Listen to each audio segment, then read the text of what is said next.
Okay. Hello, hello. I'm going to be doing something a little bit different today. I'm going to be running through my route and commentating everything that I do, and this will be meant as a guide for people looking to get into all shrines. So this will sort of be in a tutorial guide sort of style.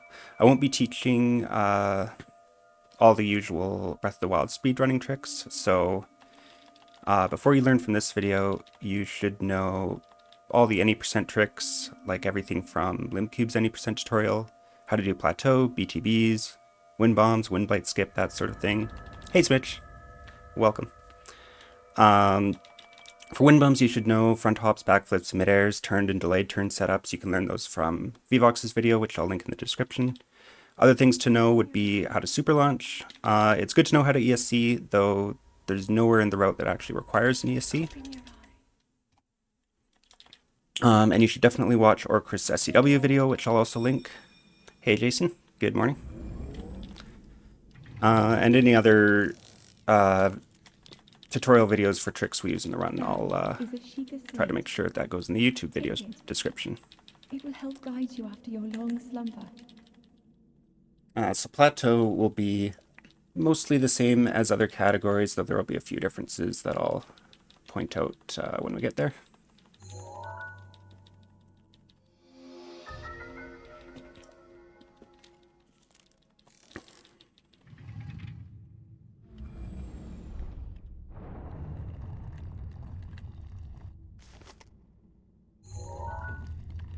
So we're going to clip out of SOR, same as in pretty much every category. But this time, instead of going up there like you would in 90%, we're going to run up this way because we need time of day for this category. There's several shrines like Sumasama, Burita Nag, and I think a couple others that require time of day. And to get time of day, you need to go through this cutscene here. So you're just going to run up those two little hills and walk towards the leaf.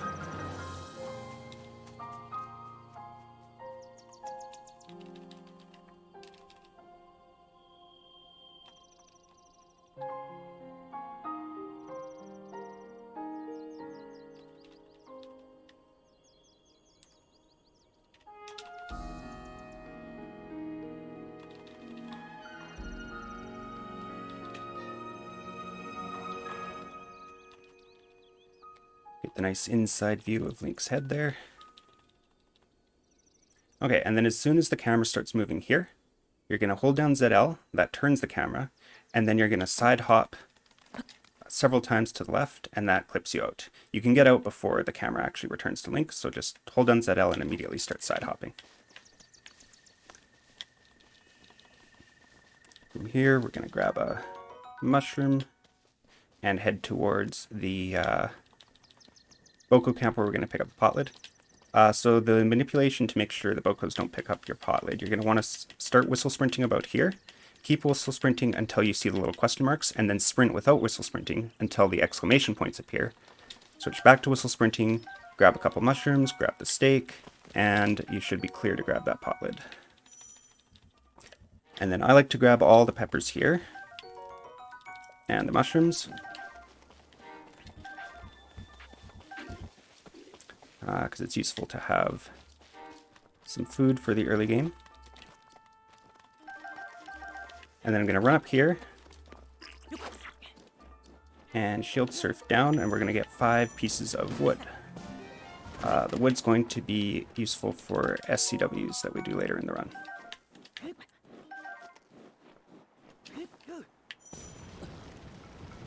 I'll just surf over, grab the axe, and we'll get the Zelda cutscene.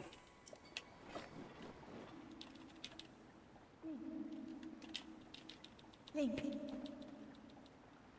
Head for the point marked on the map in your Sheikah slate.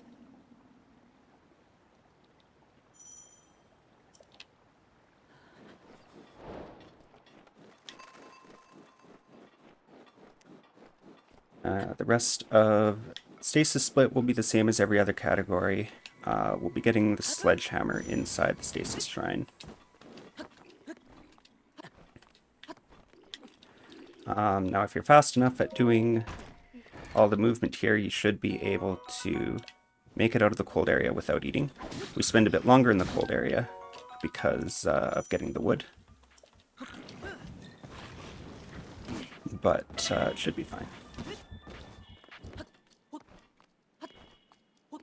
I'm bad at getting fast climb, but other runners who are better at plateau will be able to get that most of the time.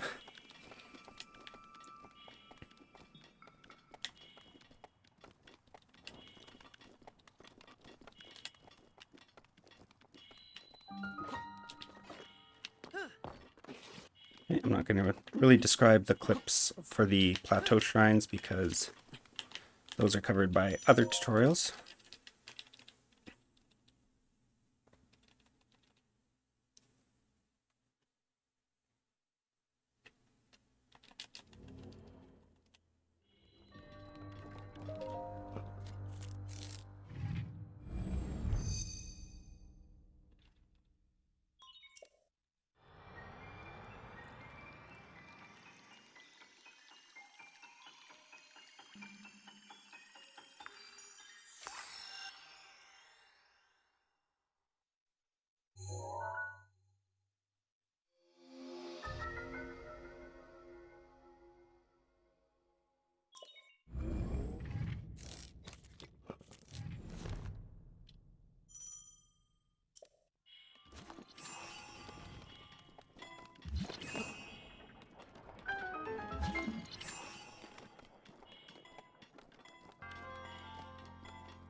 Just remember to pick up this sledgehammer. It's the only difference in here from any percent.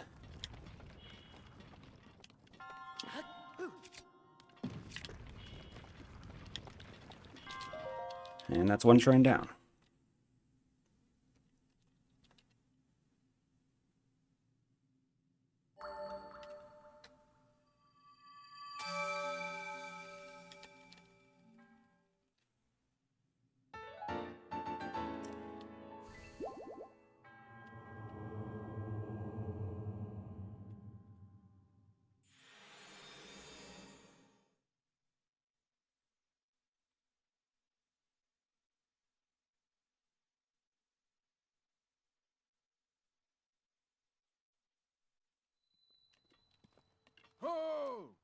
Okay, everything about the crown split is going to be the same as any percent or pretty much any other category.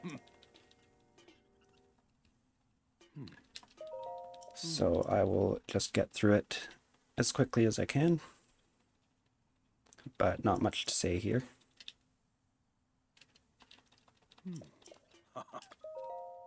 I picked the wrong option. Don't pick the wrong option.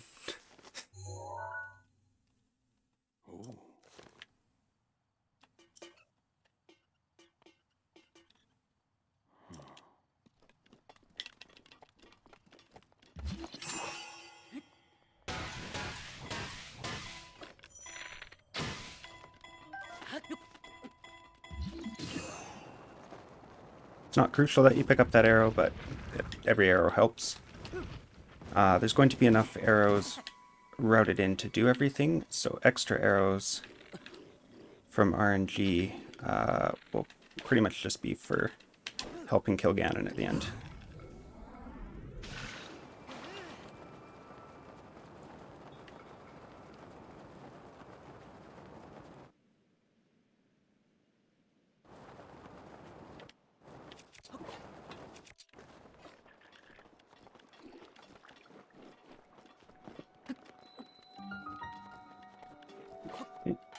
I like to do the normal cryo clip here. Of course, you can ESC, that is up to you.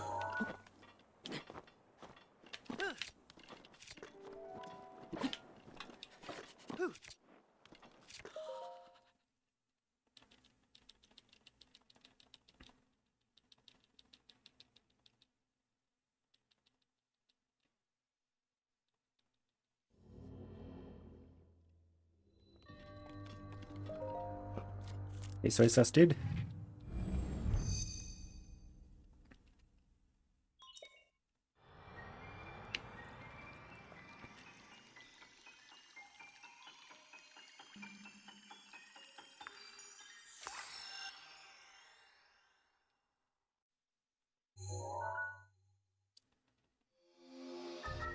So while we're going through this, I may as well start talking about the Mag BTB. So what I've figured out for the BTB to Magnesis is, because I'm not very good at getting the BTB all the way there. Oh, I'm not good at cryoskip either. I can take either the forest angle or the good angle that goes all the way to the shrine. And if I get the forest angle, I'm going to be picking up a bunch of arrows and the torch from the middle of the forest, and then I'll get the fire and ice arrows from the mud pit. And I'll demonstrate that way for you today. Yeah, it'll go up on YouTube too.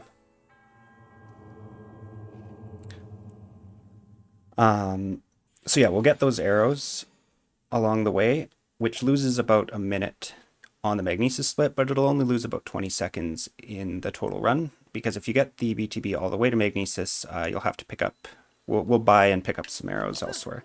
And I'll point out the points in the run at which you would do that if you do get the full Magnesis BTB.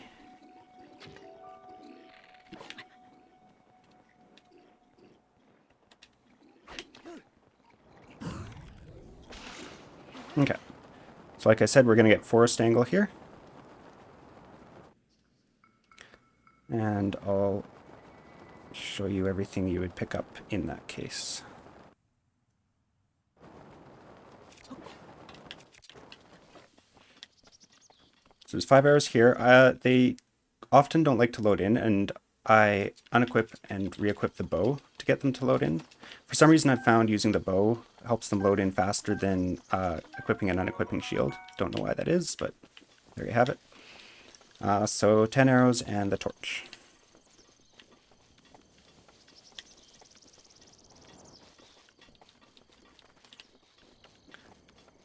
You can do a tree rocket to get over here as well if you prefer.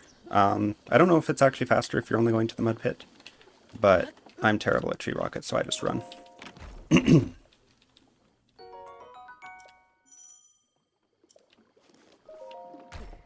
So grabbing fire and ice arrows, and then it looks like you would drown when you jump back here, but you can totally just jump in the mud and run, and you'll be fine. So don't worry too much about the jump back.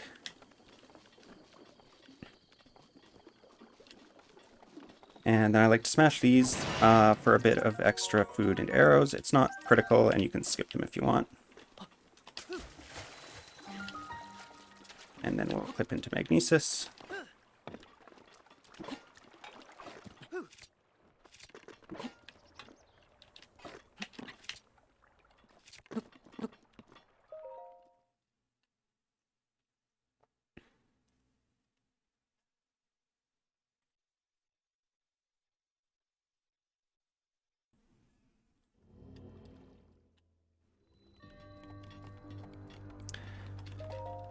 Of course, the shrine itself will be the same as every category.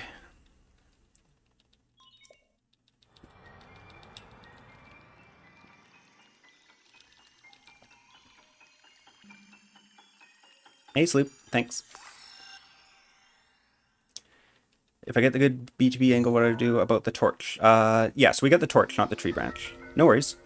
I'll point it out when we get there, but I would get the torch at the Hadhamar stable. There's one lying just outside of it, and there's also some extra apples and wood next to it too, which is kind of convenient. If you're very confident in your Magnesis BTB and getting all the way to the shrine, then you could pick up the torch by the old man right when you leave the Shrine of Resurrection. Now you have to be kind of careful picking up that torch, because if you just walk up to it and pick it up, the old man will talk to you and you'll get a bunch of dialogue. But if you walk up to the torch and like side hop to the left and grab it, you can land outside of the zone where he would talk to you. And that's a good way to get a torch as well.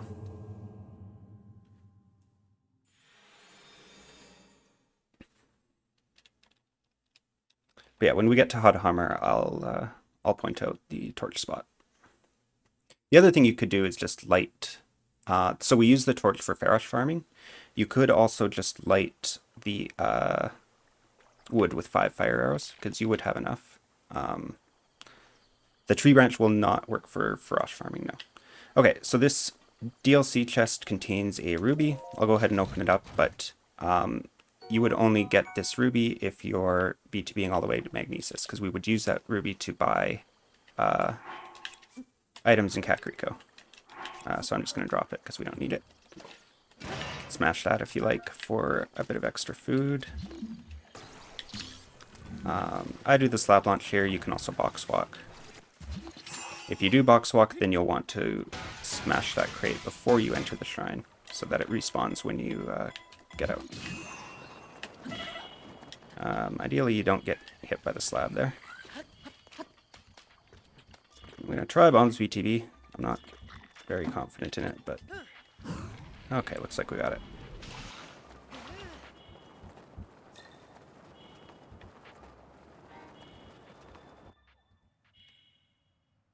Yeah, you can stasis mounts too if you really want to. Oh, whoops. Accidentally activated the Guardian cutscene. Try not to do that.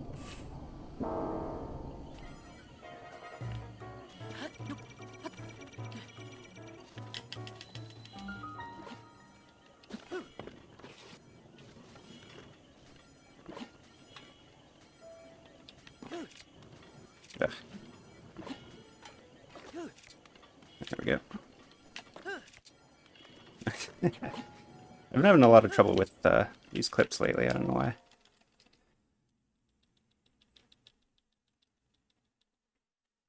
Anyway, you can refer to the Limcube tutorials for all the clips on Plateau. Now I'm going to have to eat because I got whacked by the slab there.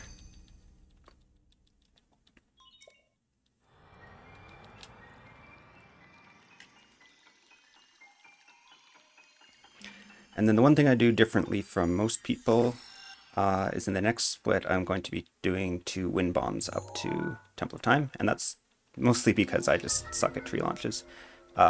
If you've learned how to do the tree launch from other categories, I would recommend you probably do that, but...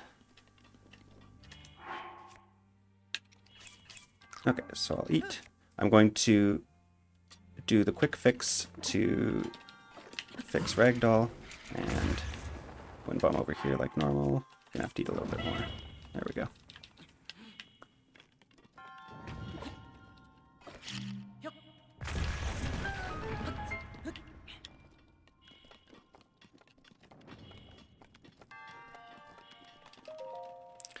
When is the toilet break? There are several spots throughout the run that you could use as a toilet break. I'll point them out when we get there.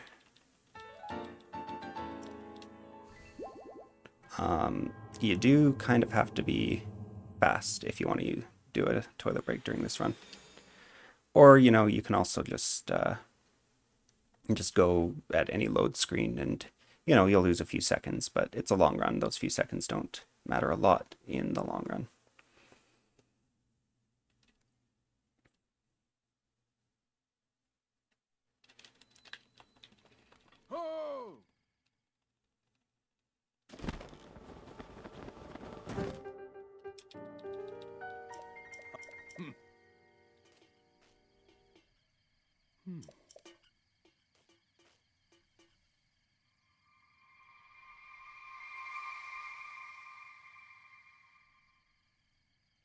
Okay, so here's my setup for the 2 wind bombs you would do here if you don't want to do the tree launch.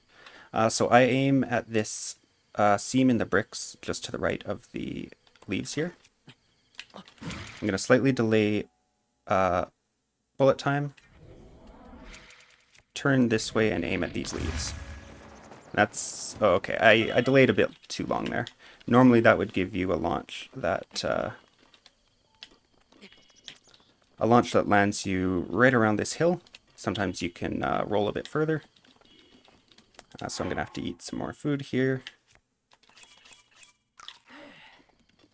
And then I'm going to run to the other side of this bridge and do another wind bomb that goes all the way up to the roof.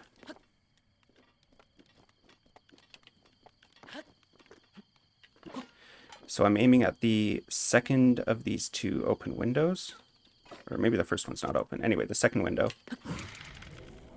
And I wait until about a quarter stam to place my second bomb.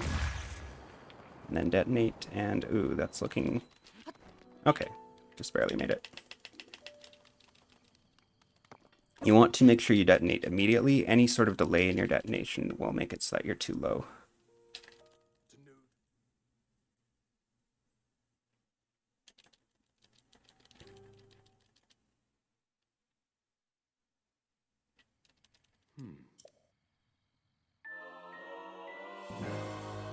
Okay, and that's an All Shrines Plateau.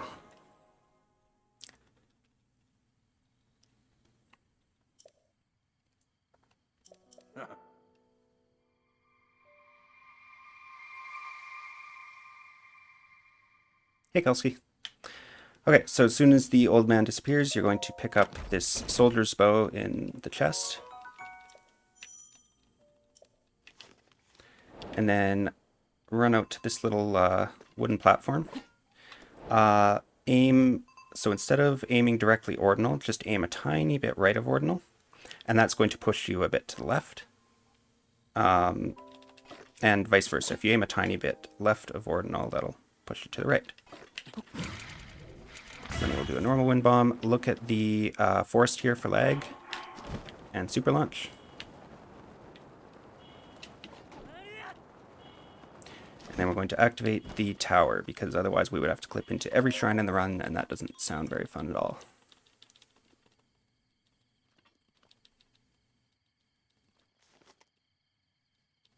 Exactly, yeah. The corners of the square bomb. Kind of push you in the opposite direction.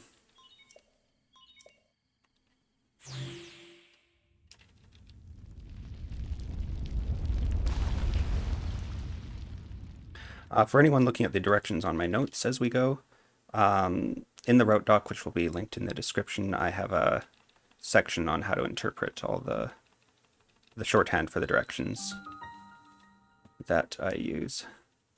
Could you grab the Traveler's Bow in Forest instead of the Soldier's Bow? I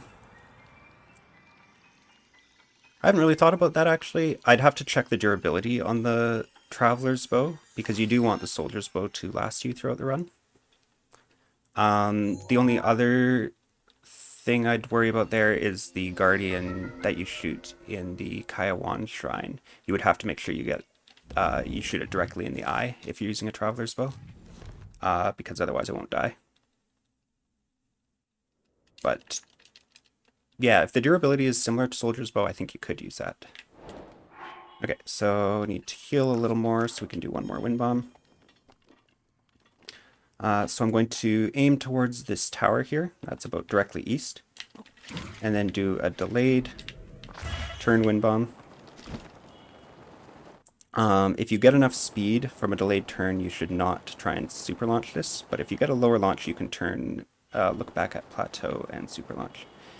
And then I shield surf out of this one. Whoops, I waited a bit too long. Shield surf and wait till you see Link skew, and that's going to clear his skew, which is important because you don't want to still have skew from the bomb's shrine when you get to Taloneg. Because we're going to be doing another clip there that having previous skew would interfere with.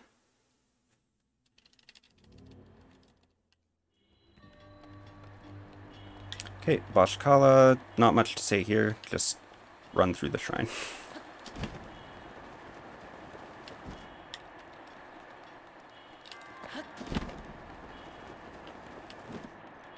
Which is Bashkala, exactly. Okay. No, I don't BTB up to Kakariko anymore. That's why it's important to clear the skew here. If you prefer to do the BTB up to Kakariko, then you don't have to worry about clearing skew.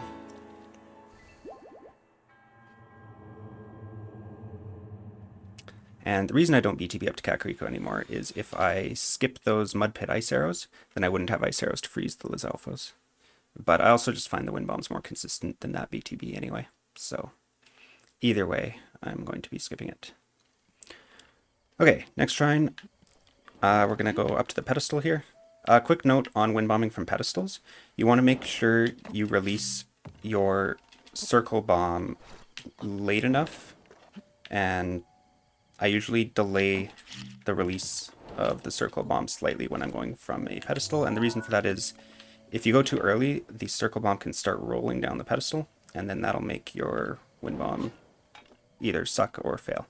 Okay, so I'm going to aim around these trees here on the distant hill and do a turn towards north, and then look at these ruins and plateau for lag and super launch. That should take you just around the right side of this stable and right into the shrine. And if you go fast enough, you can get this shrine unloaded even.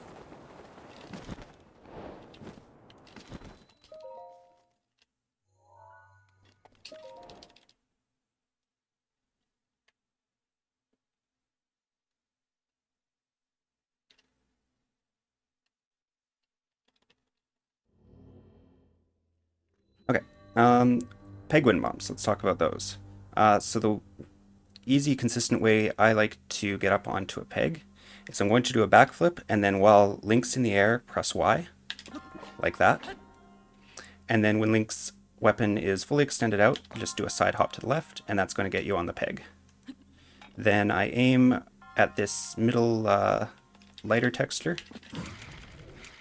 Wind bomb, ricochet off the wall, and spam paraglider so that Link pulls it as soon as possible and just glide towards the monk.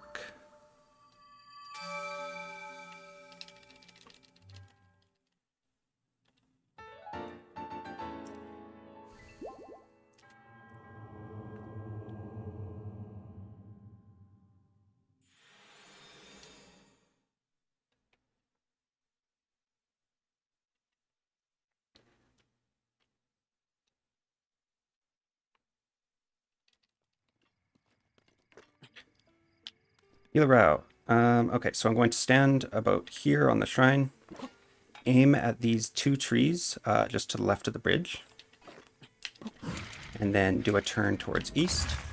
Then you can look back and super launch this, though you don't have to, and sometimes it's hard to get lag here if it's cloudy. And that'll get you over here.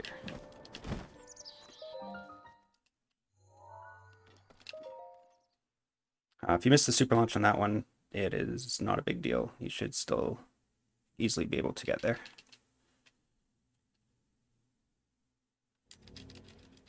Okay, and then for this shrine, I just run up to the water here, aim to the right of these orange dots, and wind bomb. And that'll land you somewhere up here, and then you can just run. There are some ice arrows down there that other categories get, but in my route at least we don't need those.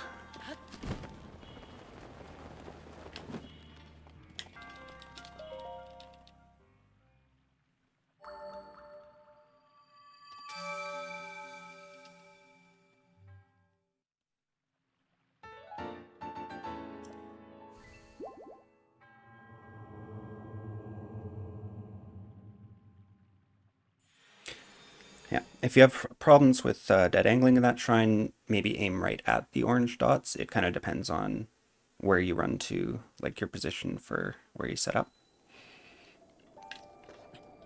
Okay, for this one, I'm going to stand, so I'm going to hold ZL and walk until Link stops walking. You'll be like kind of here. I'm going to aim a tiny bit right of north, or even north. This tower is probably a good visual cue. And then I'm going to slightly delay bullet time to make sure I get bullet time. Do a little turn to the left and immediately detonate. And that's going to give me an angle straight towards this Decayed Guardian, which is about to load in. And right in front of the Decayed Guardian, there is a fairy. And getting that fairy early is nice just as a backup so that, you know, you don't kill yourself. Then do... oh, I should have explained that one. We're just going to do a turn wind bomb left of north over to the forest. Now Now, if you're starting out, you may want to pick up more radishes than I'm going to here. I'd suggest looking at the object map, which I will link in the description, to see where all the radishes and other food are in this forest. There's lots of food in this forest. So you'll kind of have to work out exactly how much food you're comfortable with. But I'll show you the route I take. So I get those 3 radishes. Run over here. There's going to be 5 endurance, 2 by this tree and 3 by this tree. Then I'm going to bomb this tree down because we need to get some wood for SCWs. And this tree is going to give you 3 apples. So we want to get at least 6 wood from the forest here. I'm going to be knocking down 5 trees, and usually at least one of those trees should give me a double stack of wood. If it doesn't, then that's fine. Whoops. Okay, so I actually meant to aim my bomb in between these trees so that it blows them both up. And then you'll grab the wood from them. And then there's these 2 trees. Aim a bomb between them, blow them both up.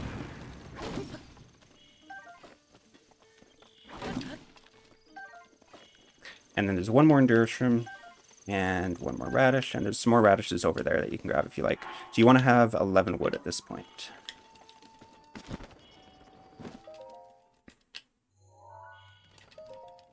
"11 radishes, 7 or 8 endurance, and a truffle." Yeah, and there's some other like mushrooms and stuff. So yeah, that just depends on your comfort level, how much food you're going to grab there. Okay, Kaiwan, you actually want to switch to Crownus rune before you enter, because there's a little delay once you enter before you can actually activate the runes. I'm just going to place a cryo block here, and cryo block, whoops, cryo block here. Jump across them. Switch to the soldier's bow, because that's going to kill this guardian outright without you having to worry about your aim. And then switch back to the Boko bow, because we want to use it until it nearly runs out of durability, and then we're going to smuggle it into Eventide. Have better movement across these cryo blocks than me. You can shoot this guy if you want. You don't have to, though. If you place a cryo block just behind this pedestal here, or the pedestal that he's standing on, then you can swim towards it. He's going to notice you. You want to be like right next to him as he shoots you so that he hits the ground. And then this guy's going to shoot at you. He should hit the cryo block, and you can just jump off and you're home free.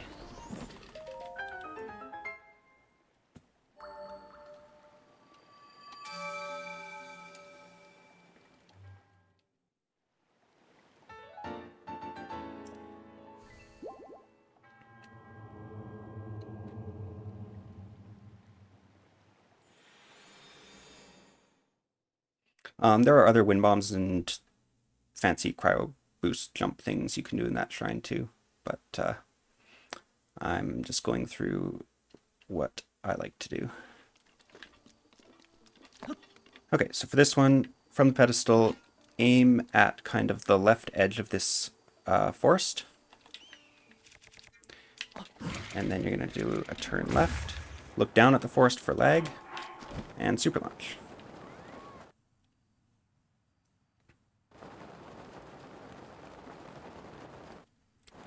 And that should take you all the way here. If you miss the super launch, you probably won't get all the way to the shrine, so you can just like land and make a cryo block and do a second wind bomb. Then you want to heal back up to full health and enter the shrine. And the reason you need to heal up to full health is we're going to be bombing Link and using the one-shot protection that we have when we're at full 3 hearts. To make sure that we don't die. So what I like to do here is front hop forward, another front hop, and release a bomb halfway through that jump. Then you're going to neutral shield jump, unequip the shield, blow up the bomb. That's going to send you straight forward. Now we're at a quarter heart, so at this point I like to eat the steak that we got from the Boko camp right at the beginning of the run. I've had some trouble with this wind bomb. If I try to launch like right from the edge, I don't know why, but it often fails. But if you stand back a bit, then you'll have much greater luck with it. I like to aim a bit right, because that'll land me right around this torch here. And that's the shrine.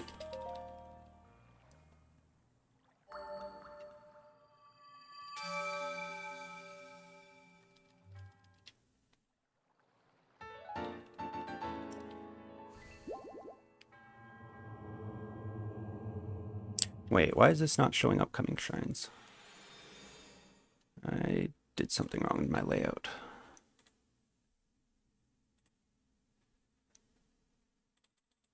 There we go. Okay, so from here, instead of doing the BTB, I'm just going to stand on the shrine here, aim directly south, and wind bomb up here. Eat half a heart.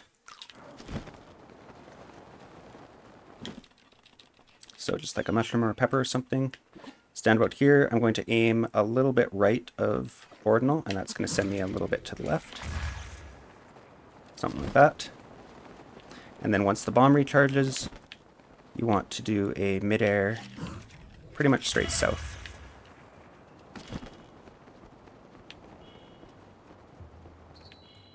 And then land at Paya. You can also do the BTB there if you have ice arrows, but I find this more consistent.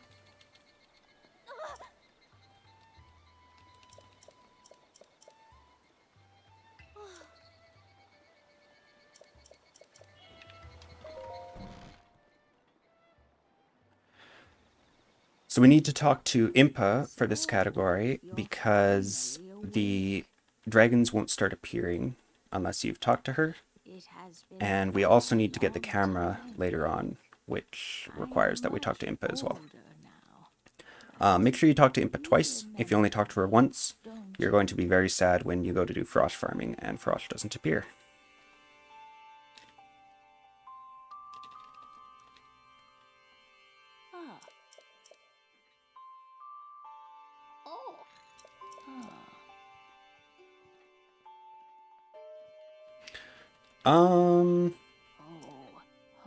I don't actually know what happened, what the interaction between Nader and Impa is.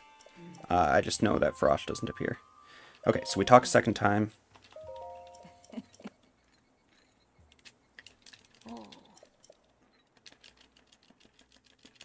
It's going to be a skip-o cutscene. And then Impa's going to ask us 2 questions. Make sure you spam B through those questions. Don't press A because otherwise she'll give you more dialogue. And we don't want that. Yeah, I think it is dragons in general. I'm just not exactly sure how that works with, like, the freeing nade request. Okay, so that's done. Run out here. Jump to the left. And sometimes she might talk to you if you pick up the pot lid, but what I've found is if you land... Oh, she's going to run away here anyway. If you land at the pot lid and grab it without moving around, she will not talk to you. Then I'm going to cook 6 Endura mushrooms. To make stamina food. Stamina food is not required for anything in the run. You could theoretically do the entire run without stamina food, but it's just a really good backup. And there are a few long wind bombs that you have to do before we're going to upgrade our stamina, and having stamina food as a backup for those is really good. Then we're also going to cook 1 big hearty radish. We're going to use that for eventide, just to make sure we don't die.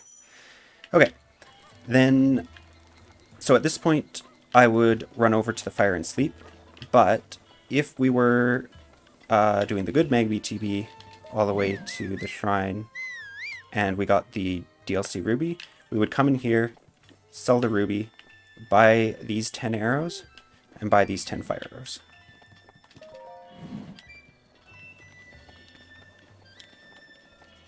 Then we're going to run over here. If it's not already close to 9 o'clock, you'll want to make it night. Usually when I get here, it's about 4:30. And the reason we want to make it night, there's 3 reasons. One, it makes less lag for the SCW we're about to do, which is important. It's also necessary to set the time of day for Camry Rag, which is a shrine that only opens at night, and we're going to be doing that soon. And it's also useful just for, by the time we get to Farage, it'll often be past 5 AM if you make it night, which means you only have to sleep once instead of sleeping twice. Unless you're really fast, then you might have to sleep twice anyway. Right, now we're going over to the goddess statue to get 2 heart containers. This is the first of 2 essence upgrades we'll do. The next one will be in Rito Village. So we're going to be going on 5 hearts for the first, like, 30-some shrines.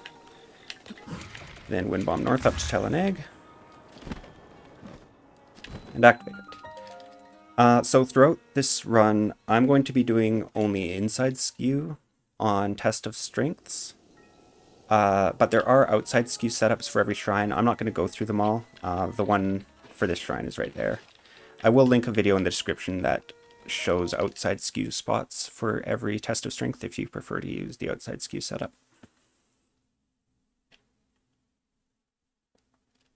I'll also link a video on skipping Test of Strengths in general. This one's a little bit different though. So there's a Shield of the Mind's Eye in that chest. I prefer not to get it though. I just go from the peg here. Whoops. Get up on the peg and do a delayed turn Wind Bomb. And that'll skip the cutscene a lot more reliably, I find, than the Wind Bomb off of that chest. But if you prefer to get the shield there, you can Wind Bomb just straight off that chest and hope that the cutscene skip works. Okay, I'll go over the inside skew setup here once. This is going to be the same for every Test of Strength. So you're going to hold ZL and front hop against this wall here. That's going to set your angle straight. Then do a side hop, and while you're in the air from that hop, press Y. So like that. And then when Link's weapon is fully extended, you're going to do a neutral shield jump. Not like that. Okay, so side hop, forward, and neutral shield jump like that. That should set a good skew for clipping through this pillar. And then for the clip itself, I like to stand right around back here. I stand a little bit to the left and aim to the right. I'm not sure if that makes a big difference, but it seems to help for me. And then do kind of a delayed shield jump at the wall, unequip your shield, and you should go right in. Then I quickly scope a bit to the right and just do another shield jump unequip. The scoping there, I'm not sure why, but I find it helps with not getting stuck in the pillar. That may just be placebo, but I find I get stuck in the pillar a lot less if I do that. Oh, and then I'll talk about clearing Ragdoll at the next Test of Strength, but you want to trip over your shield there to clear Ragdoll glitch.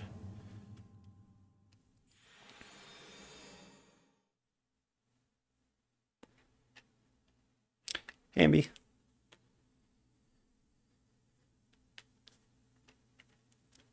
Okay, so here's the first SCW of the run, and it is buffered. I'm not going to do a super in-depth tutorial on SCWs here. I'm going to link Orcris' video in the description instead, and you can learn from that. But I'll just talk through what I'm doing here. So you want to set up 4 wood on the outside kind of warp pad of this shrine. And then 4 wood on the inside, right around here. And then to light them both with 1 arrow, take out your fire arrow, aim just at this one, and it going over top of this pile will light it too. Then always check that you actually got an updraft by just like jumping and seeing if you can pull out the paraglider.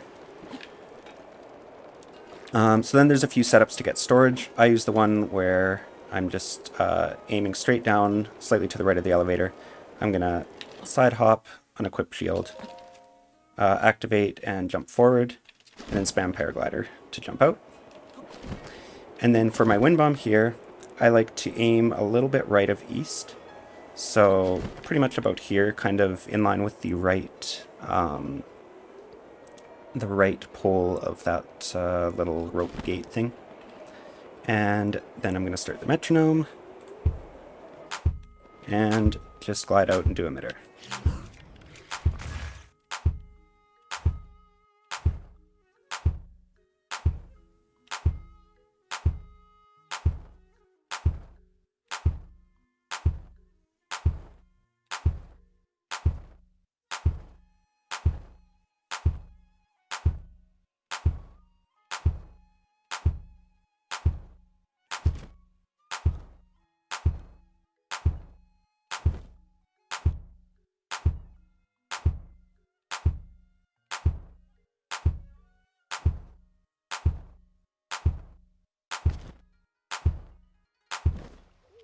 there we go.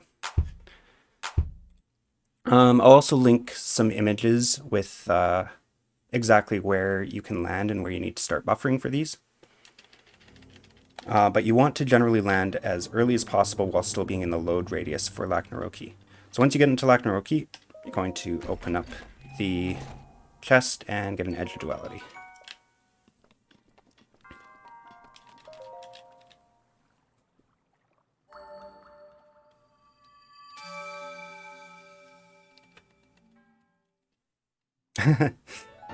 Yeah, cat jams are definitely make that trick more consistent.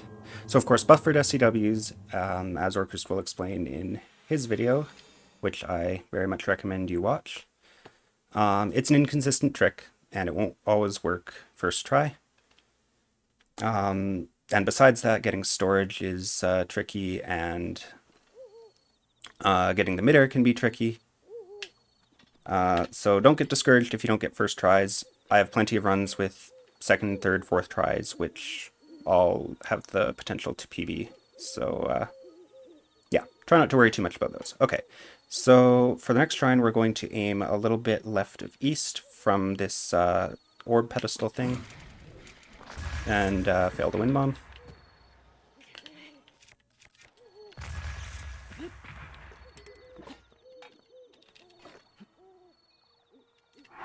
I'll have to eat a bit for that. Okay, that's going to send us up to this hill. I actually aimed a bit too far left there. You want to land up around here in all these flowers. And then there's a very specific spot that you can get bullet time on this hill. So see, there's these 4 flowers in a row here. You want to stand in between the second and third ones and a bit forward. So about there. And you can see it's like a bit steeper there. And then aim a little bit right of east and delay your bullet time for this, and you'll be able to get bullet time and do a wind bomb.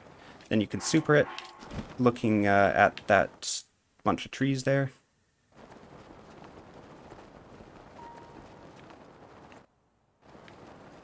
And that'll take you to this waterfall. So for getting into the waterfall, you want to see that that patch of leaves on the right side, right here. That's about where you want to enter the waterfall. Spam paraglider as you go through it, and you'll go right to the shrine. And then we're going to switch to square bomb for this shrine.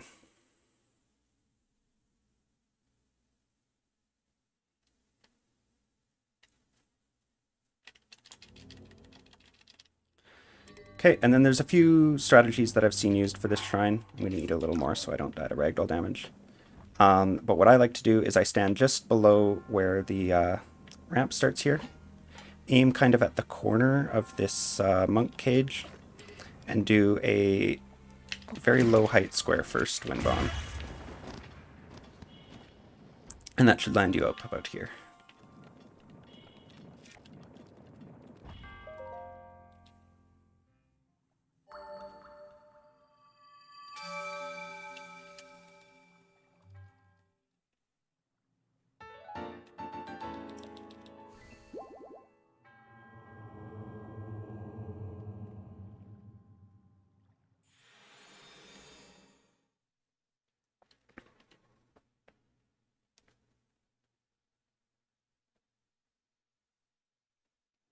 Okay, now we're going to Camry Rag, which has a time of day requirement.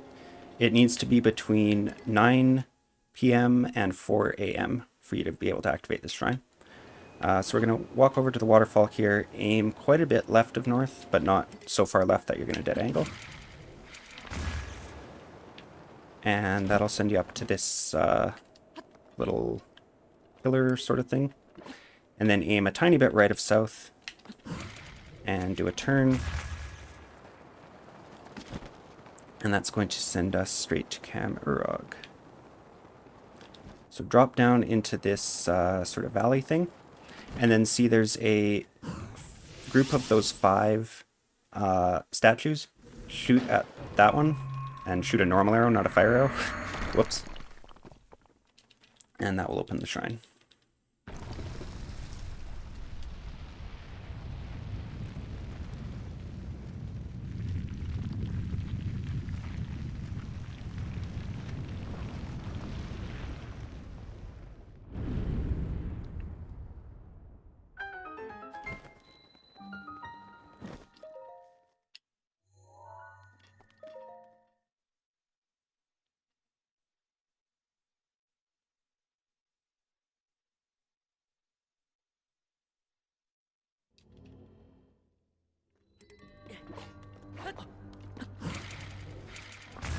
I wasn't talking about what I was doing there. Just wind bomb straight forward from the peg. Yeah, that's pretty straightforward.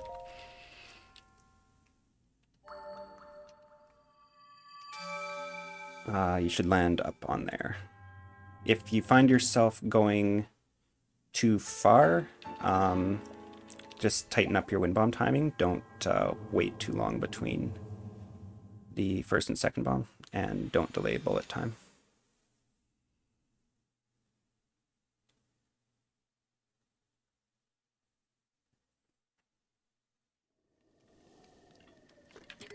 Okay, from here, we're going to wind bomb straight south.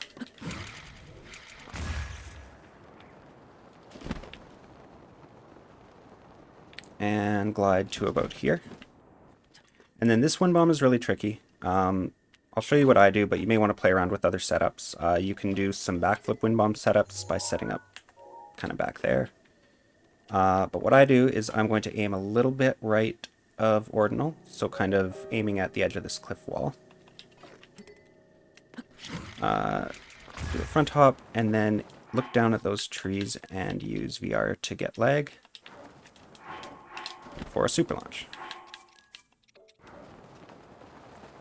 And the angle you get from that wind bomb can be quite variable, and that's just how ordinal wind bombs are. So you may end up going too far left or too far right, and you'll have to back this up with a midair or land and do another wind bomb. And that's okay. That happens pretty often. But in this case, we managed to glide all the way to the shrine. There's going to be some rocks here. Just hit them with your hammer.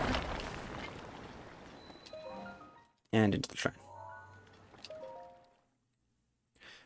If you have to use a stamina food during that for a midair, that's a common place that I end up using a stamina food. So definitely don't worry about using one there. And then for this shrine, we're going to go off the right peg, not fall off the right peg. You can aim like right at this lamp if you want to be safe, or a little further right. And that's going to take you right to the monk. Don't aim too far right, because you can end up not clearing that sort of gate in front of the monk. And if you get stuck there, I don't really know a good backup. I'd probably just void and try again.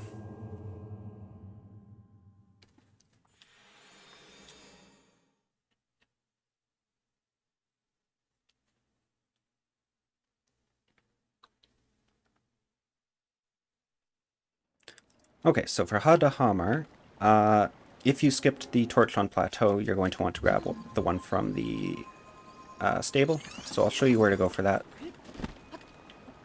You're going to make a cryo block here, aim a bit left of north, turn towards north.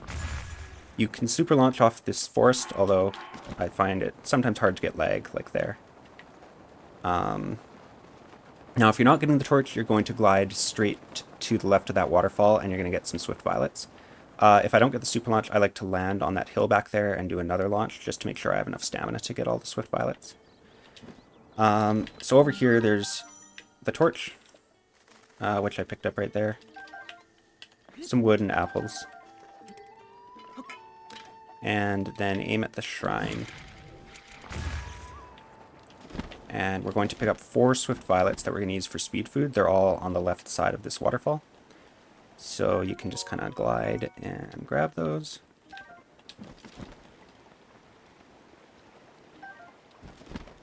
If you run out of stamina here, it's okay to use a stamina food. It's a lot better than falling down and drowning. If you do miss some though, the other thing you can do is stand outside of the part where you would drown, and you can actually shoot them down.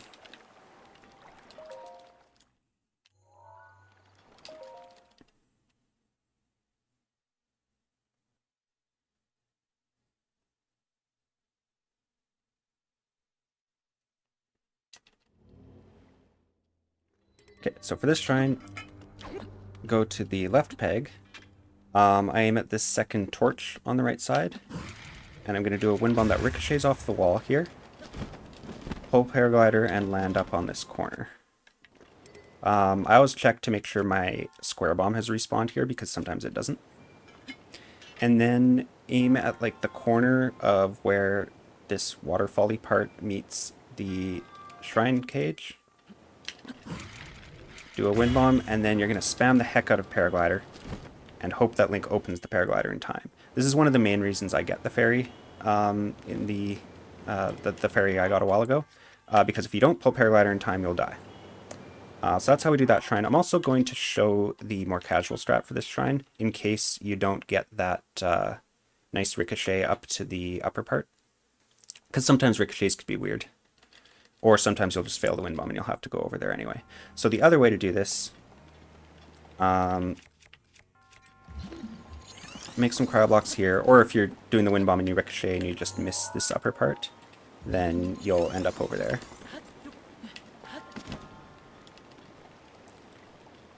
So from halfway up this staircase, you need to be standing about here before you can actually reach here with cryo. You're going to put one block here, one block under this thing, one block right there. Actually, that's a bit too low. One block right there. And then once... Excuse me. And then once the ball has reached there, you're going to put one more there just to knock it in. And that's how you do the shrine without wind bombs. I would always do that second strat, the casual strat, if I've accidentally used my fairy before I get here, because I don't like the risk of that wind bomb if I don't have a fairy.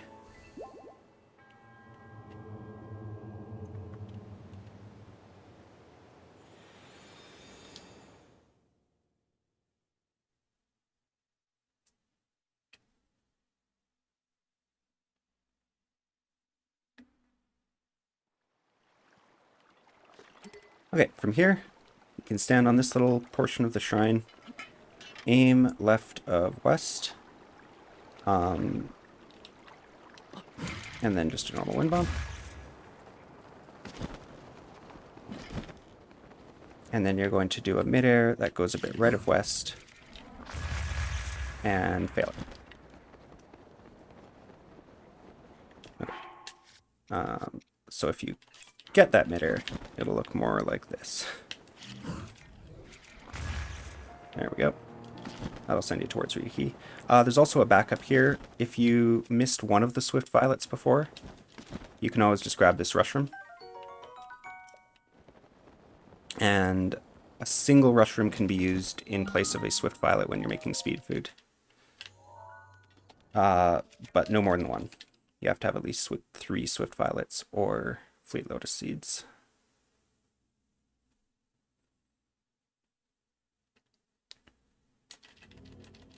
Okay, so there's a million different strats for this shrine that people have developed. I'm not going to go through them all. I'll just show you what I like to do. I just go for a low height square first here. And sometimes it'll make it all the way to the monk, or sometimes you'll land short. If you land short, that's fine. Just set up and do another one from here. And that's that shrine. Rita Key is really annoying because it's got such a low ceiling. So, yeah, you have to have kind of some sort of specialized low height wind bomb. You can use delayed turns, you can just do delayed circle first wind bombs, you can do a backflip off the peg, and I've seen other wackier strats as well. So find a good strat and use it. Okay, this SCW also has a whole bunch of different ways you can do it. If you're coming from MSR, or I think AMQ does this now, you can, if you grab the Shield of the Mind's Eye, you can do the shield surf storage thing where you like surf out here and then jump. You can also set up a bomb right here, do the storage, and then when you jump, blow up the bomb, and that'll blow you out here. You can also just use an updraft of 4 wood, which I'm not going to do here, but if you grab just a few more pieces of wood in the Kaiwan forest, then that's certainly a good option. That's probably what I would recommend. What I like to do here is I use a pepper because I'm pretty good at getting the storage right away. But if you're not really confident in getting the shields or getting the elevator storage, I would do an updraft here, or a wood updraft, I mean.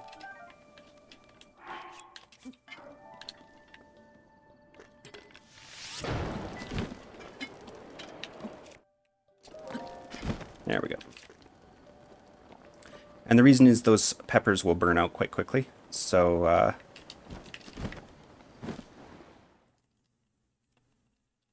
yeah, exactly. Grab the shield in Talon Egg if you're going to do the shield jump. Yeah, the peppers will burn out quite quickly, so if you don't get the storage first try, you'll usually have to pick it up and then use another fire arrow, and you can run out of fire arrows very easily that way. Okay, for this shrine and the next one, it's going to be very simple. Just get on this peg, do a normal... Oh, right, I had ragdoll from showing the shield jump strat earlier.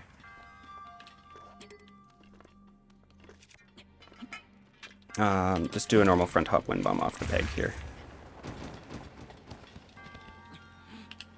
If you use the bomb method to do your SCW, make sure you heal to 3 hearts before doing that wind bomb, because you can take up to 1 3/4 hearts of fall damage.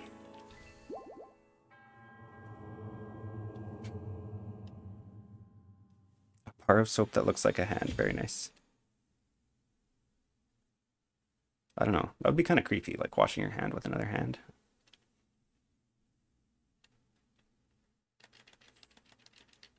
Okay, so up here it will usually be night, but of course I'm going a little slower explaining everything.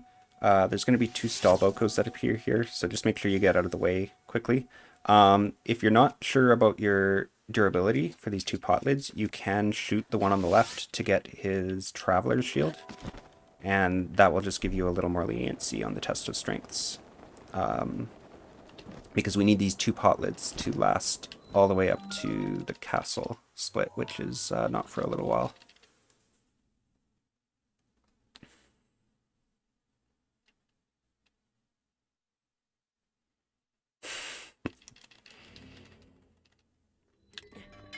Okay, same thing in this shrine. Ah, jeez.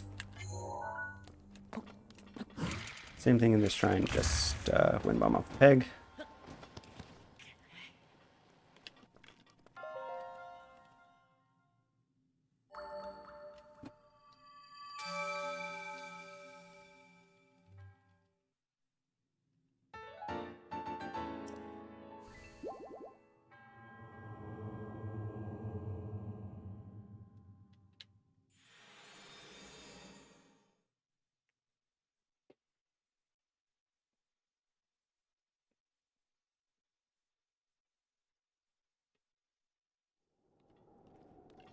Okay, next is Farage Farming. So to get there, we're going to aim pretty much southeast. Yeah, 1.75 is the most fall damage I've ever taken in those shrines. So yeah, aim southeast and land somewhere on the other side of this mountain. And then you're going to do a delayed turn aiming a little bit left of south. Our goal is to end up right at the base of this tree. This can be hard to do on 1 wheel of stamina. So if you have to use a stamina food here, that's okay. But with a good delayed turn, you should get more than enough speed to make it there. I ended up not turning quite enough, so I'm headed a bit far right. Let's see if we can curve this. Yeah, I went a little too far right, but this would be fine, because we can still just land here. And then we end up at the base of this tree. So I do recommend getting some practice at shooting Farage here with the Boko bow, but if you don't like that, you can go over to this thing. There's 3 chests in the water in front of it. Magnesis, the one Oh gosh, I don't even remember now. I think it's the one on the right to get a Phrenic bow. And then you can shoot Farage with a Phrenic bow, which is a bit easier. Okay, so I'm going to clear a bit of the grass here, just so that I don't set off a wildfire when I light my wood.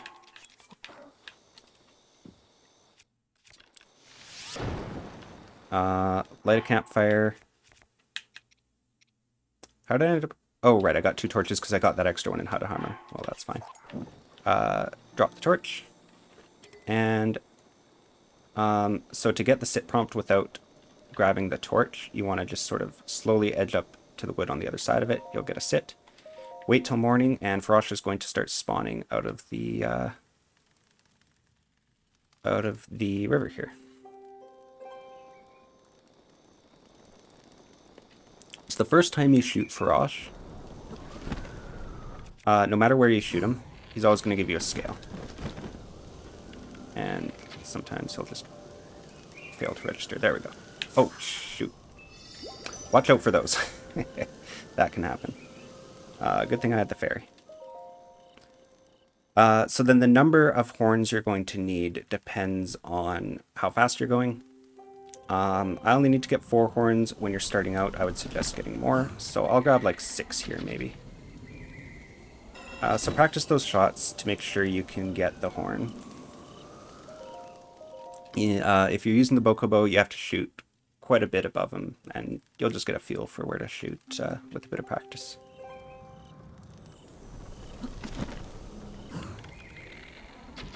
And then the horns, okay, so that's 2 horns.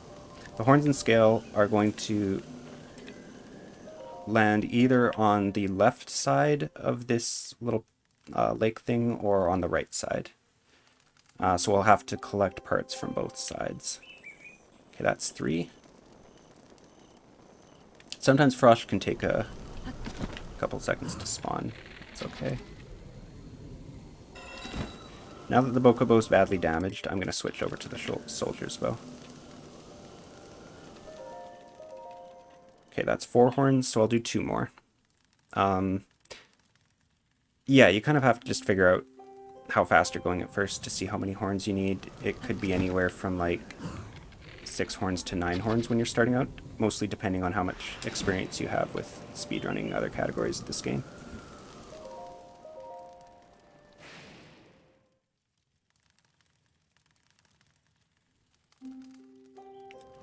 And the reason we're getting horns is horns, when cooked with the other speed food ingredients, are going to make a 30-minute... Oh, okay, so that's all the ones I need. A 30-minute level 3 speed up potion, which is just going to make us go a lot faster throughout the run. And I'll be cooking the first one of those shortly. The Farage scale is important because it's going to give us access to one of the shrines later in the run. One of the Spring of Courage, Spring of Wisdom, and Spring of Power. So the Farage scale is needed to enter one of those. So we go around and collect all these parts.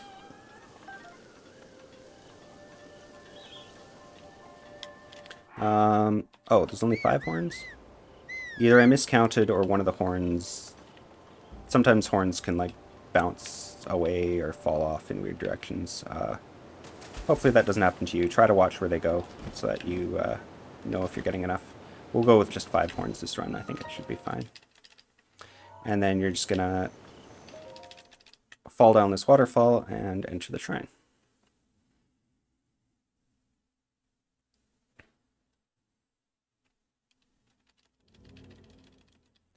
Okay, so for this shrine, run over towards this thing, and when you pass by that, just spawn a bomb there. Then you're going to want to walk up to the top, make sure you're not moving while you blow this up, float up, and then open your paraglider when you're at the maximum height there. That'll give you enough height to come over here. Smash this with a sledgehammer. Don't just open it up, because then you get the long opening a chest animation. It's quicker to just smash it. Then do a square first wind bomb over towards the monk.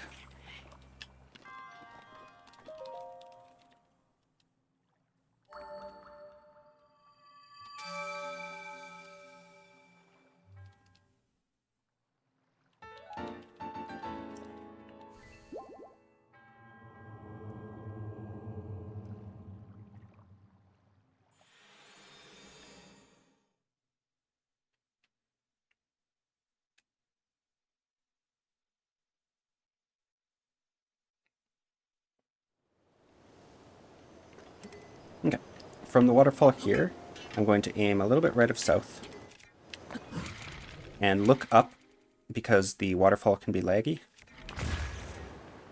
And then try to get a super launch. I've been finding it hard to get lag here. I need to play around with this a bit. If you don't get a super launch, that's fine. You can just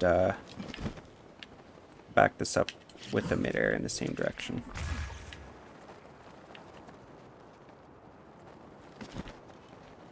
So we're going to want to land at this cookpot here. It can take a minute for the cookpot to load in. If it does, just go into your inventory and start grabbing the speed food. It'll load in by the time you've finished grabbing this. So we're going to grab 4 swift violets and one of the horns. There it loads in, and we're going to cook that. Then you want to grab this torch, because unless you picked up the one that we just used at Farage. Although I've got an extra torch anyway, so just make sure you have a torch here. I like to sleep till night here. I'm still playing around with the time of day stuff for these sections, but I find this is nicer for the second branch, because the second branch then takes place during day, so you can get super launches a lot more easily. It also makes it so that it won't be raining on Eventide Island. But you don't have to sleep till night there. I don't know if that's really worthwhile. Make sure you eat the speed food right away. And now we're going to be going a lot faster for the rest of the run. Come over here, smash these boxes for food. You'll get a whole bunch of fruits.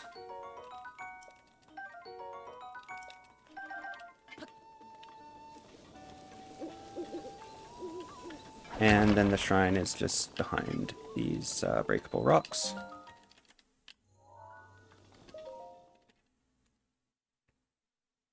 Yeah, I'm still actually undecided on whether to make it night there. I'm kind of experimenting with that, so don't worry too much about time of day.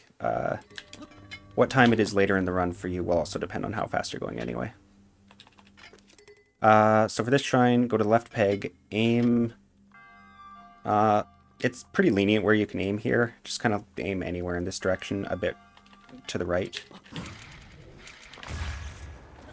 And a wind bomb will land you up here. And then you can just run over to the monk.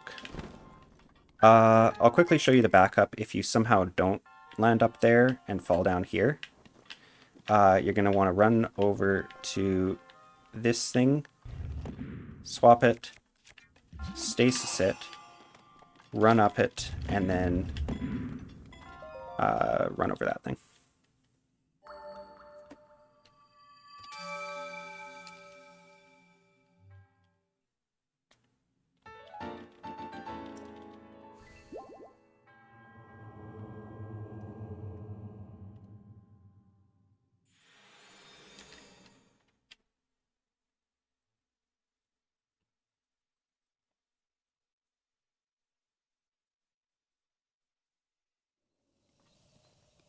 Okay, Kukanata.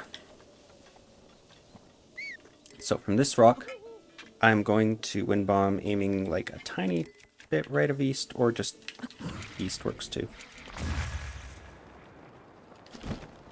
That's going to send me up to this cliff here. That wind bomb was kind of weak. My bomb timing was a little off. Normally you'd land about here.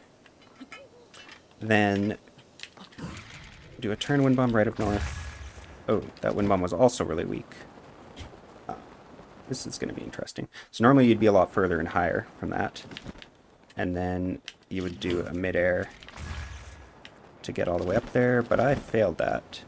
So, you know what? I'm just going to reload and show you what that should look like.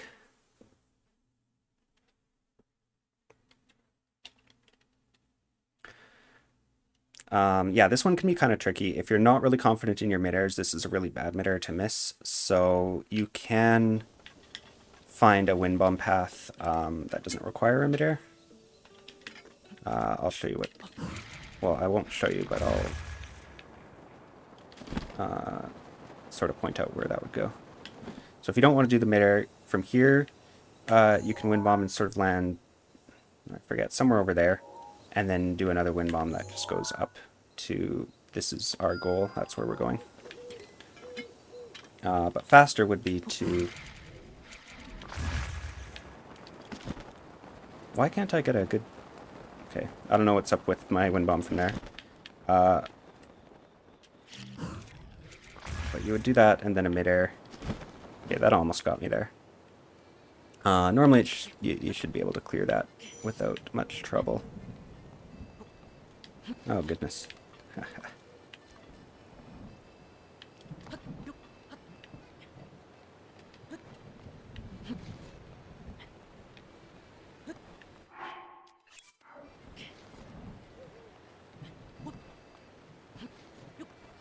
Okay, there we go, finally. So there's two things you can do here.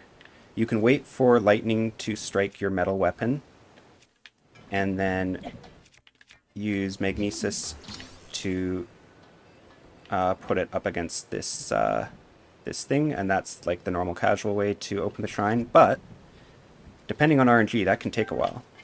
So instead there's a clip. There's a good tutorial by ITNT Piston for this clip, so I'm going to link that in the description, but I'll go over it quickly here. So you're going to walk up, see there's this line here, this black line going across. You're going to walk up, and just before you walk into that line, do a neutral shield jump. Oops. Then you want to, where there's this fork here in the, there's this kind of forked white bit. Stand link right about there. Aim just to the left, or kind of right on this, the left part of this texture, and then do a forward shield jump, unequip and hold forward on your joystick, and of course it failed. Let me just try that again. I might have been aiming too far left, maybe aim more like there. Yeah, there we go. Make sure you hold forward on the joystick when you're trying to clip in. And there we go.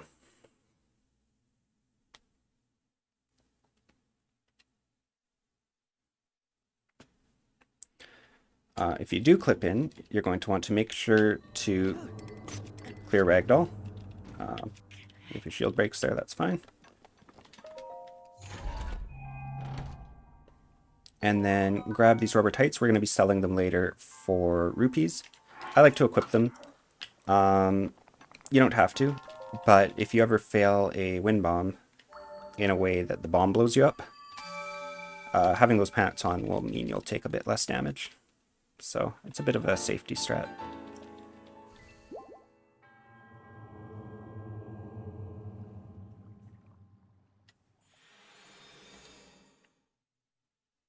And of course you'll have to unequip them before you sell them in Rito Village.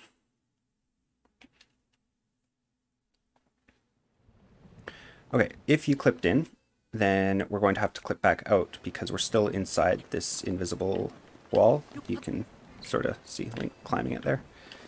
So to get back out, this is where we start. Aim Link between, so there's these 4 trees. Aim Link between the second and third one. Just run towards that direction. And then when you hit the wall, crouch, go forward a little bit, press B. And you'll pop right back out. It's kind of like how you clip out back into the overworld after the any percent clip out of Shrine of Resurrection. So then from here, wind bomb northeast. Oh, I got lag stopped there. Make sure you're not getting too much lag.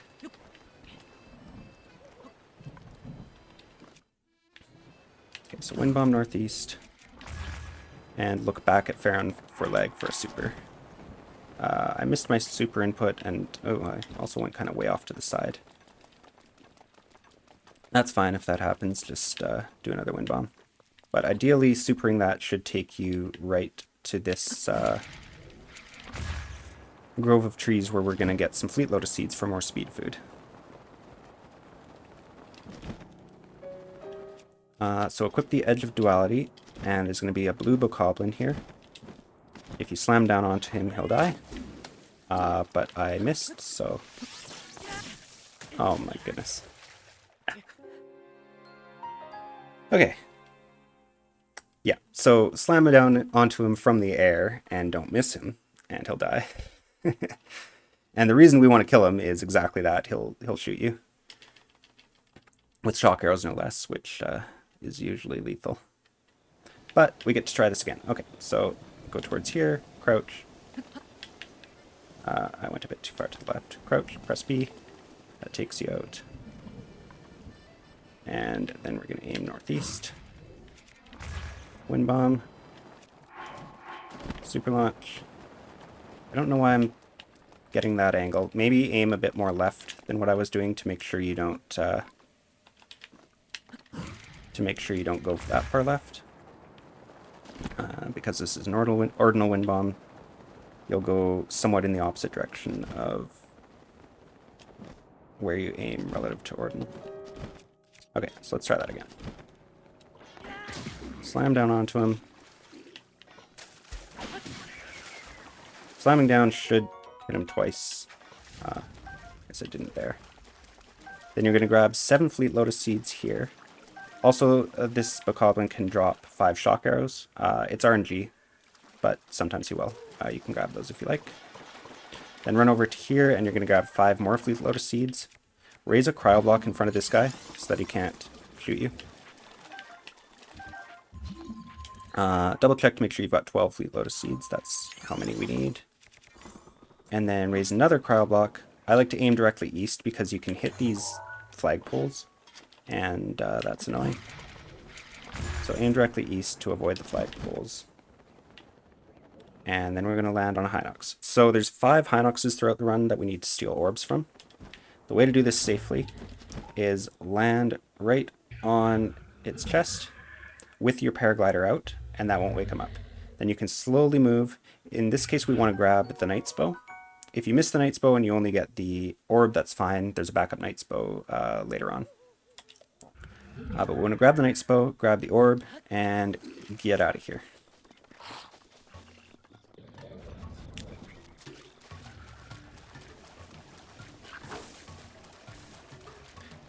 Now, if you made it night, you can get Skullgoblins spawning here, which is a little annoying.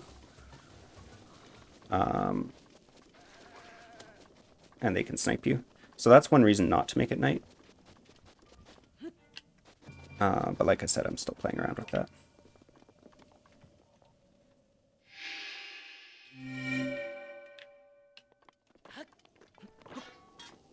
Okay, from this one, we're going to go to the blue Hinox, aim a bit left of south.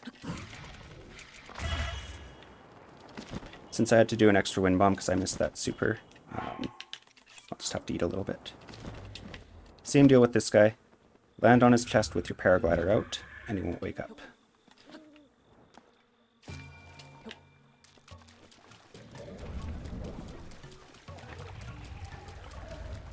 And then we're just going to walk the orb all the way back up to the shrine.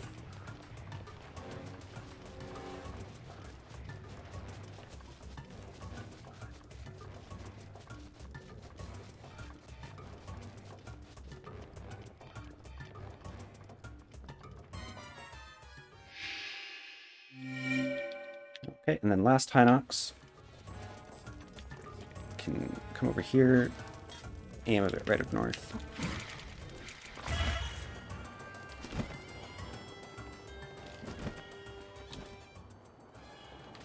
And there's the red Hinox.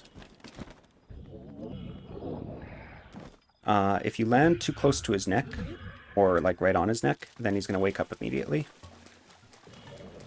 So make sure you don't land too close to the orb there.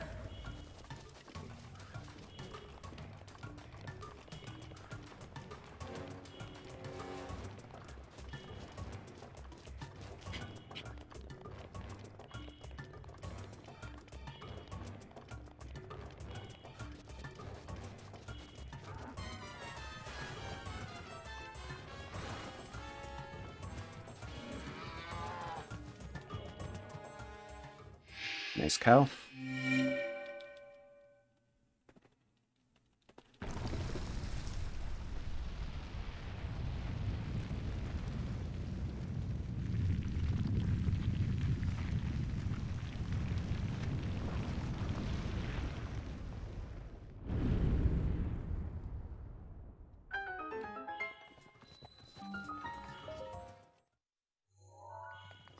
Okay, this shrine contains a great Thunderblade, which I don't really have any use for in my route, but it is a notable weapon.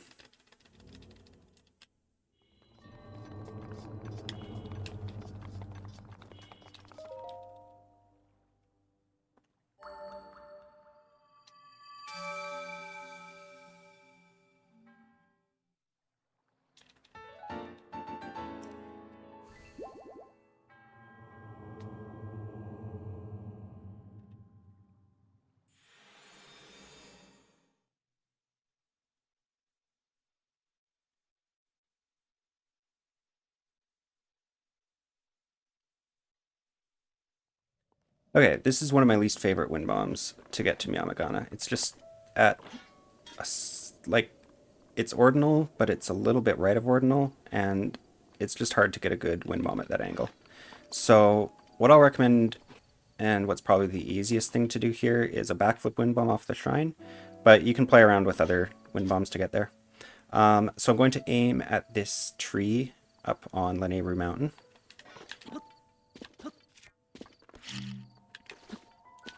And then just do a backflip setup. Whoops, missed bullet time.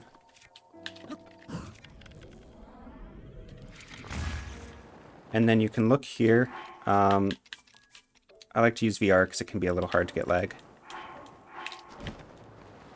Oh god, and I didn't even get the super launch. Okay, well, ideally you'd get a super launch and you'd go straight to the shrine. If you don't, we can try just an ordinal wind bomb from here. Looking at Hateno Village, Hateno, however you say that, should give you lag for a super launch.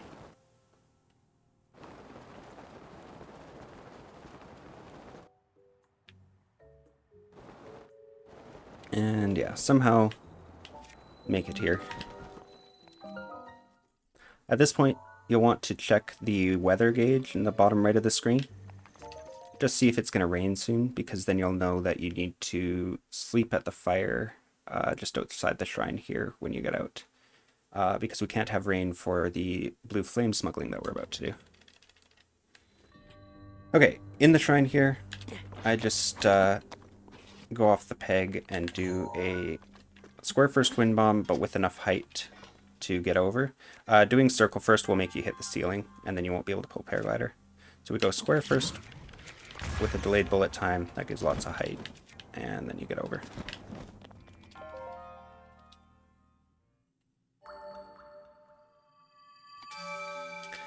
And for a lot of the intricacies in like square first wind bombs at different heights, or you know, turns, delayed turn wind bombs, really highly recommend you watch both of Vivox's wind bomb tutorial videos, which I will link in the description.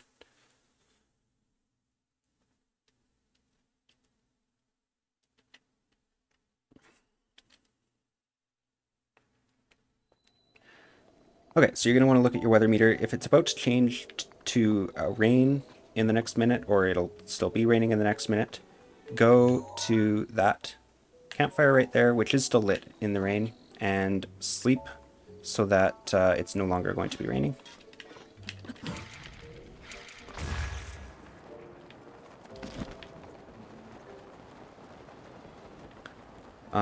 Once you're sure it's not going to rain, wind bomb over here to the blue flame. And we're going to do a glitch to smuggle the torch, which means we're going to be able to run around and wind bomb and stuff while still holding a lit torch.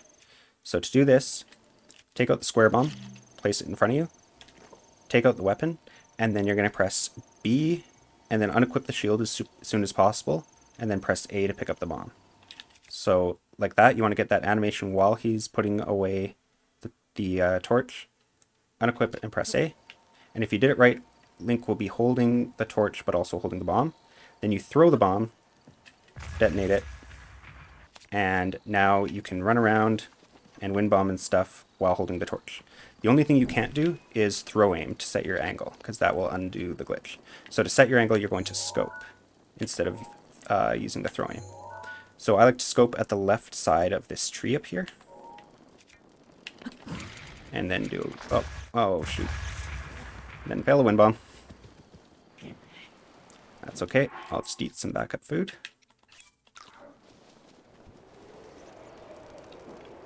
Okay. Try that again.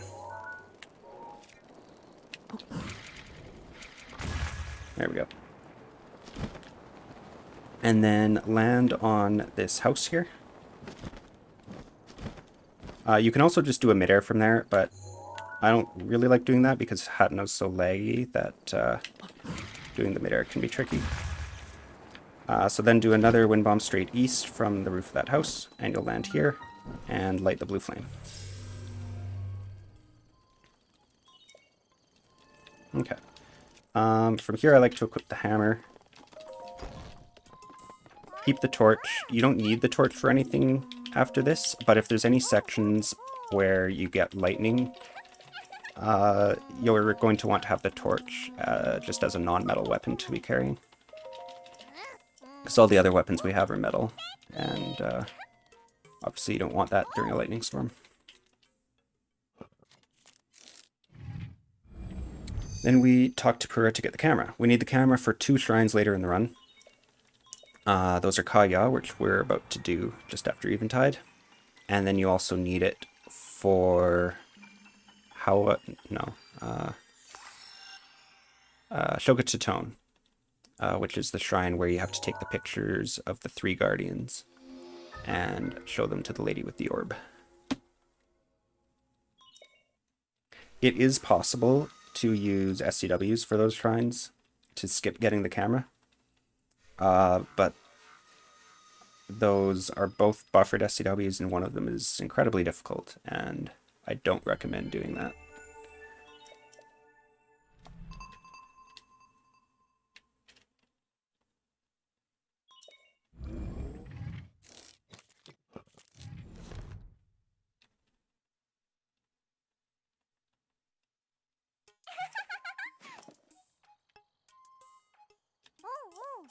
Okay, so Pur's going to ask you to take a picture of her. In other categories like AMQ or 100%, you would take that picture. However, we don't need to here. So we're just going to leave.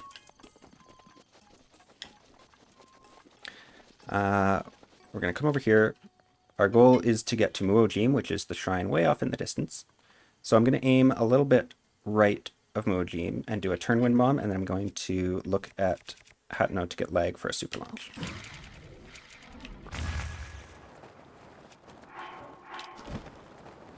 Which I got. So if you get the super launch, you'll be able to make it to this cliff in the 1 wheel of stamina that we have. If you don't get the super launch, you're going to need to eat some stamina food and do a mid-air to back this up.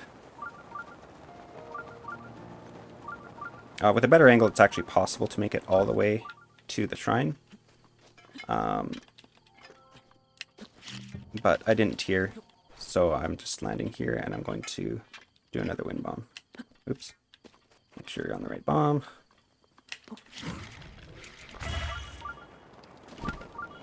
Okay, this is a test of strength. For tests of strengths, using the square first skip that I do, you want to make sure you have 2 hearts when you're entering the shrine.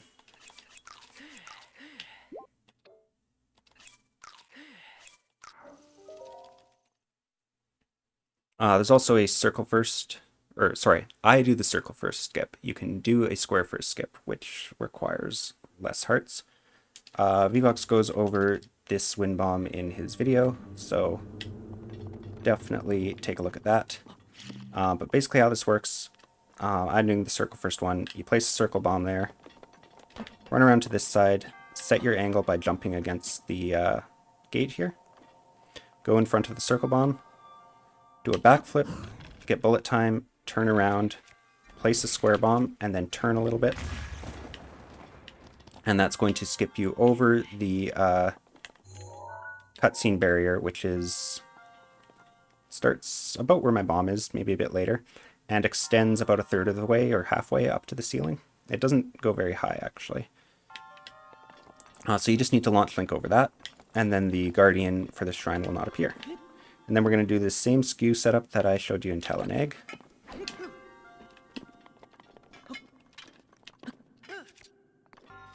Which failed. It looked like I had skew already. Oh, no, I didn't. I just didn't do the clip right. Okay, we're good.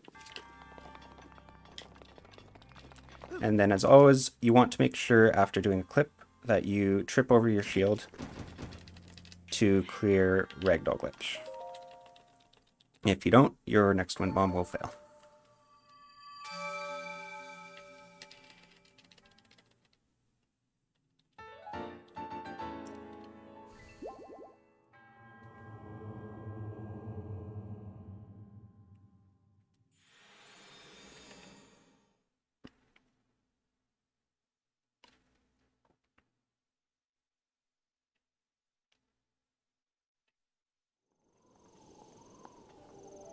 Okay, next one. I'm still struggling to find a really good way to get a consistent angle here. It's really windy, so doing any sort of delayed wind bomb is kind of bad because the wind will push your bomb. So just go like northeast and try to get a good angle. Actually, that one was really good. So I was aiming a tiny bit left of northeast. Maybe that's the way to do it.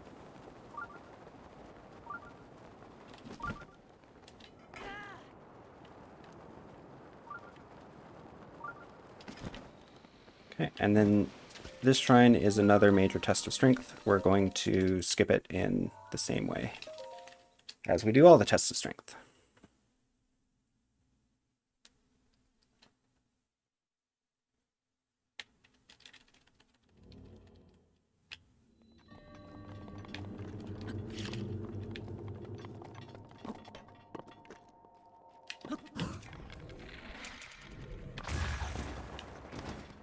If you're doing the circle first setup like I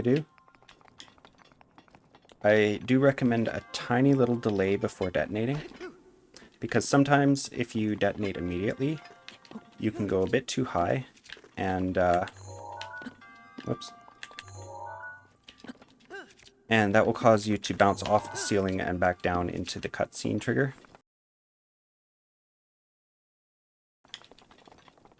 So a tiny delay will prevent that. And it'll also send you a bit further into the shrine.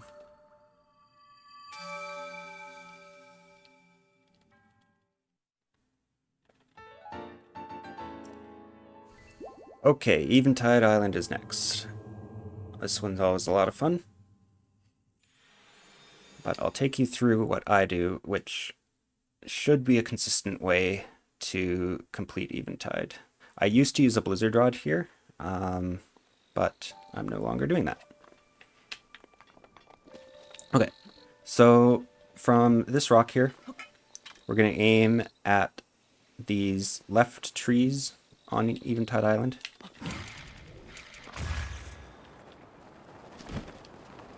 Wind bomb, and then we're going to do a midair. I like to midair when I'm like about halfway there. It is possible to get all the way to Eventide in a single wind bomb, but I usually need to do a midair. Okay, so you'll land somewhere along this beach. Shoot a single arrow into the sand. Drop your bokobo. And make sure you don't forget to eat this hearty food that we cooked earlier. That's going to give you 10 hearts, which if you get hit a couple times, then you'll still survive. Once you've done that, just enter Eventide. As long as you're in the water, you won't trigger this, so just stay in the water while you're smuggling the arrow and the bow.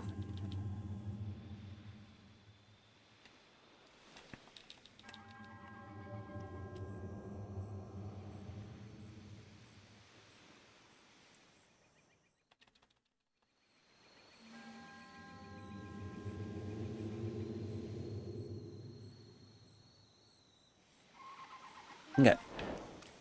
Pick up the arrow and the bow, make a cryo block, and wind bomb towards the first camp. If you land about here, you're going to want to aim ordinal. If you land further down the beach, you'll want to aim like cardinal east or a bit off cardinal.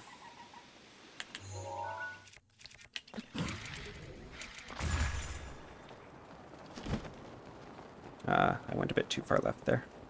That's okay. So we're going to glide down onto this orb and just grab it and scram. They won't be able to hit you as long as you grab it pretty quick. So I like to go around the back side of Eventide. You can also go around the front side. I've timed them, they're about the same. But for going around the back side, just follow the path that I'm doing here. If you forgot to eat your food, you can pick up some bananas here. But hopefully you'll still have all your hearts at this point.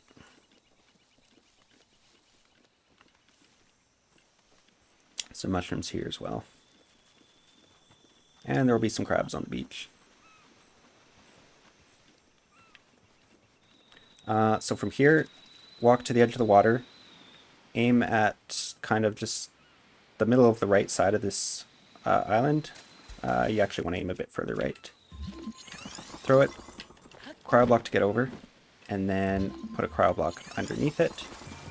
And you should be able to just grab it and put it in the thing.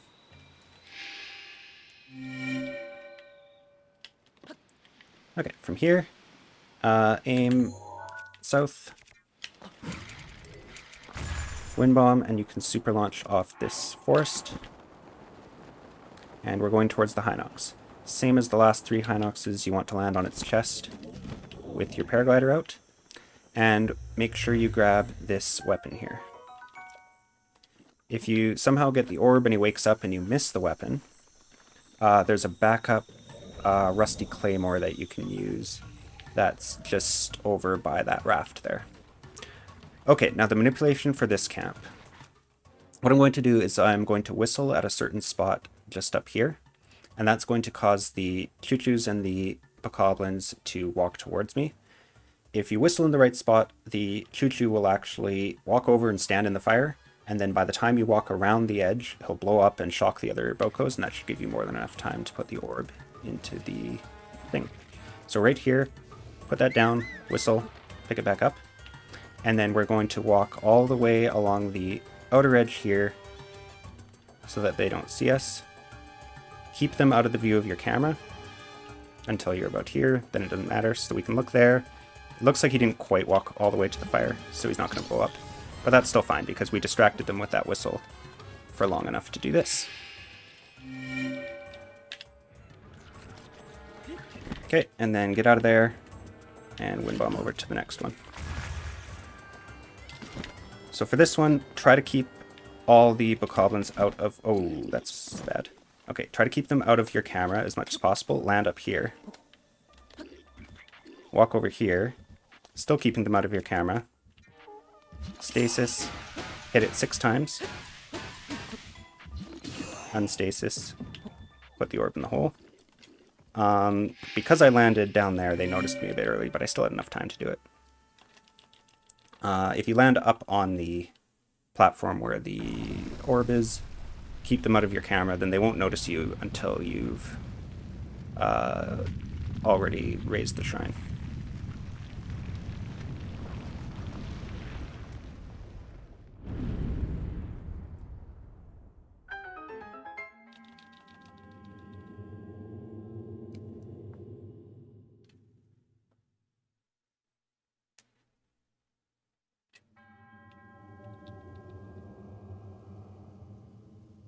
Okay, once this cutscene is done, I'm going to run back to that same platform. And just wind bomb straight east. And enter the shrine.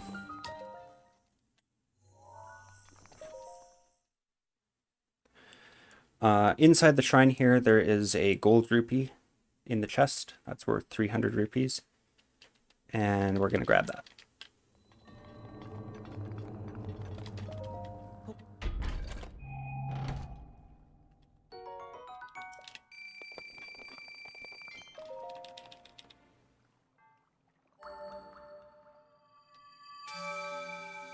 Okay, that's pretty much how Eventide should go.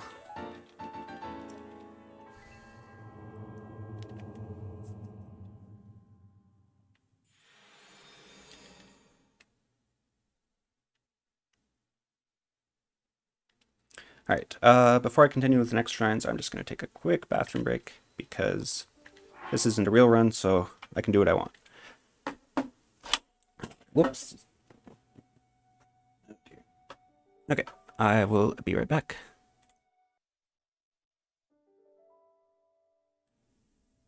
There we go.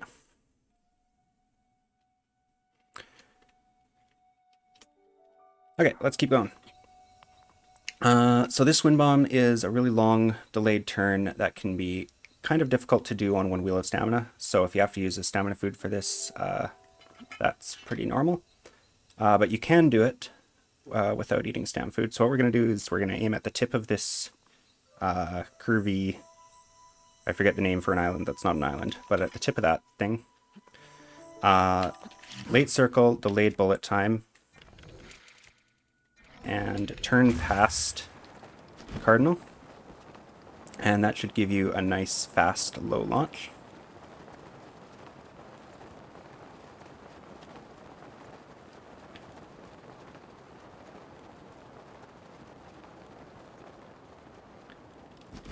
And for this shrine, we need to take pictures of these 3 fragments. So here's the first one. Snap a picture. Switch to Cryonis. Put up a block. And then next we're going to aim northwest.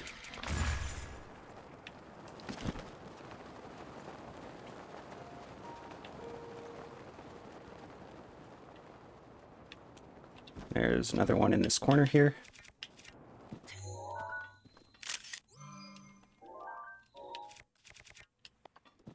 And then the third one is going to be southwest from here.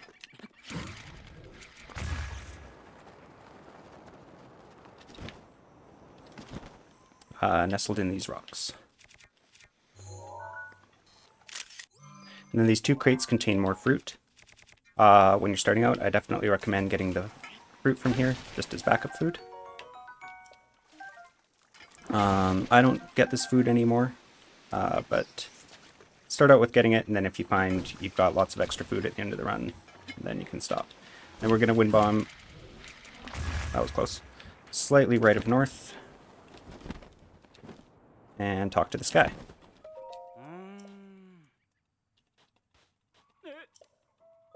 For the pictures, make sure you get the pictures in the center of your camera and taking up most of the field of view. If you take it from too far away, it won't count, and this guy will be like, oh, you didn't find all the pictures, even though you clearly did. And you'll have to go back and retake the picture.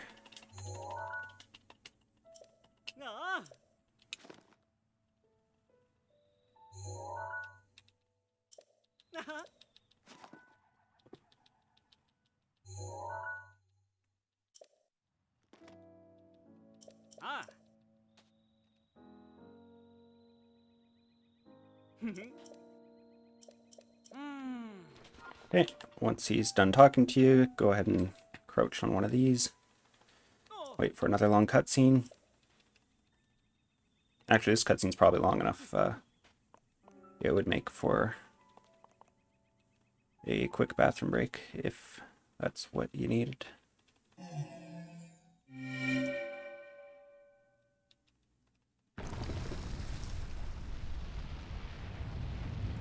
So would Pura, by the way, while you're getting the camera. That's a pretty long cutscene that you can just mash B through.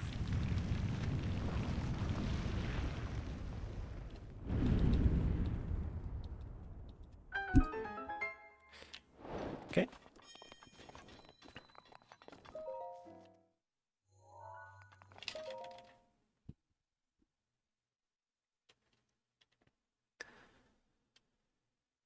So this shrine has a pretty easy wind bomb that we're going to do from this ramp to the left.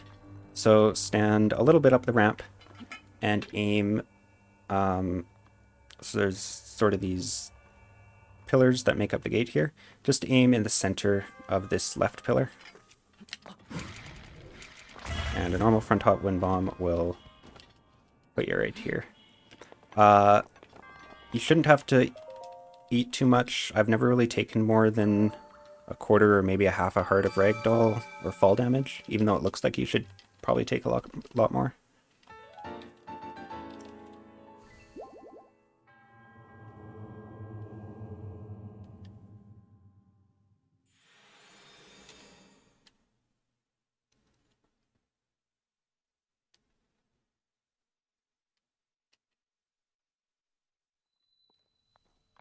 Okay, and then to the shrine outside Loreland Village.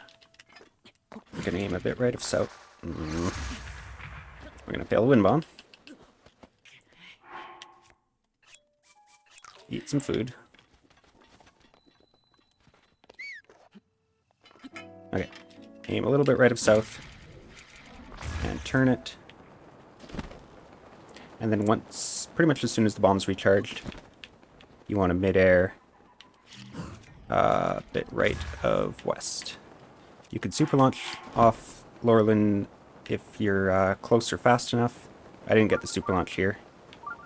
Oh, and I'm actually kind of low on stamina.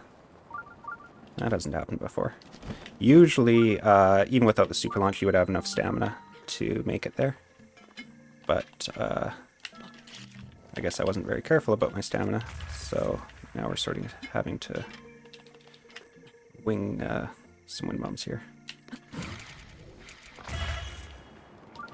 Alright. Good enough. There we go.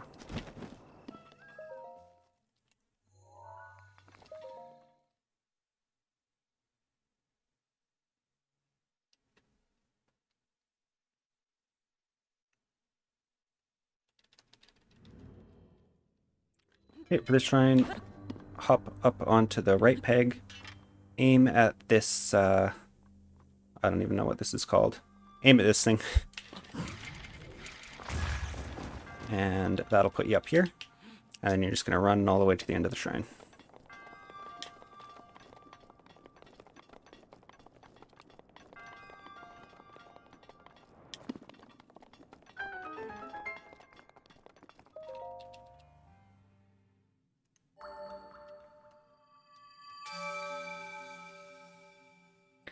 And that is the very long first branch of the run. After this is going to be a warp. And then the second branch is also very long. And the third branch is also pretty long, and then we've got a bunch of short branches for the last half.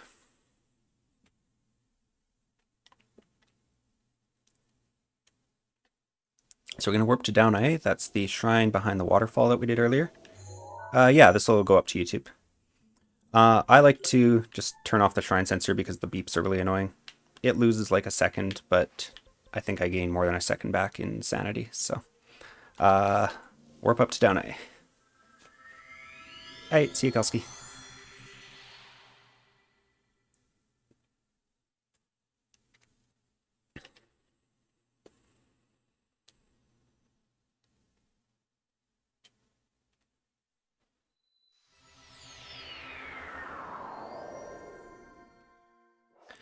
Okay, from here, we're gonna do the same wind bomb that we did when we were going to Camry Rag. Aiming left of north. And landing up at this thing. And then we're gonna do another turn wind bomb left of north. I was standing too far back there, so I did not get bullet time. Okay, let's try that again. Aiming left of north. And a turn. And there's a few places you could land here. I like to land on this rock with the Korok boulder. And from there, do a turn right of north this time. And we're going to be mounting a buck, a male deer, the one with the antlers, in order to complete this shrine quest. So look for this little patch of bushes. And then the buck is always going to spawn in. If you draw a line between the patch of bushes to Cass over there, the buck spawns in right along this line. If you go fast enough, you'll land before the buck even spawns. So then you'll be just like kind of waiting around for it to spawn. Normally, because of the way I set time of day, it shouldn't be night here, so you wouldn't have to worry about electric keys, but I'm going a bit slower while I'm explaining everything, so it's already night.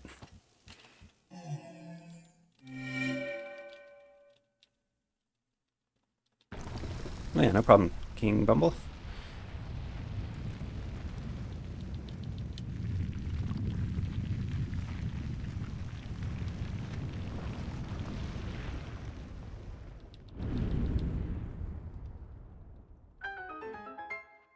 Oh, a note on grabbing the buck there.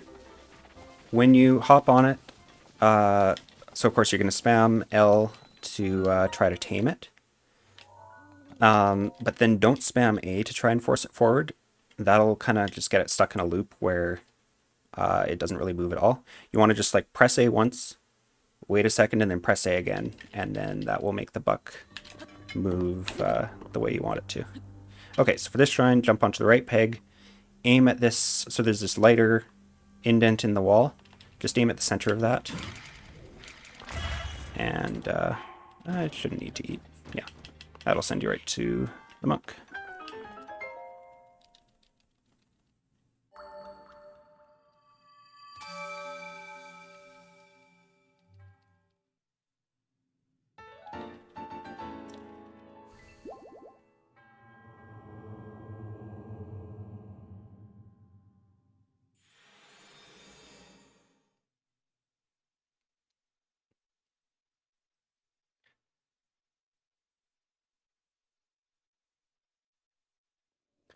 Okay, so if you make it here during the daytime, which is what I normally do, then you can do this super launch without VR, but I find it's not, I don't know if it's impossible or just really hard to get the super launch at night. So I'm going to be using VR because it's night. Also, if it's cloudy, you're going to want to use VR. So we're going to aim at the Eldin Tower here. Turn so that we're facing north, and then look at that forest. And yeah, if it's clear in the daytime, you won't need VR. Get a super launch. If you don't get a super launch, then you may need to do a midair or land to make it to the shrine. Or if your launch was fast enough, you might make it on one wheel of stamina. And we're going to land here. There's a radish that appears here. You can grab that. If you get there really fast, though, the radish won't be loaded in. So then I would grab it after you do the shrine. So then this one you can choose to do the test of strength skip, or you can just fight the guardian. If you have enough ice arrows, so if you skipped the ice arrows on plateau, then definitely do the skip. But if you have extra ice arrows, which would be 10 at this point, then you want to equip Knight's Bow, ice arrows, and the Edge of Duality. Doing the skip for a minor test of strength and fighting is about the same. I've timed them to within like a couple seconds of each other. If you have speed food, that is, which we would for all of them. So I'll show you how to do the fight here. So you're going to aim towards the end of the shrine, and then see there's this shadow here on the ground. You want to release the bow just as you're like past the halfway point of that shadow, walking forward. So walking forward, release. And that's going to cause Link to enter the cutscene while the arrow is still in mid-flight. Guardian spawns, and then the arrow will hit the Guardian. We want the Guardian to be frozen when we hit it with the Edge of Duality, because that does, I think it's triple damage. Then, with the next arrow, try to hit it right in the eye. And hit it again, and it'll die. For all the ones after this, we'll have attack up armor, so you don't need to worry about hitting it in the eye. Oh, by the way, this chest contains a Knight's Bow. If you missed the one at Tawa Jin from the Black Hinox, you want to get a Knight's Bow from there. The reason we want a Knight's Bow is it's made of metal, so that gives us a bow for the volcano regions in Eldin that won't burn up.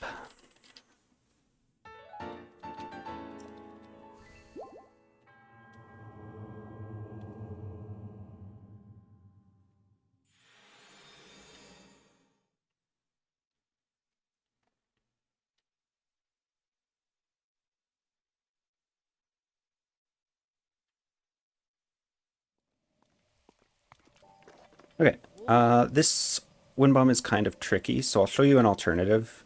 You can do a backflip starting right here, aim just to the left of this tree, and do a backflip setup. That'll take you all the way to the shrine, though it's a bit slower. Or, if you want a faster way to get there, climb up onto this part of the shrine, aim a tiny bit right of west. I'm using the mini-map to set this up, not a visual cue. And then do a small turn left, and look back at these trees for lag for a super launch. I missed the super launch input there, but if I had gotten the super launch, this would take me quite quickly to the shrine. Since I missed it though, I'll have to mid-air or land. Mid-airing was a poor choice because I am about to run out of stamina. So I'll just have to land and back this up. If you get the super launch though, you'll get all the way there.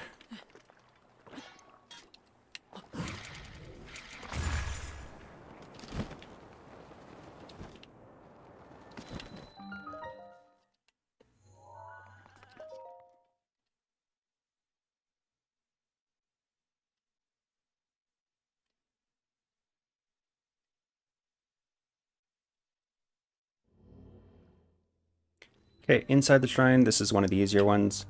I just run up here, aim a bit to the right, and a normal wind bomb. And that's that.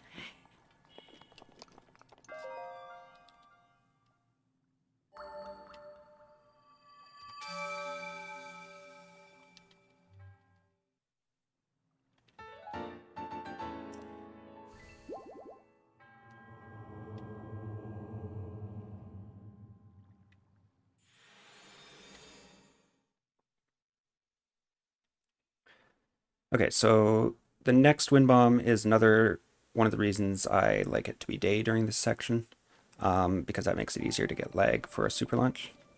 So I'll show you what I would do to get the super launch, but it'll probably fail just because it's harder to get lag at night.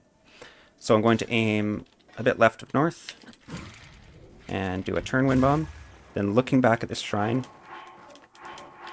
try to get lag for a super launch. If you get one, it'll take you all the way to the next shrine. If you miss the super launch, just land right here and do another wind bomb at the same angle, so left of north.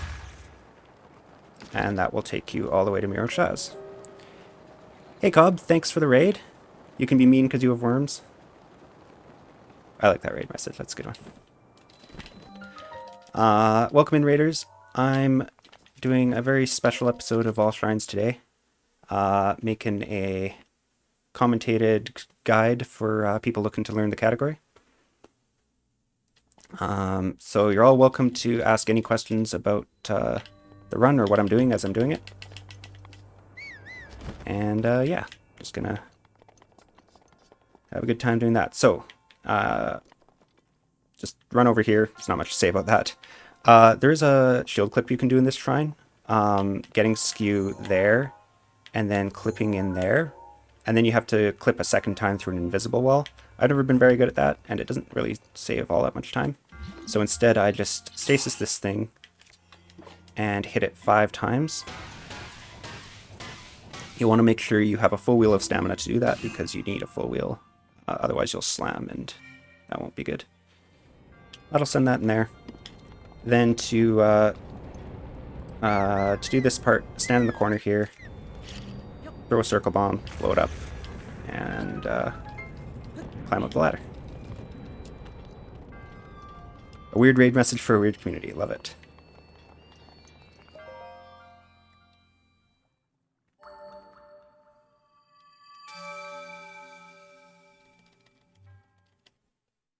How'd your stream go, by the way?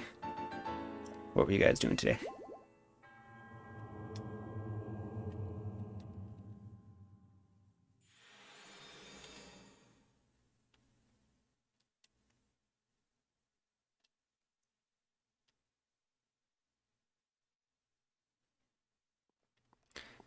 Okay, for this one, there's a few paths you could take up here. I'll just show you what I have found most reliable. So I'm going to aim just to the right of the stable here. Do a normal wind bomb and then get lag looking at both the stable and the castle. And that super launch should take you over to this rock here. The one kind of to the right of the stump. Or I don't know if that's a stump, whatever that is that the electric or Wizrobe is in. And then from there, aim right of south. And a normal wind bomb should take you either all the way there or just about all the way there. And then you can kind of jog over and into Namakaaz. Namakaaz is another test of strength. Like I said, I'm doing inside skew for all the tests of strength, but in the YouTube description, I'll link a video that shows you some outside skew spots for every shrine. that you can do if you prefer those. Whoops.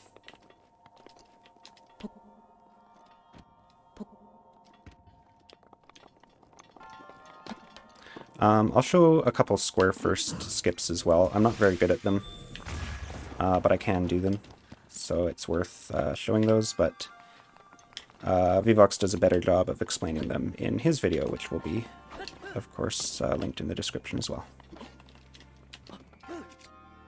Whoops.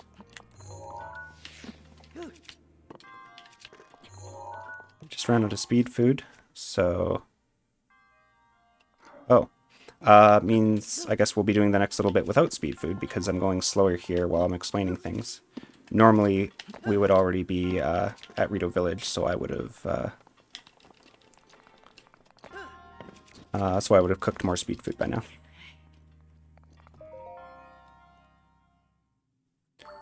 You got your goal of sub 130 in all dog treasures. Nice. But not satisfied. That means more runs. Also nice. Well, congrats on meeting the goal.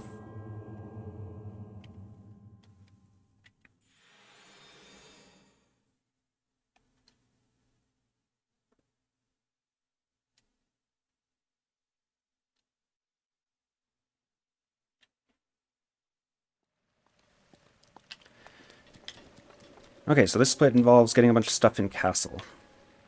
I like to come up to this rock. I'm going to aim a little bit right of west and then do a delayed turn. You can also do a non-delayed super launch, but I find getting lag here kind of tricky, so I prefer just a delayed turn. And where you're going to want to land is just left of this big Ganon pillar thing. There's a little hill with a chest on it. That chest contains 5 shock arrows. We want those. Then we need to take pictures of 2 guardians for Shoka Totone. So switch to camera, look up at the castle, zoom all the way in, and there's a guardian skywatcher there. Make sure you get this image added to Hyrule Compendium text. If you don't, that means you missed the picture and you'll be very sad later. And then look to the left, there's a guardian stalker chilling over there. We're going to grab its picture as well. And then wind bomb a bit right of west. Whoops. Failed to get bullet time. Okay. Wind bomb a bit right of west. With a turn. And super launch off castle. That went really low. I think I kind of scuffed up the wind bomb. Normally that should take you all the way to the Dinral scale that we're about to get, which is behind some bombable rocks.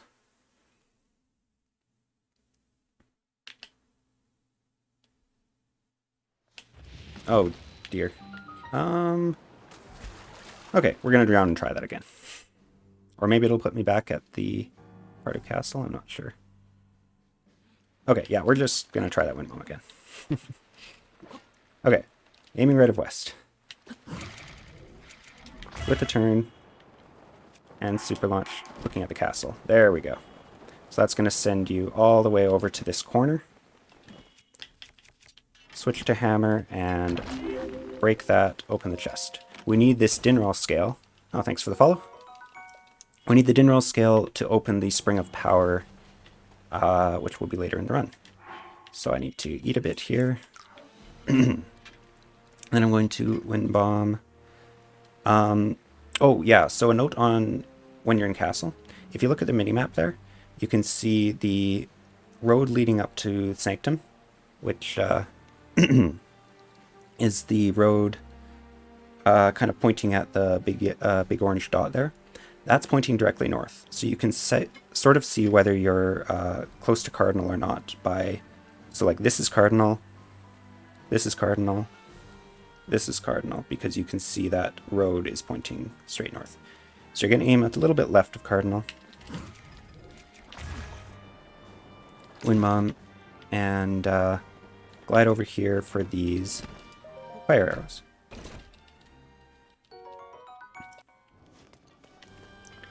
And then from here, there's another bombable rocks there, kind of hard to see in the rain. Oh, very important. after you do that wind bomb, blow up the square bomb right away, because it'll always be sticking around. Then you're going to do a square first wind bomb over to this one. Yeah, just like that. And get 5 bomb arrows from this chest. From there, you just run off to the right and glide down into the docks entrance. There's going to be a great flame blade sticking in the ground here. Grab it and get out of there as fast as you can so that guy doesn't shoot you. I'm going to have to eat a little bit more. Okay. Normally you'll be moving fast here because you would have some speed food active. You can smash these boxes for more food, which I do recommend doing until you decide that you don't need that food anymore. It's a little slow because you get some extra text boxes there, but definitely worth it when you're starting out. Smash these boxes for arrows and more food. And then shoot a fire arrow at that thing to raise the shrine.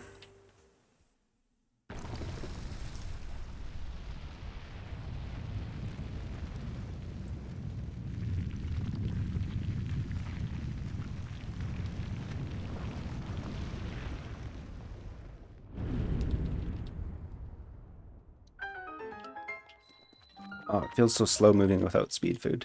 But don't worry if your speed food runs out before you get to Rito Village. It's not a big deal. There's not a ton of running other than mostly in this split. So it won't slow you down like all that much. You know what, maybe let's show the square first one here. So this is an alternative that I find harder to time. Some people find it easier. But basically, you want to put the square bomb down, backflip,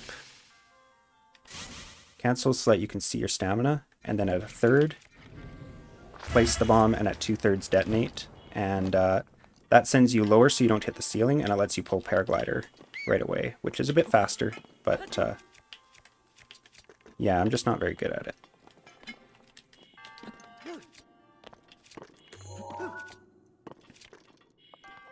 So you can play around with both and see what you like best. Okay, if your pot lid breaks here after this clip, that's totally fine because we're about to get some more shields. So this is the last, this is as far as you need your 2 pot lids to take you. If you have trouble making your 2 pot lids last all that way, you can get the Shield of the Mind's Eye in Tail and Egg, or you can get that Traveler's Shield from the Stockhoblin at She Veneer.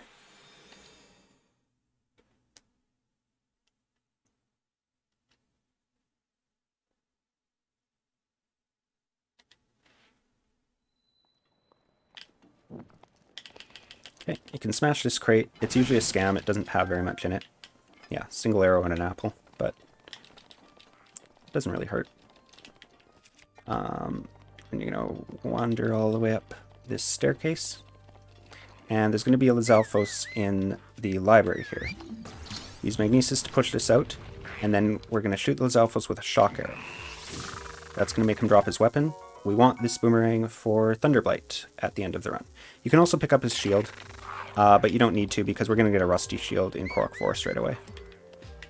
Okay, then from these, I don't know what these are, from this thing, aim at the right side of this hole, and fail the wind bomb. Let's try that again. From here, aim at the right side of the hole. What the heck? What's going on?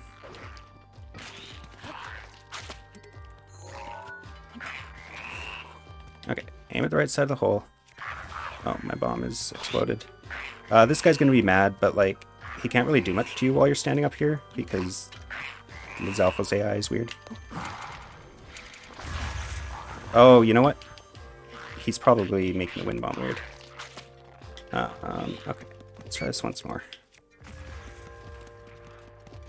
The bombs are probably like hitting him or something.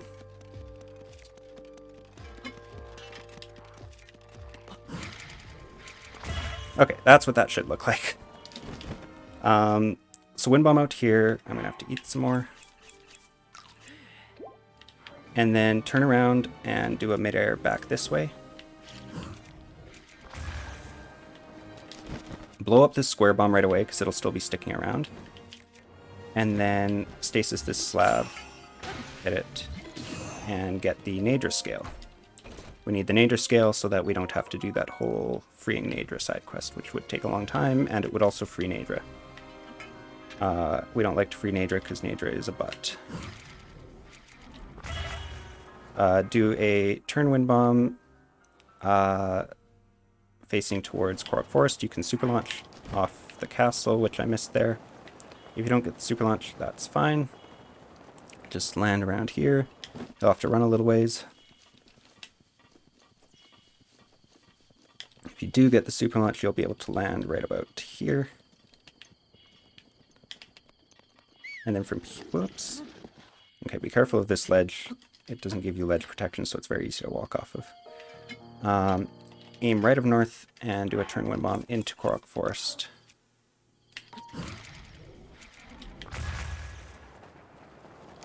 And you want to be headed pretty much straight towards the Deku tree is the right angle.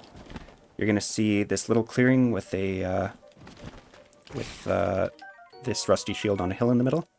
Grab the shield, run over here, and put the shield in the tree's mouth. Speed food, yeah, I'm out right now because I'm going a bit slower. But we'll cook some more speed food very soon.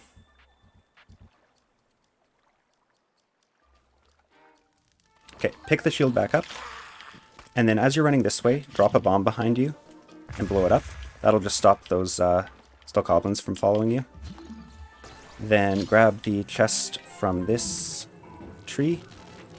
And while holding it, just slowly move forward into the mast of this raft, and that will cause the raft to go across the little lake here.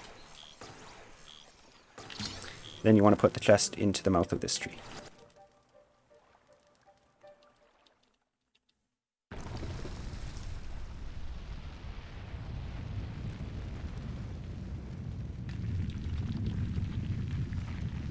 Oh, thanks for the follow, Sinvar.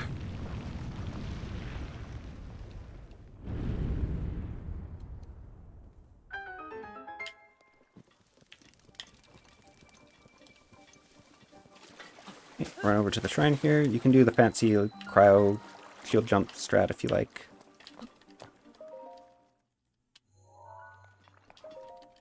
And then this is just going to be a blessing.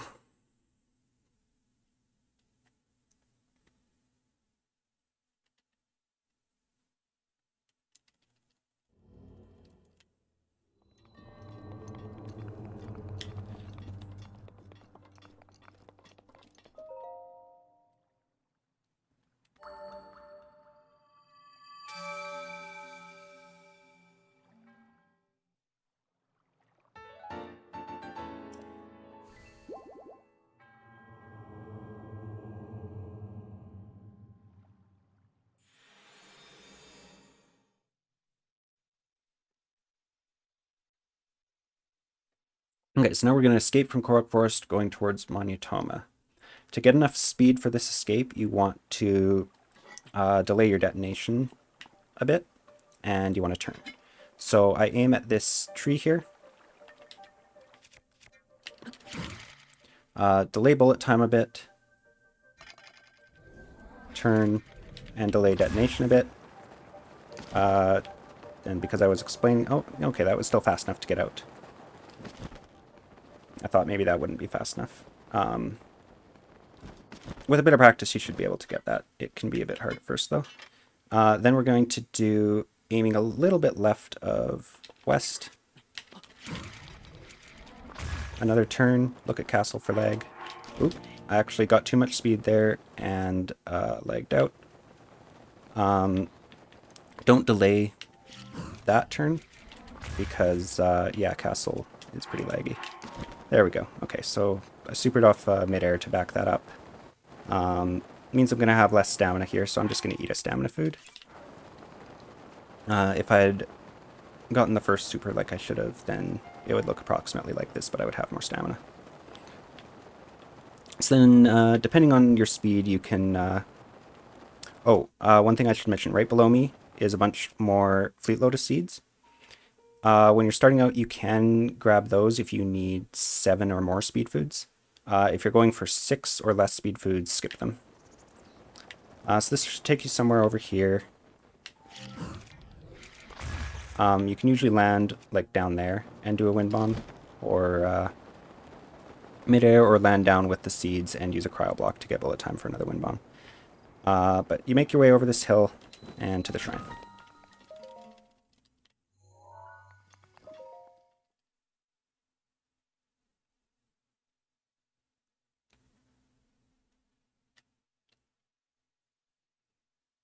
Okay, there's a cool strat and a fast strat in here. I'll show you the cool strat because it's cool.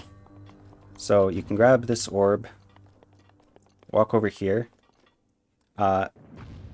aim link towards the camera and facing away from where you want the orb to go, and press wait, is it? Yeah, there we go. It's just press X and then Y, and that will make Link hit the orb over the thing, and somehow it landed there without going in. Weird. That doesn't usually happen. So yeah, just jump and then press... Okay, well, that would normally go in, but if it doesn't, or if you want to do the slightly faster strat, you would just come up here, aim at like the first bar on this cage, and wind bomb, and that should normally land you in here, although it's not like perfectly consistent. If you land in there, then you'll take less fall damage.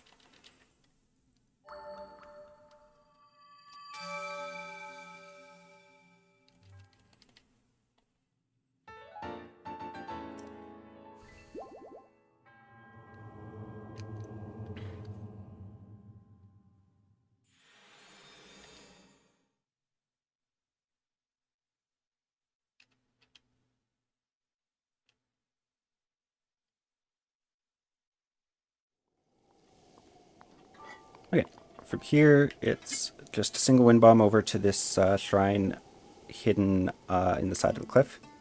So I aim a little bit, well, aim kind of at the right side of this cliff here. And then a small turn left. And the turn's just to get more speed, because otherwise you're aiming straight cardinal. I actually turned a little too far there, but it's good enough. And then you want to get in through here, so I like to just hammer it, and here we are.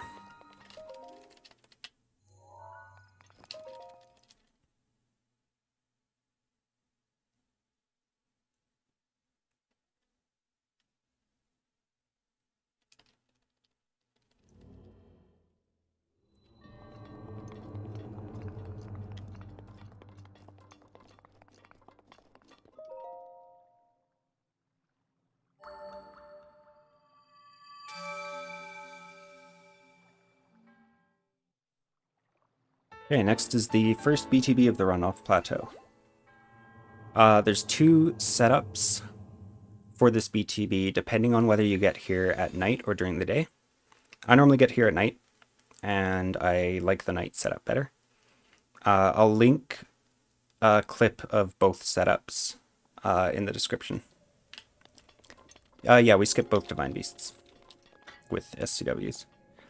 So from here, aim a bit right of north, and turn to the right. That'll put you over here. So this is the daytime setup, of course, because it is day. This moblin's going to be walking here. Land on here with your paraglider out so he doesn't notice you.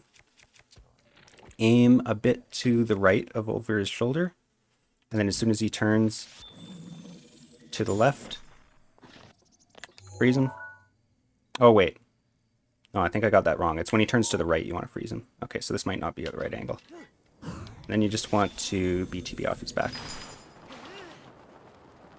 Okay, that still worked. Can't remember if it's right or left. Yeah, in the description I'll link a clip of each setup. Okay, I used way too much stamina in the air there. Hopefully I can make it. Oh yeah, we're still good. So pumping the glider like that means you'll use less stamina. So just pressing B and X back and forth. And we want to land at this cook pot, and we're going to cook some speed food. So you take 4 Fleet Lotus seeds and a dragon horn. Cook them up. You can also replace one, but only one Fleet Lotus seed with a Rushroom or a Swift Carrot, which you could get from those crates, for example. But we should have enough Fleet Lotus seeds that we'll be making 3 here. 3 speed foods using only the Fleet Lotus seeds and a dragon horn.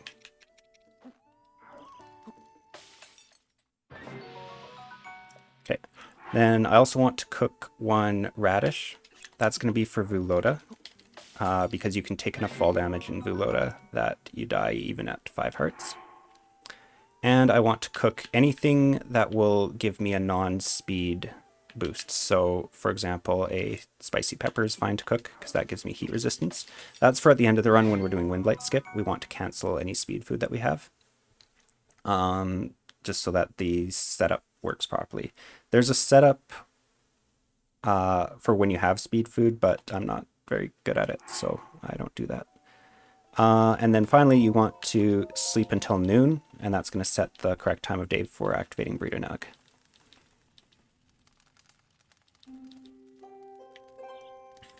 Okay, so we'll eat that speed food.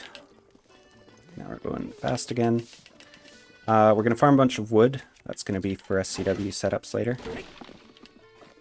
You can also grab 3 peppers here for a bit of extra food. If you're really low on food, you can grab these berries as well. Whoops. Yeah, grab all the wood here.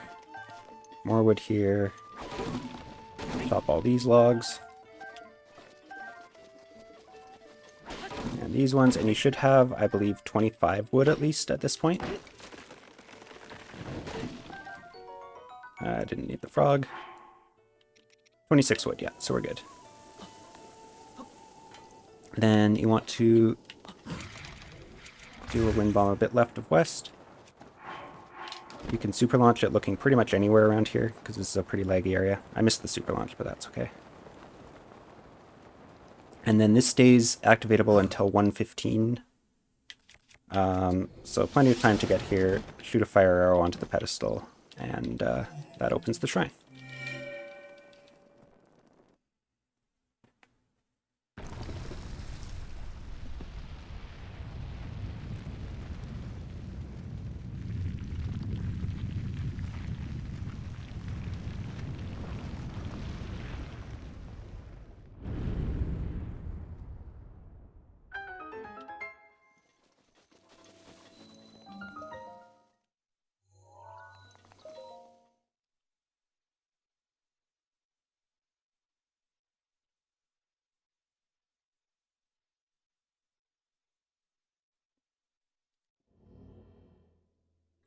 Okay, so for this shrine, I'm going to do a square first wind bomb off the right peg here. Delay boil time more than usual so I get enough height.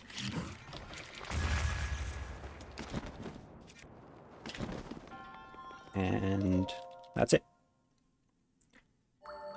Okay, next shrine is Vuloda. This is the one that you would normally need to complete Divine Beast Vale Meadow, and then do this long bird quest in order to get in the shrine. But we can skip all that with an SCW. Fortunately, this one is not buffered because we're using Rito Key as the source elevator, and since it's an underground shrine, it has a much wider radius that you can keep storage in before it'll unload. So I'm going to use a pepper again here. You can also use wood. You might just have to collect a little more wood later in the run. You can also do shield surf, bomb, any of those setups. Those are all fine to use here. I don't have to use fire arrows anymore because we've got this great flame blade. So we can just light the pepper on fire. There we go.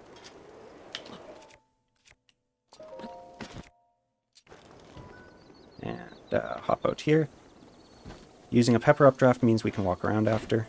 If you use wood, you won't be able to walk around, so you'll have to grab onto a tree and climb it, and then wind bomb off the top.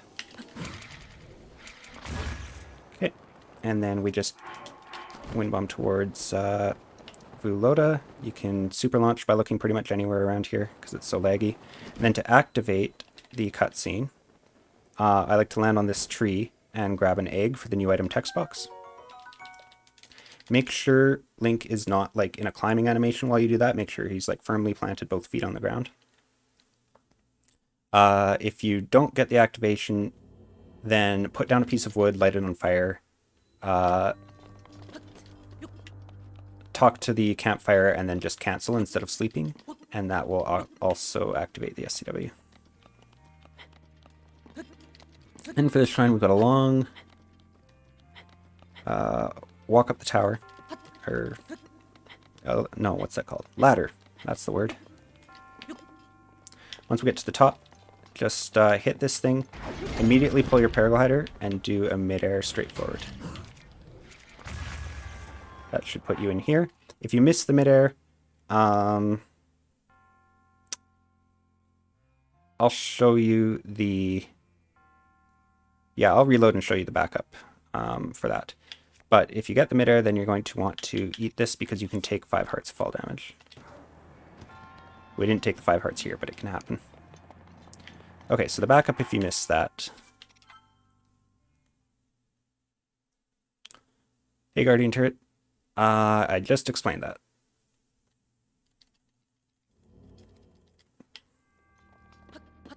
I'll be uploading this video to YouTube later, so if you miss anything, you can watch it there.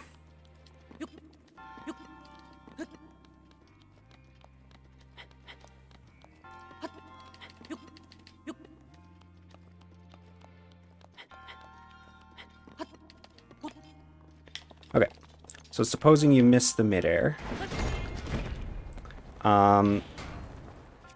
you'll want to glide down over here, and so there's, let's see, what's my visual cue again? I think it's, yeah, so there's these lines here.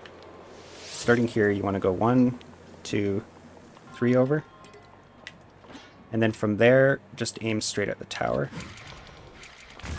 Do a normal front hop wind bomb. Oh, okay.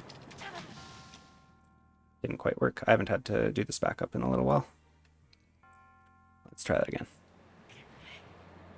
So from there, aim, I guess, like at the right side of the tower. Oh, goodness. And of course,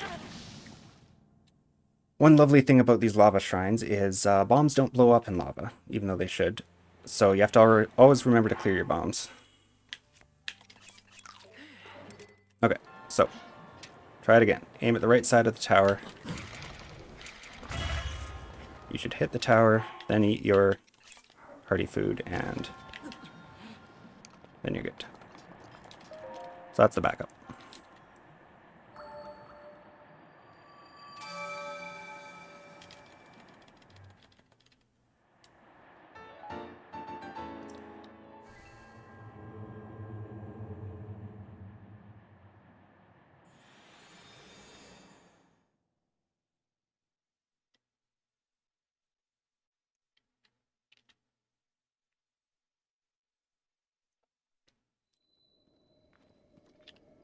Okay, whoops, I'm jumping way too far here. So from there, can't wind bomb from the shrine because the shrine's not there. So we're going to go over to this rock, aim a bit right of north, do a turn wind bomb, and then you can just get lag looking down at these trees for a super launch.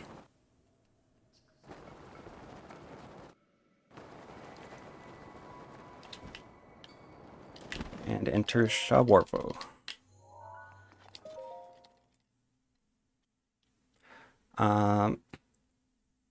So there's a faster strat and a slower but more reliable strat for this shrine. I'm going to show you the faster strat and then I'll show you what else you can do. So aim to the right and do a wind bomb towards this wall.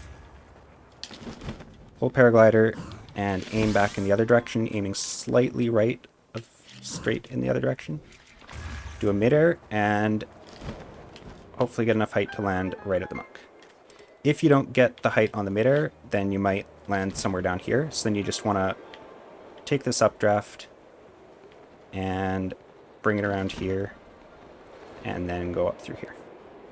If you land even further down, there's other updrafts that you can ride all the way up. So just try and get as much height as you can and hopefully land at the monk.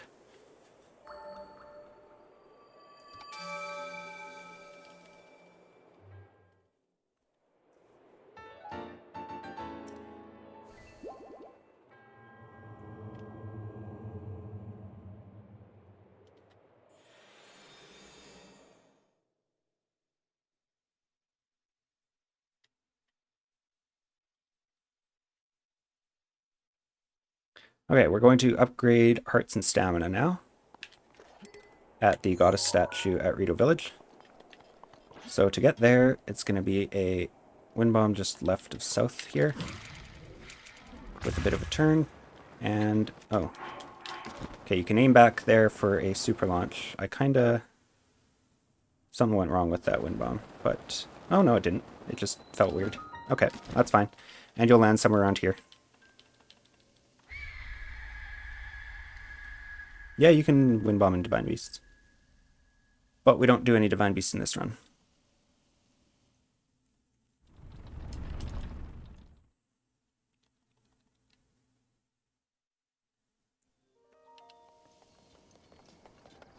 Okay, so the goddess statue is just around here. We're going to grab, and you can change this up as you like, but what I like to get is 5 stamina and 3 hearts. 3 hearts should make it so that you like barely have to eat at all for the rest of the run, because that would give you 8 hearts total. And then an extra full wheel of stamina is good for some of the longer wind bomb chains that we have to do later.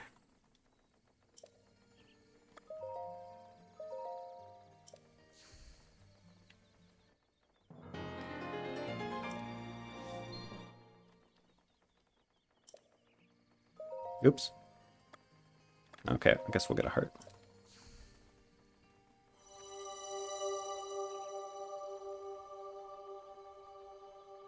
Doesn't really matter what order you do them in.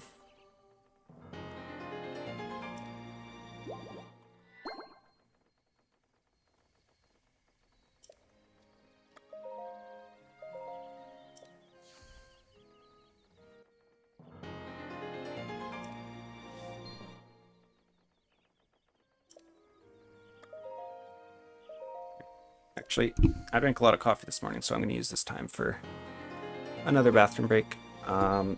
Just mashing A to get the last couple hearts.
Okay.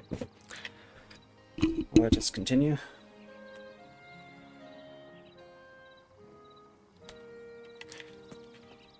So after getting all the upgrades, we're going to climb up, jump 3 times, and jump off. Oh. Ha. I forgot to grab one of the clothes. Whoops. Alright, I'll just warp. At the next warp point, I'll warp back to the one we forgot. So, the shrine at The one right before Eventide. The chest there contains another piece of clothing that we want so that we can sell here. So normally you would sell... yeah, I'll just do it later. So normally you'd sell both of them here.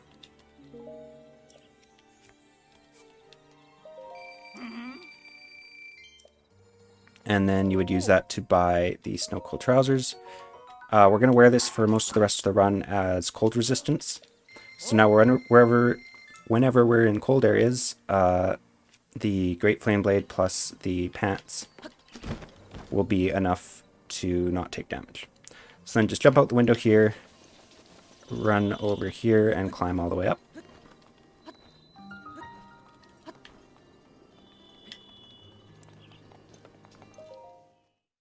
And enter this shrine. Yeah, so you normally want to sell both your pieces of clothing there, and then that's the last time we have to worry about rupees for the rest of the run.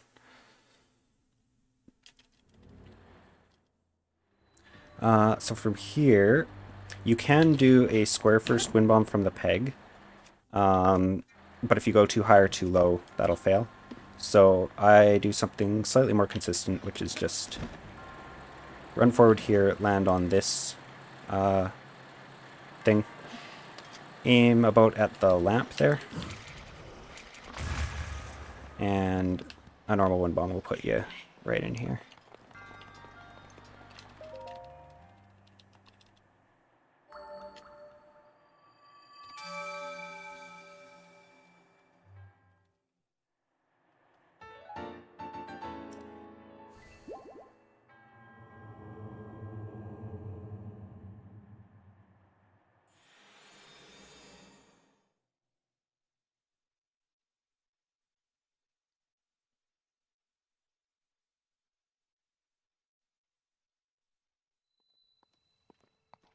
Okay, you know what, before we forget, let's just warp back to that shrine, get the clothes, and sell them.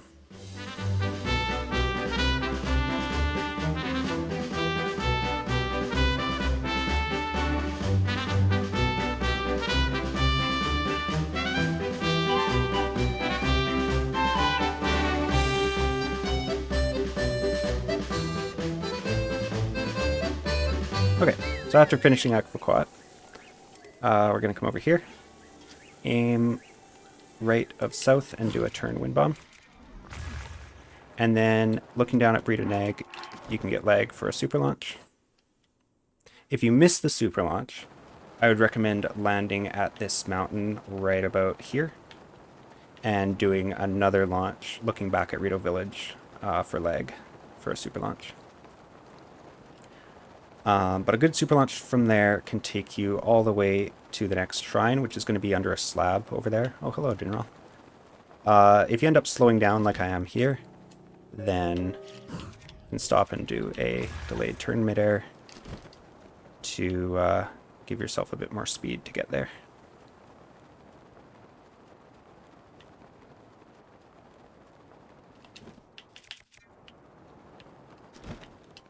Okay.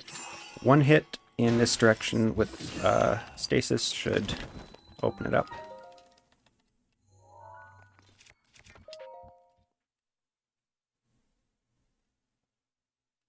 And then for inside this shrine, I've seen a few different strats. So if you're watching other All Shrines runs, you may see some slightly different movement here. But what I like to do is I run over to this chest and aim. So here's this elevator tower. In this dark section to the right of the elevator tower, there's a seam that you can kind of barely see there. So I want to align my throw aim right with this seam and do a normal wind bomb. And that should cause Link to bounce on the left side of that tower. Spam paraglider to open it up, and then you can glide right in here.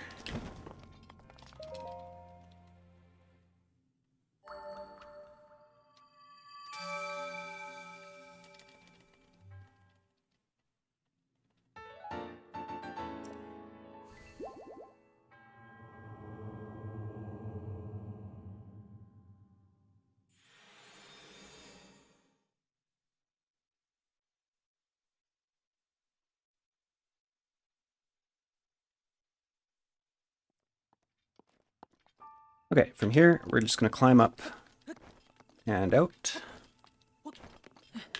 Then immediately turn around and wind bomb straight east. That'll give you some height. Hold bullet time until the bomb recharges, and then do a midair. Also straight east. I was a little off of east there, but that should bring you right up to this rock. Then from this rock, another wind bomb straight east. You can super launch that sometimes.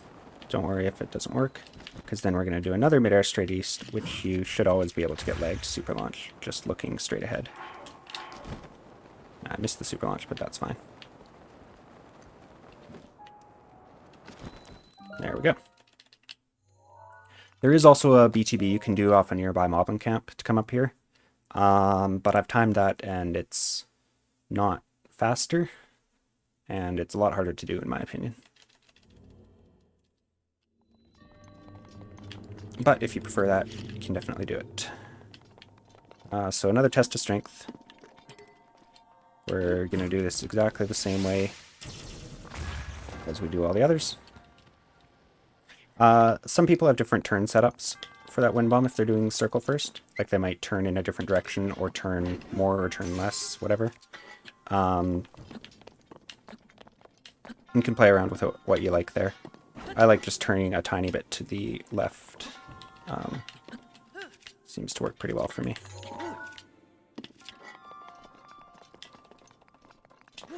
Okay, one thing to note, after we've gotten to 8 hearts, there's going to be a bunch of shrines where you can, instead of tripping over your shield, just bomb yourself.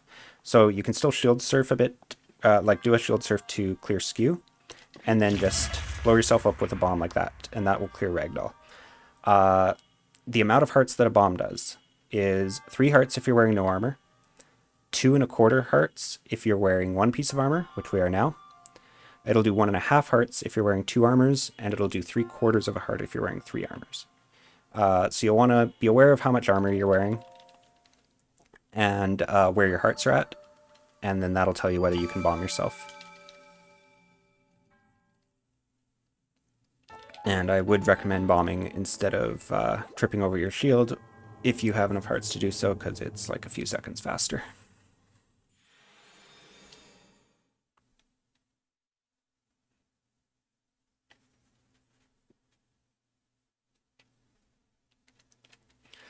Okay, here we have another BTB. It's actually night right now.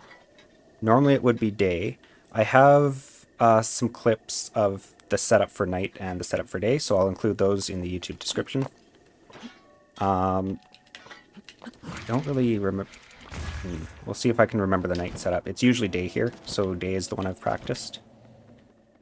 But for night, I think you just aim about there.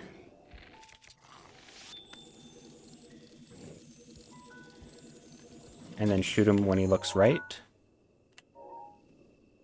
And then small delay on the shield jump. Bullet time when you're near his back. That went a little further right than it should have. So yeah, refer to the setups in the YouTube description. Where I'll show you a good example of the day setup and the night setup. But that was good enough to curve barely. Yes. So you want to BTB over here to this updraft, then just ride the updraft up. Land here, and if you have the Phrenic Bow, do not use the Phrenic Bow to activate this, because it sometimes won't work. Use a regular bow, so Soldier's or Knight's Bow is good. Aim at the center of this upper lightning bolt, and that will activate the shrine. So for some reason we've found that bows that shoot at the higher range, like Swallow Bow, Falcon Bow, Phrenic Bow, they seem to have like a 50-50 chance of activating this shrine. Not exactly sure why, but regular bows always work.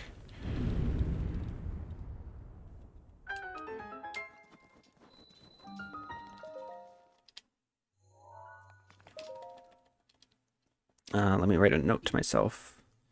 Include Day-night BTB setups.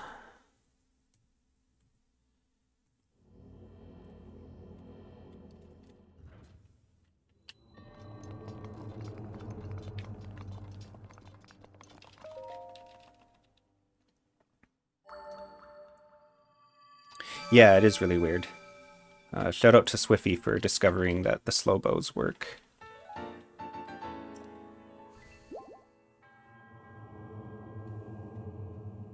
How do you access this shrine? I just explained it. You can go back and check the VOD or rewind the YouTube video. Sumasama we'll get to. Okay, so from here, we're going to do a turn wind bomb left of north, and then we're going to do a couple mid-airs to get to the next shrine. Oh, that was bad. Let's just try that again. My bombs were too close together there. I just released the circle bomb too late. Okay, try that again. Oh, I did that again. See the circle bombs releasing too late? And when you do that, you'll either fail the wind bomb or get a really weak one. There we go. Okay, so turn wind bomb there. It should go over. It didn't in this case, so... No, you know what? I want to show you the proper... Because from here I would just sort of be making it up as I go. But I want to show you the wind bomb chain that I like to use. Oh my goodness. Please go away.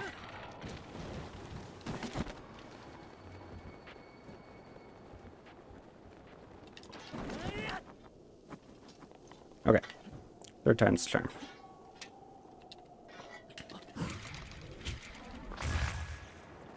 So left of north, going past this, and I want to glide a little ways past where... Oh, it's so snowy you can't even see where I'm going. I wish it wasn't this snowy. Anyways, you want to glide for a little while, and then do a turn left of west. And that should give you an angle that just cuts by this... this mountain. Moving really slowly. I think that mid-air was not very good. And then you want to do a mid-air that goes right of south. Which I failed. Goodness. Well, do what I say, not what I did exactly. The shrine we're going to is way over in that direction. So I'll just run and do another wind bomb. Please don't kill me.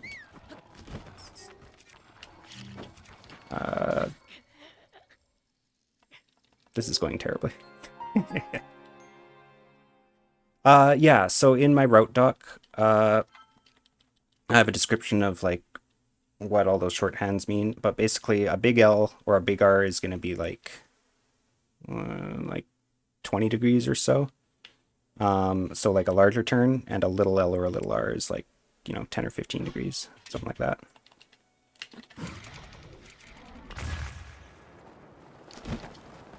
Okay, whatever. So if you land up here, and landing up here is totally fine, then do a wind bomb like that, right of west. And then the same thing here, a mid-air, right of south.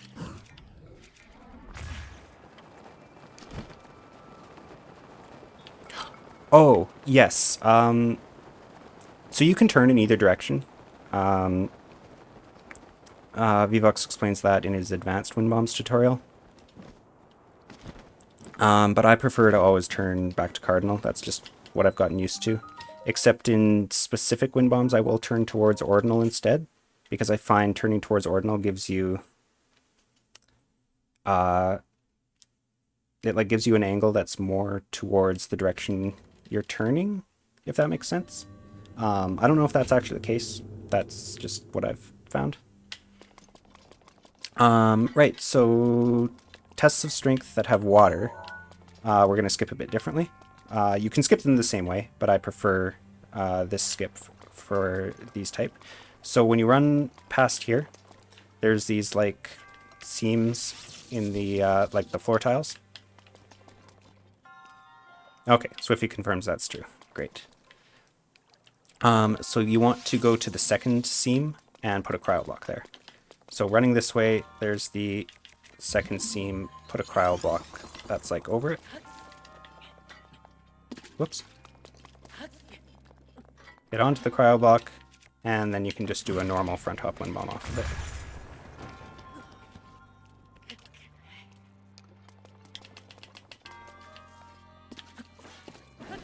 And then the rest is the same with the inside skew setup.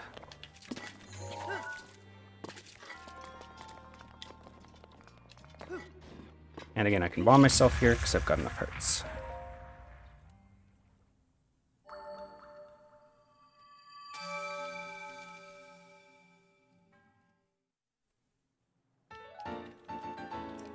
Yeah. Personally, I have a bit more trouble turning ordinally. I find I tend to dead angle more often, and it may just be that I'm turning too much.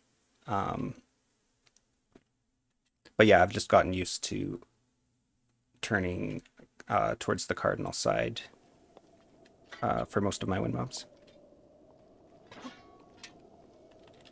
But yeah, play around with those and see whatever you find works best for you. Okay, so for this one, we're going to do a low angle delayed turn going straight cardinal. For these, you can turn in either direction, doesn't really matter.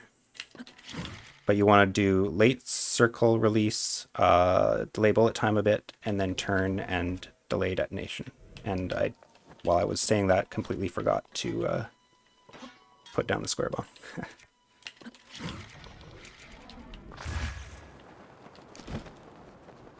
So that's going to bring you over to either this little snow shelf or the next one. Either one is fine. And then you're going to do another wind bomb of the same type. Ooh, that sent me too low. That would have been good if I was like at a cliff edge, but in this case, that's not what you want. So I just delayed that a little too much. The more you delay, the lower you'll go. And it also depends a bit on your other bomb timing too. So I'll try that again.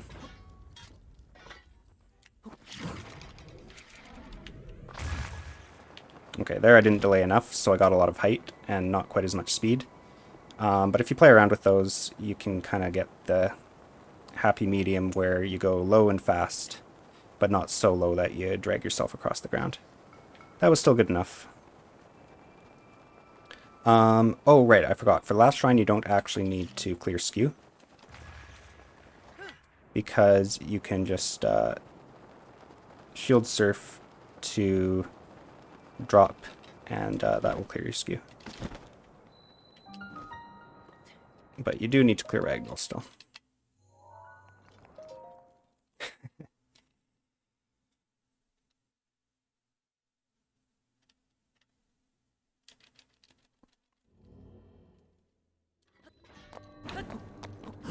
For this one, just a straight wind bomb off the peg. Nothing fancy.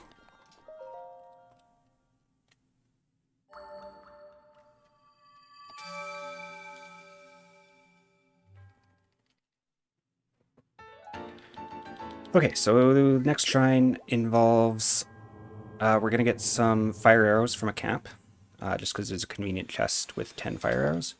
And then we're going to light those torches where the Molduga is. I've died several times to this Molduga. Try not to die. The way we don't die is by not touching the ground, which I'll show you how to do. So from here I'm going to do a small turn right of south. Oh, that was weird. It should land me up at the skeleton. If it doesn't, that's fine. You can land like anywhere on the skeleton that you can get bullet time. And then a turn left of south is going to take me to this camp. Nope, Taco Na is yet to come.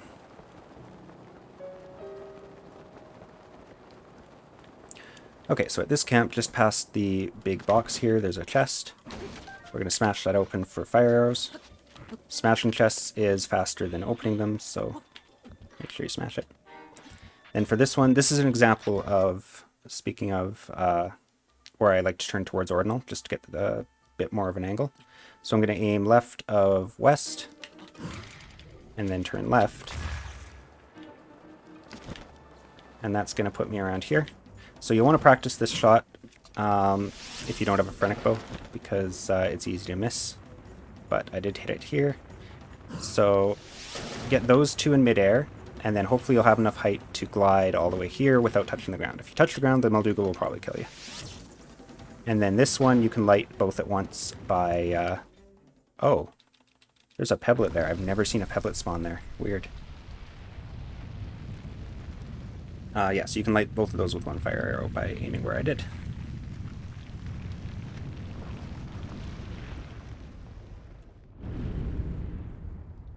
I hope that doesn't kill me. Please don't kill me. Okay, yeah. I've never seen these guys spawn here. Those are just random spawns. They can happen in lots of places. So then just jump off that thing, glide towards the shrine, and the Molduga won't be able to get you. Peblet said hi, YouTube. Kelsky, yo, thank you for subscribing.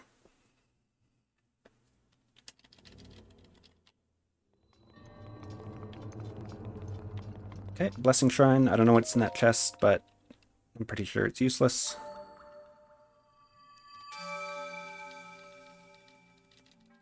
Oh, thank you very much.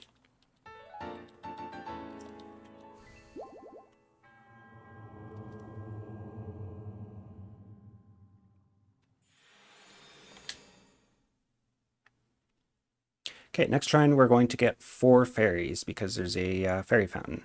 You don't have to get these, but I would highly recommend it because dying is slow and not dying is good. So I'm going to aim left of south, do a turn wind bomb, and land over on this little plateau here. There's some bomb barrels off it. So you can do a backflip wind bomb off the bomb barrels. That sends you there pretty reliably, or you can do a delayed, like a slightly delayed turn here. And that'll get you all the way to the fairy fountain. That was actually a really good wind bomb. That'll get me all the way there. Sometimes I have trouble getting here with speeds, so I'll have to midair. And that's fine if you do. Okay, so that takes us here. And then we're going to glide down and get these 2 fairies, because these 2 for some reason tend to be... oh. Crap, I missed one. Oh well. Yeah, those 2 fairies tend to be high more often than these ones I've found. So you want to get them while you're gliding down in the air and not miss one like I did. And then you can crouch and grab the other ones. So I get outside skew for this one shrine because the inside skew setup doesn't work the same. So you want to aim kind of up at this circle up here, standing about here on the lower circle. And just do an instant forward shield jump to get skew. And then inside this shrine, you want to remember to take a picture of the little guardian scout, because we will need that for Shokatotone. So to do this shrine, we shoot one of our shock arrows. I should mention, by the way, be very careful with shock arrows. We use all 5 of them, and there's not really any room to spare. You can get RNG shock arrows from that Boko at Tawajin or from the crates in Castle, but you're not guaranteed those. So raise a cryo block here, switch to camera, snap a picture. Oops. And then you can just run past them. And this pillar is exactly the same as a test of strength pillar. But you can't do that inside skew setup because it's like not shaped the same way around it. So we'll just do a normal clip through the pillar.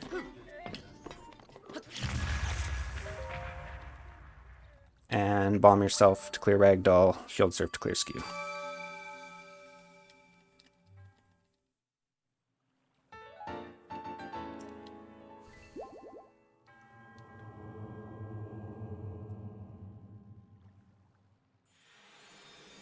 All right, so this upcoming segment is timed in the sense that if you take too long doing it, you're going to have a hard time because this segment ends at Sasakai, which has a minute-long window where you can activate it.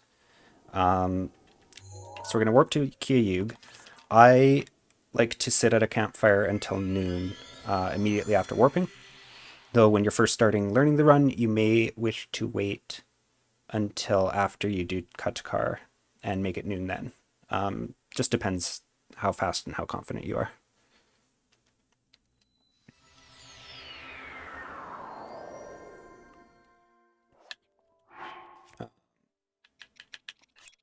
But if you're going at a good speed, then it should be fine making a noon here.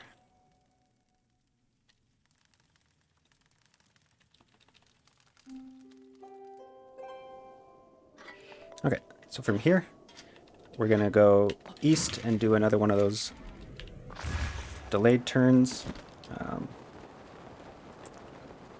Because we don't need the height, but we want some speed going east. And then as you get around this corner, we're going to stop and do a turn wind bomb left to south. And, whoa, that didn't work. Okay, well, I'll go at a different angle now. There we go. And you can actually get lag by looking down there for a super launch. Of course, my angle's off because I kind of scuffed that up. But ideally, that left to south midair should take you straight to the shrine and you can super launch it. So I'm actually going to have to just drop here because of Stam.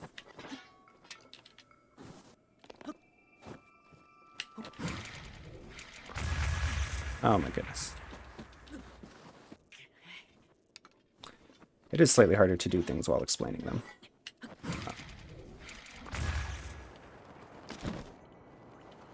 That's okay. Okay, so to unlock this shrine, you want to shoot it with 7 fire arrows. And you want to wait until the first fire arrow... Wait until 1 fire arrow goes out before shooting the next one. So that's 1, 2, 3, 4. And then while you're doing this, I like to smash one of these. 5. And grab a luminous stone. We're going to use the luminous stone to activate the next shrine. 6.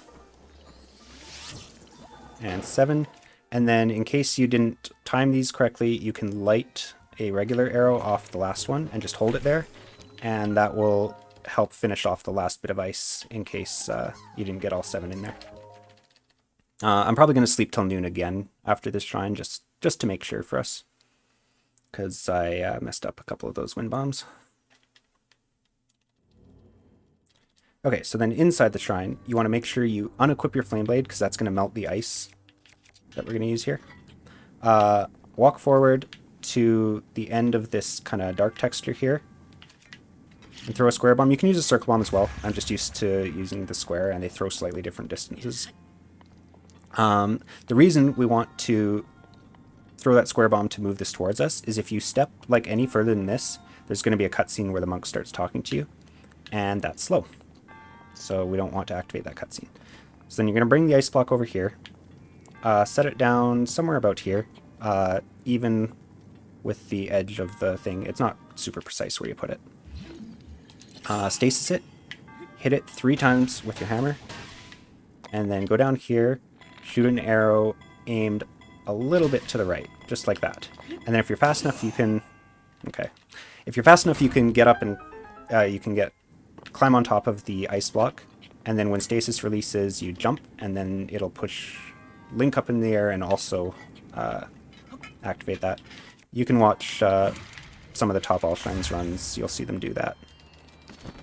But the backup, if you don't get that, is just to go to the stairs there, wind bomb straight due south, and you'll ricochet off this wall and land up here.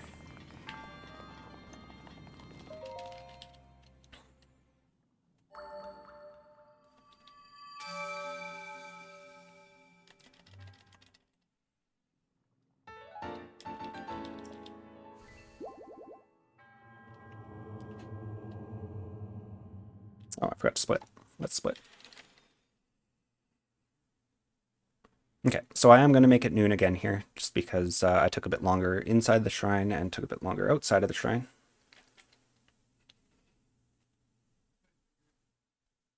The other thing you can do, if you know you're going to miss the time of day cycle, is you can do an SCW from Shodan 2 to Sasakai. Because Shodan 2 is an underground shrine, it's unbuffered. So you can just do shield surf for whatever your favorite method of storage is to to do that. I'm not going to show that off here, though, because that's not normally part of the run. Although some people do actually do that as part of the run. Okay, so a left of west, turn wind bomb, you can super launch it. Getting lag here is sort of unreliable, so you can't always super launch it. And then just do another midair to get a bit more speed in the same direction. If you got the super launch and you get good speed off the first one, you can get all the way here in one. Okay, and then we're going to land down at this pedestal. These are all luminous stone ores, which I guess is how you're supposed to do the shrine, but since we got a luminous stone at the previous shrine, we can just immediately activate it.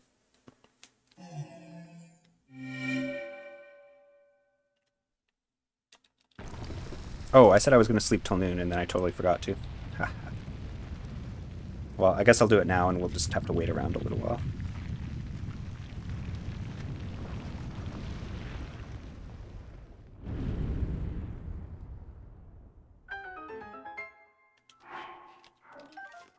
Oh, actually, you don't want to pick that back up again.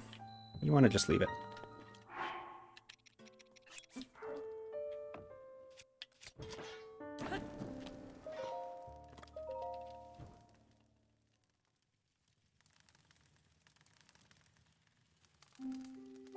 Okay, so this is for Sasakai that we're setting the time of day. The earliest you can activate Sasakai is 2:55, and it lasts until 3:50. So you need to arrive there somewhere in that window of time. Okay, so for this shrine, we're going to do a wind bomb off the right peg, aiming at this lamp right here, and Link's sliding off. Nice. Okay, aiming at this lamppost, and you want to delay bullet time as though you're doing a square first wind bomb, but we're going to do circle first. And that's just to give us the right angle to ricochet off this wall and up and over the cage there. If you do kind of a regular non-delayed timing, then it won't work. There you go. I say regular. Some people delay their bullet time like that anyway, so that may be your normal timing, but for me it's not.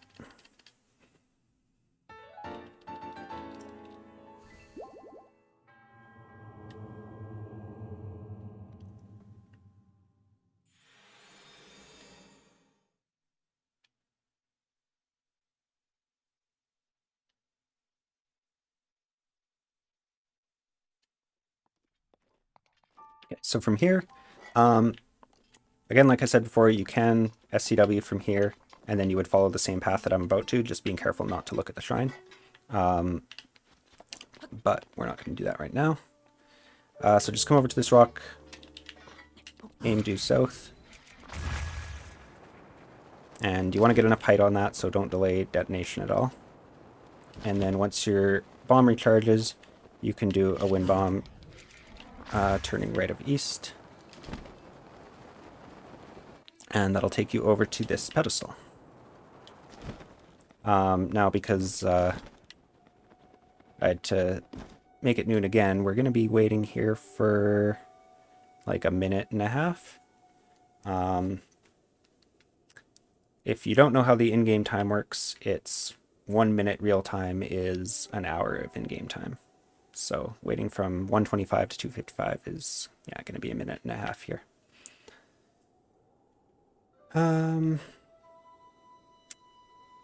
Yeah, while this is going, I'm just gonna get a quick snack.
So anytime in between this 255 to 350 window, we can shoot an arrow at the top of the tower, and that will activate the shrine.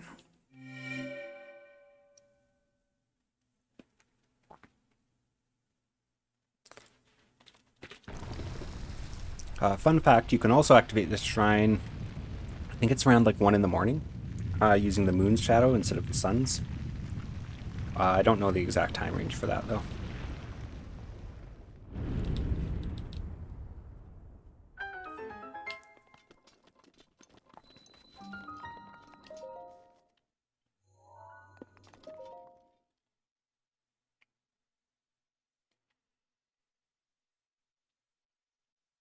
Okay, this is another test of strength. There's a lot of those in this game. I think the common opinion is that there are slightly too many. Which I would agree with.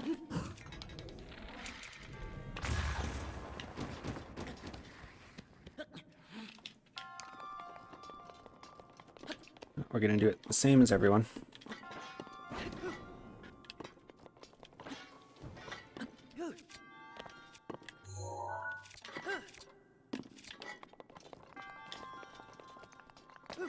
Shield surf and then bomb to get rid of Ragdoll.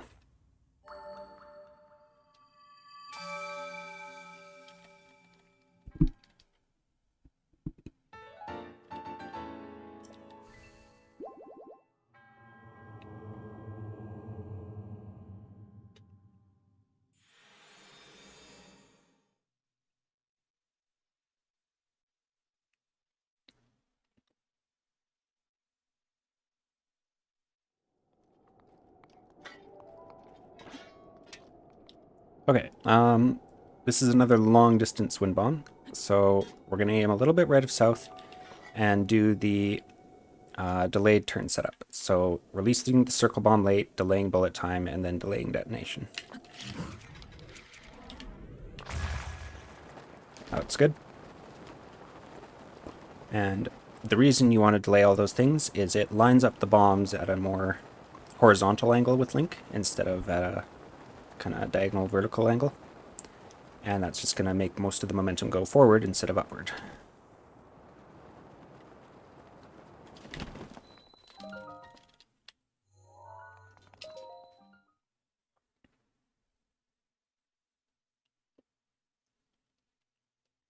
Hey Lucas. Okay, this shrine's pretty easy. Just run over here, aim toward the monk, do a wind bomb.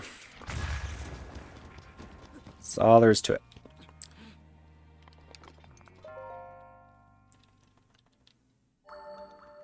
Okay, next shrine is the most hated shrine in all shrines.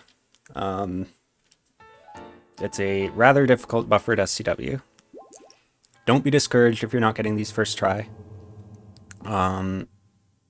You can't really expect to get them first try a lot of the time. Even if you get, you know, third, fourth, fifth try, it's fine. Just keep going. It's part of the run. It's how this goes. Even like world record runs like Johnny's have lost 5 or 10 minutes to this shrine. It happens. If you have good movement for the rest of the run, the time you gain or lose to SCWs won't matter all that much. So here is what we do. Forward here. This is going to be similar to the setup for the Kakariko SCW. Forward here, light it up. Forward here. There's an unconfirmed theory that if you use more wood for the inner fire, it might help with this shrine. I won't really go into that here. And we don't know if it's actually even true. Okay, and then, yeah, let's do it until it works. So I'm going to aim not totally cardinal because that's going to give me a pretty slow launch, but I'm going to aim a little bit left of cardinal. And then try not to look down at Rito Town, because that's going to induce lag, and lag is, I believe lag makes the trick less reliable.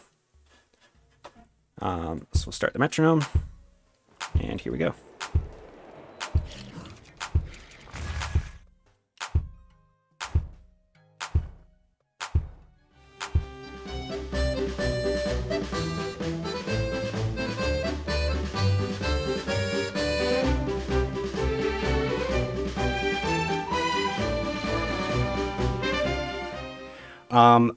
One thing I'll point out, where you want to land. So the edge of the zone where you can enter the shrine is just past these hydromelons. So like right here is the edge of the zone, and then anything inwards from here is good.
Finally. Okay.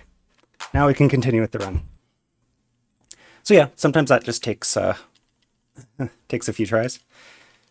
But with a bit of practice, you'll be able to get it like first or second try the majority of the time.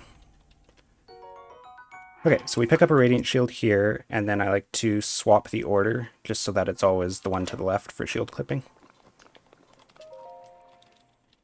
And now we're done with buffered SWs for the rest of the run. Hooray!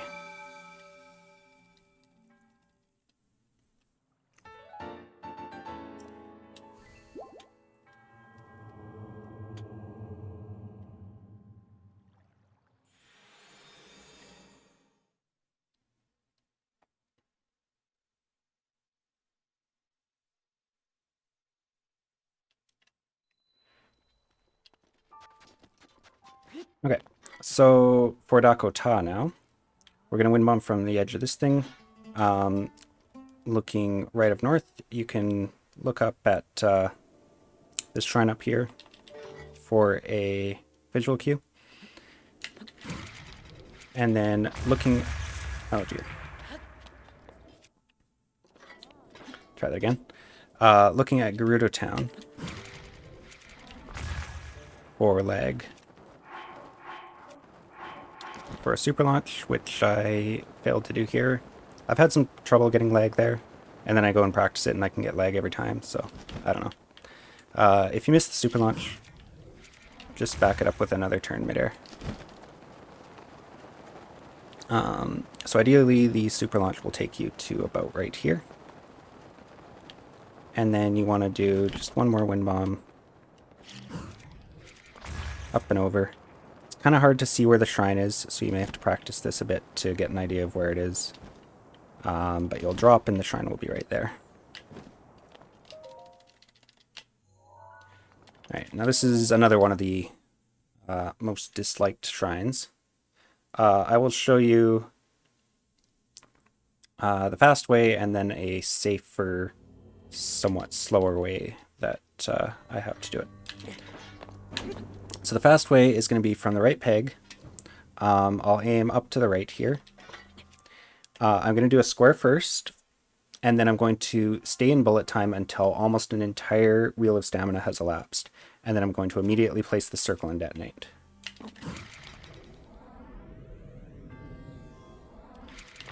And that should give you lots of height, but without hitting the ceiling, and it lets you glide right into the monk cage.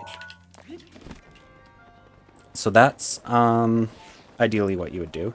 However, it can be kind of hard to do that. So if you prefer an easier setup, then from this peg, aim at the right side of this middle darker part here. Do a normal wind bomb, bounce off the wall, spam paraglider, and you'll land over here. Then stand at the corner here, aim right about at the seam between the darker and lighter parts of the wall here. Do another normal wind bomb, and you should be able to pull paraglider and glide right in.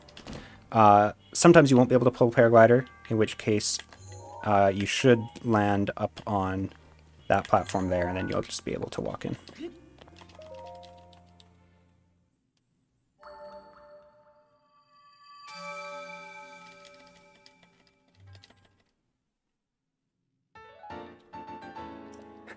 Thank you, Koski.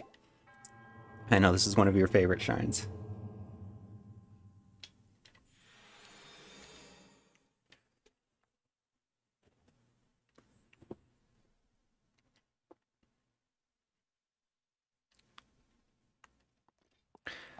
Okay, Kano, another one of the really annoying shrines. We have 3 really bad shrines right in a row, but they get easier after that. So from here, without changing your angle, just hop up onto the pedestal here, and then do a wind bomb with a slight turn left. That'll get you over here, and then a midair straight to the shrine. Whoops. Okay. Pretend that midair worked, and it would have, oh my goodness, would have taken us straight to the shrine. What do I even do from here? I guess I'll, oh dear. I guess I'll improvise. Okay, so as I was saying, we're gliding in from our first wind bomb this way, and then you do a midair that doesn't fail, and it'll take you straight to the shrine.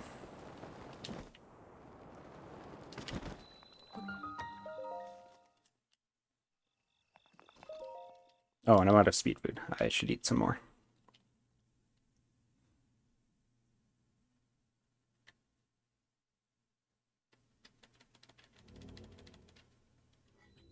Okay, so this is a really tricky wind bomb in here. Lots of people have different setups for it. I'll just show you mine. So you're going to get onto the left peg here. Aim at this seam to the right of the corner lamp. That seam in the wall. And then I'm going to do a normal front hop wind bomb. I'm going to wait in bullet time until a third of my stam has elapsed. Place the circle, and then detonate when I'm down to half stam. And that's going to launch me up and over the entire shrine into this section. And then you just Magnesis this block over, and that will let you into the monk. I'll show you what to do. I'll just reload. I'll show you what to do if you don't get the wind bomb angle that takes you all the way over, which is pretty hard to do.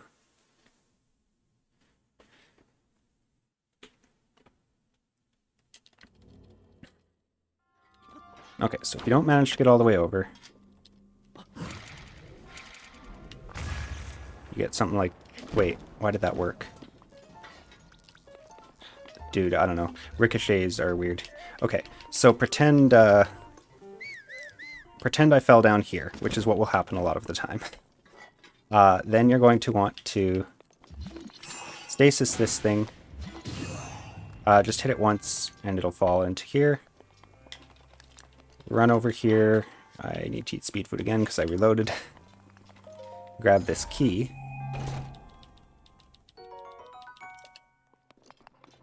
You can see why we like to get the wind bomb that goes all the way over. This loses about 20 seconds. Open the door, and then the rest of the shrine is from in here. So we want to land right here. So that avoids having to go get that key. Oh, whoops. Magnesis.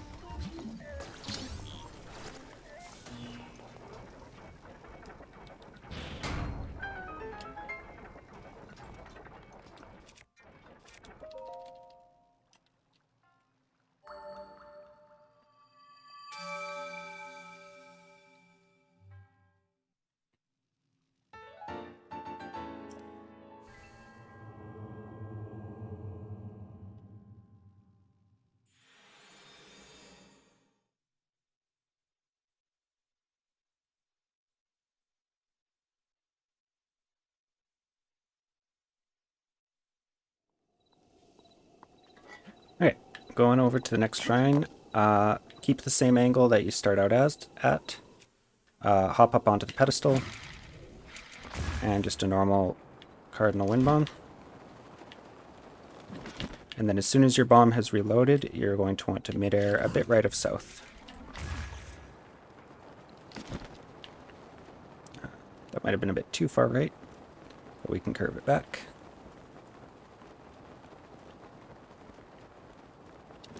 And then we've got another time of day sensitive section coming up. So you'll need to get a feel for at what time during this puzzle you want to do it. Since I'll be taking a bit longer to explain everything, I'm going to do it at the end of the puzzle. But you could, as early as now, drop a piece of firewood and make it noon. Now for this puzzle, you're going to take the orb, throw it off the edge here, fall down, grab it, and place it in this first one. Then run to the right, grab this orb, and place it in the one right next to it. Those two are easy so far. Then you're going to come over to the flame, the orb with the little flame symbol on it, and put it over in this one that has the lit torches behind it. Boom. Then turn to the right, grab the 2-dot orb, take it 1, 2, 3 over to the side. You can tell this is the right one because it's got a lot of bushes over there. Drop it in. Then run over to these bushes. There's an orb stuck behind the bushes. Take it back this way, and it's the one just beside the one that we put the 2-dot orb in. And then there's the last one right next to it. We're going to pull that out and take it back to the opposite side here. And that's the puzzle. Other runners have different orders to do the orbs in. It's all about the same. That's how I do it. All right, Kelsky, have a good sleep. Thanks for hanging out. See you later.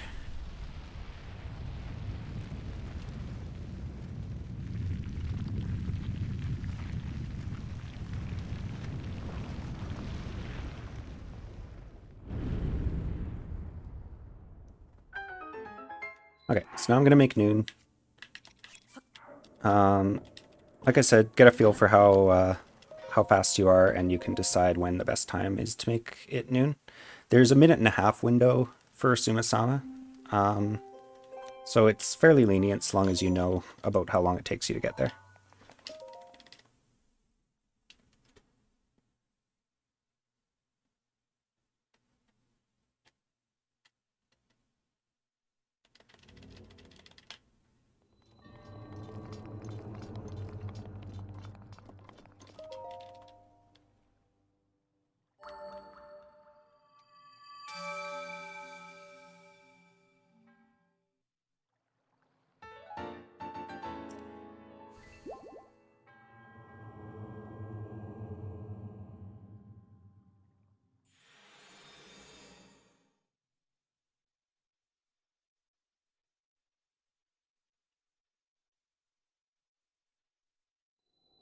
Okay, next we're going to Misesuma, which is the perfect drink shrine quest. We're going to clip into the shrine rather than doing the quest because the quest is slow. So aim at the right side of this sword on the statue here. And a wind bomb. And that should take us to the edge of this cliff. If you don't make it all the way, you can just land in a shield surf and that'll get you there quick. Whoops. Don't surf over the edge of the cliff. Okay. From there, we're going to do another delayed turn, going a bit right of south. That didn't get me quite as much speed as I would like. So I'm going to do a midair to go a bit faster.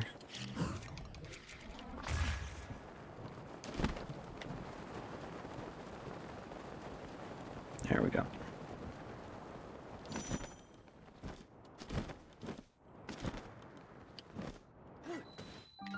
Okay, so we've landed here. There's several clips that work here. There's a clip of the style you do in Cryonis that goes through here. You can also ESC through the front door if you prefer. But the setup I like to use is similar to the Magnesis Shrine, where we're going to walk up onto this little dome-shaped thing, get skew, back up a bit, aim at this circle, and we go right in. And then to get in here is kind of the same as entering the elevator for the Stasis Shrine. You just crouch, come under here, spam B, and it'll pop up through the bottom.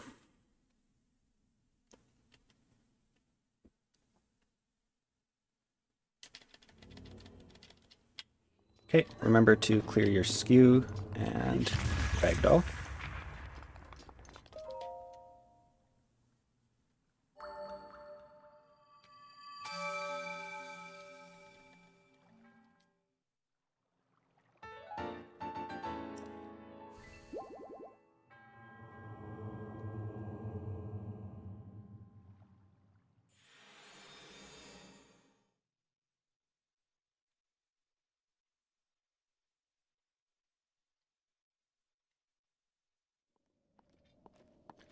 Okay, next is a big long midair chain. If you're not totally confident in midairs, that's fine. You'll probably have to do a couple to get up on top of this mountain, but you can go off the pillars for the first few.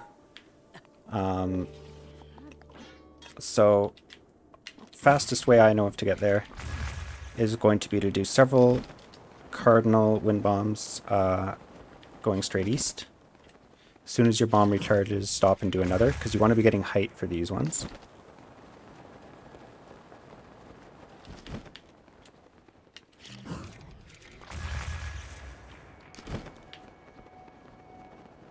Okay, so after about the third or fourth wind bomb, those last two were not very good. Then you're going to start to want to aim left and get more speed, because we've got the height. Like that. And then one more will do it. Unfortunately, I scuffed a couple of those, so I'm going to have to eat some stam food. It's normal to have to eat stam food here. You have to get a pretty good wind bomb chain to make it here without either landing or using stamina food.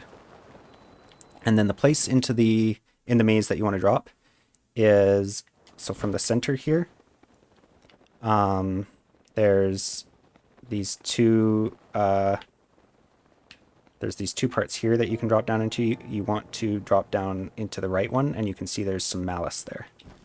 So drop just ahead of the malice. We'll get a quick cutscene.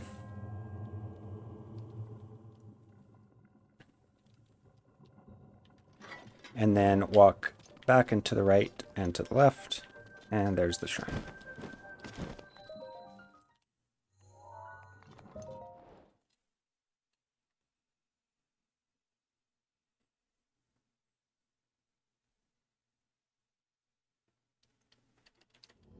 Okay, each of the labyrinth shrines contains a piece of barbarian armor, and we're going to grab that and equip it.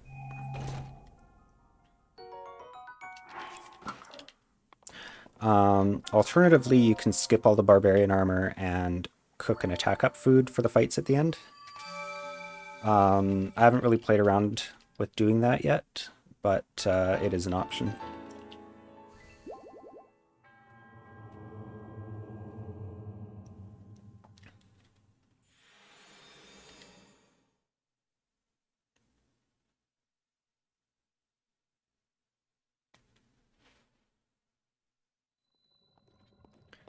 Okay, so from here we've got another 6 wind bombs to get up to the shrine. The shrine on top of this mountain, there's just not a very good way to access it from anywhere, so this is the best we have. So from the pedestal, aiming straight forward, we're going to wind bomb, and then make sure you land out here. Don't land early. The reason for that is you want your square bomb to defuse from being far enough away from it. If you land here, the square bomb will still be active, and then you'll have to blow it up and wait. So then from here, I'm going to wind bomb straight east. Land here, run up a bit. There's a whole bunch of paths up this mountain you can take. I'm just going to show you what I do. From there, go straight south. And then do a midair. Also south.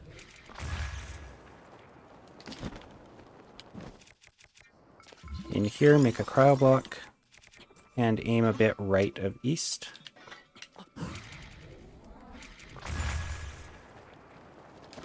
There's this little ledge here. Aim right of north, and that'll take us up to this shrine. Okay, so depending when you get here, if you get here around 4 to 4:30, you want to grab this snowball here. Don't grab that one's too small. Take it over here and make a shadow covering the center of that pedestal, and that will activate the shrine. If you get here at 4:40 or later, there's something slightly faster you can do, which is to just raise a cryonis block right in this puddle, and that will activate the shrine.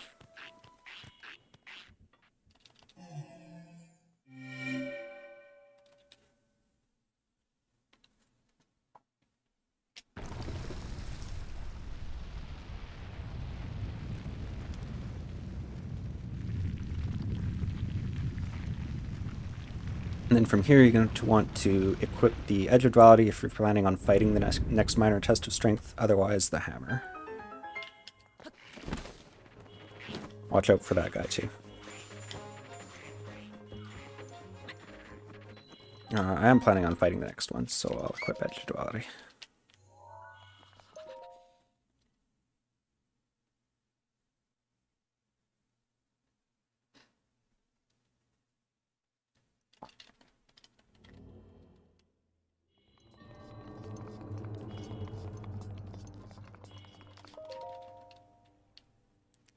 And with that, we are officially out of the desert.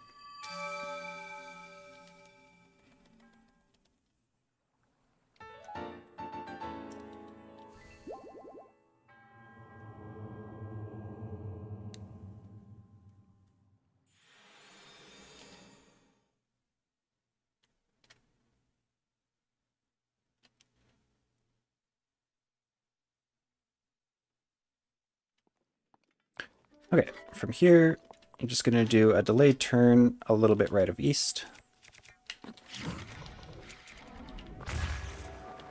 And the shrine's right down here. You can delay the paraglider pull to help lose some height. And then just land right at the shrine.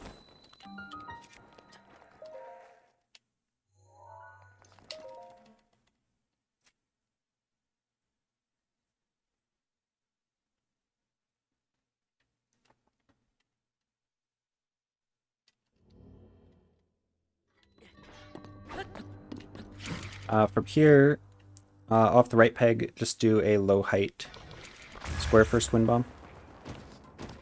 And that'll send you straight to the monk.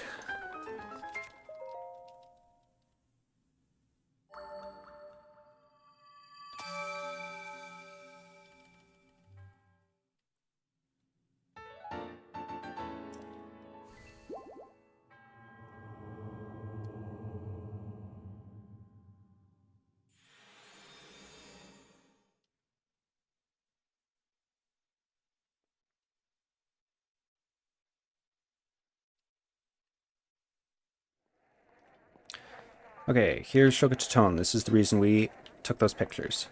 So I like to just climb up on the shrine here and wind bomb from here. Gonna do a delayed turn right of east. Whoops. Delayed that a little too much, I think.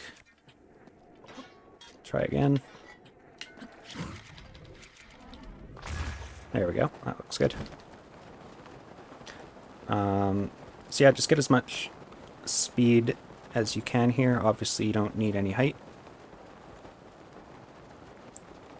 It's possible to make it all the way to Shogatotone in one wind bomb. But often I'll lose enough speed that I'll have to back it up with a midair. Like that.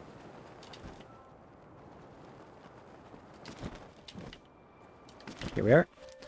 If you're in need of more food at this point, you can smash these crates for some extra food, and then just talk to her.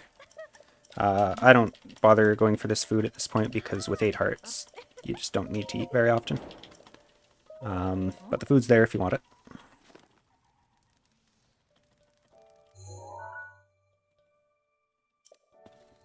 And then, yeah, we just spam through all of her text. We're going to show her the 3 pictures of guardians that we've taken.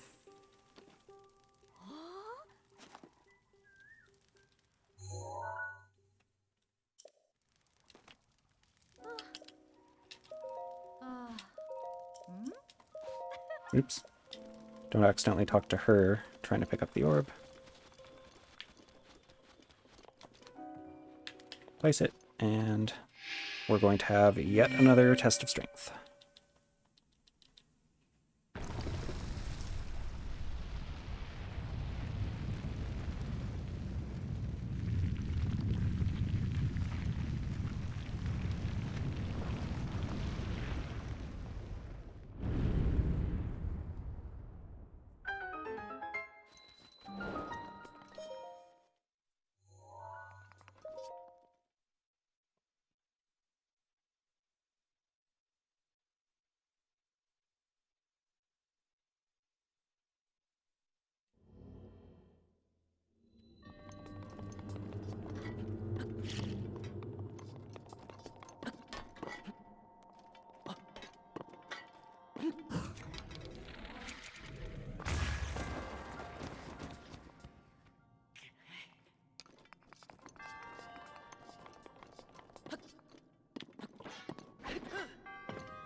It looked like I already had skew when I grabbed skew there.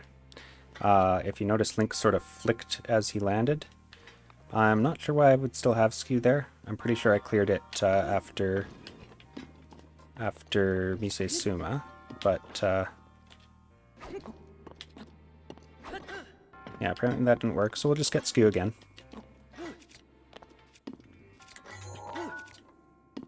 And clip through the pillar.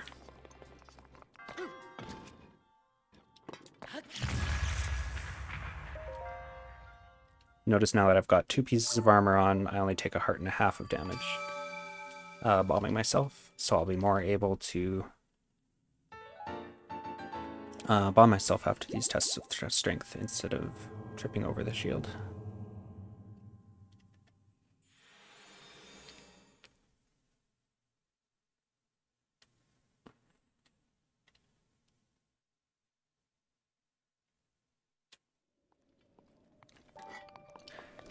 Okay, from here, we're going to do a wind bomb straight east. Hold bullet time so that your bomb recharges, and then do a midair.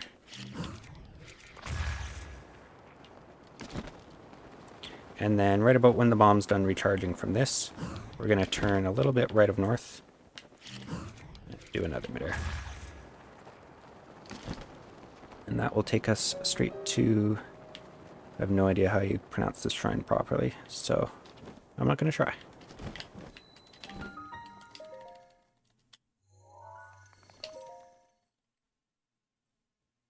Oh, it always annoys me that it's spelled wrong in my notes. I'm just going to fix that. There we go.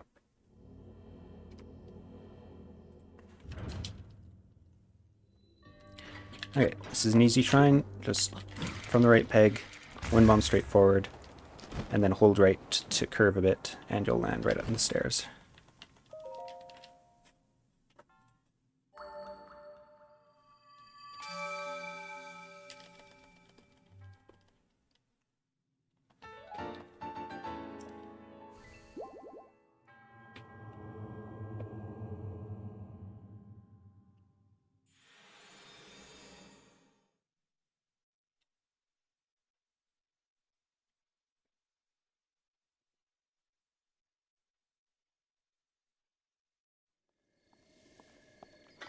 Okay, this wind bomb is tricky because this mountain is like right in the way of where you want to go.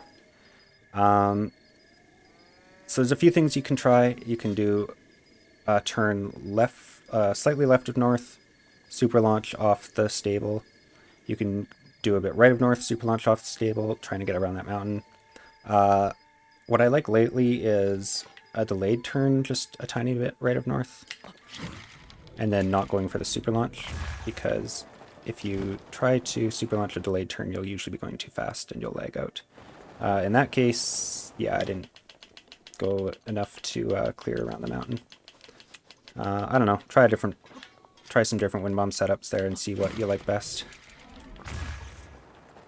But the shrine is basically just on the other side of that mountain, so you kind of have to curve yourself around it in some manner.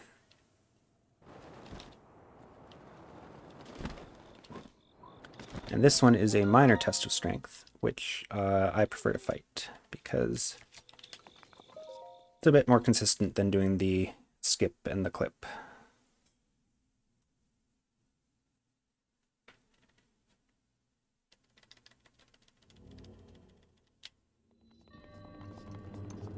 So again, for fighting these, hold out the bow, and when you're about halfway through this shadow, you're going to release it while holding forward.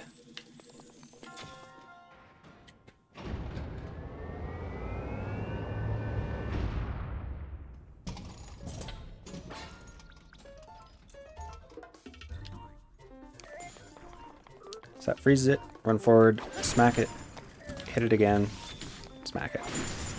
You don't need to worry about hitting the eye this time because we're wearing a piece of the attack up armor, which does enough damage to kill it with just the 2 ice arrows and 2 hits.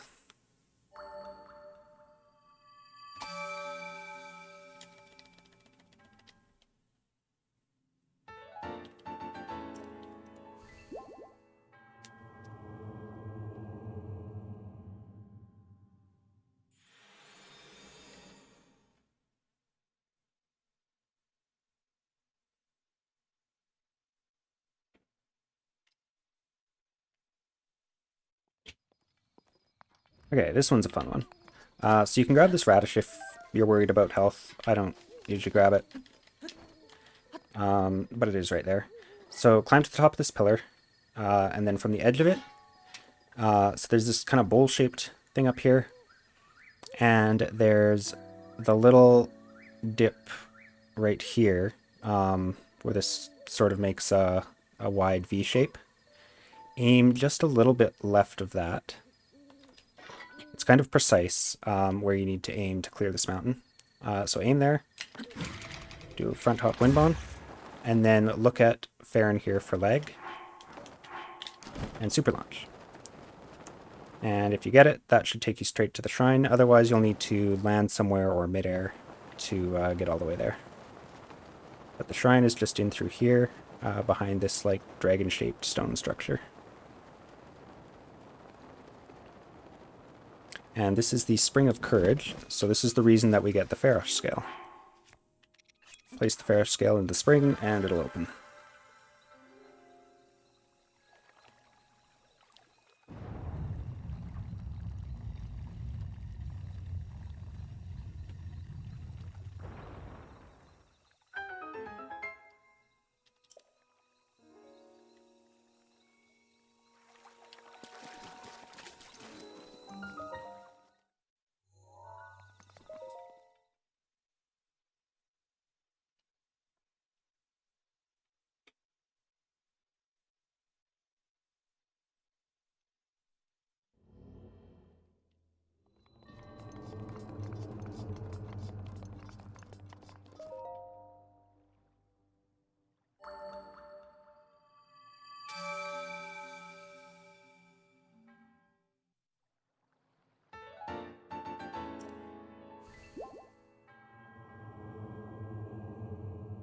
And this is going to be the last shrine of this branch, after which we'll be warping to Lanayru Mountain.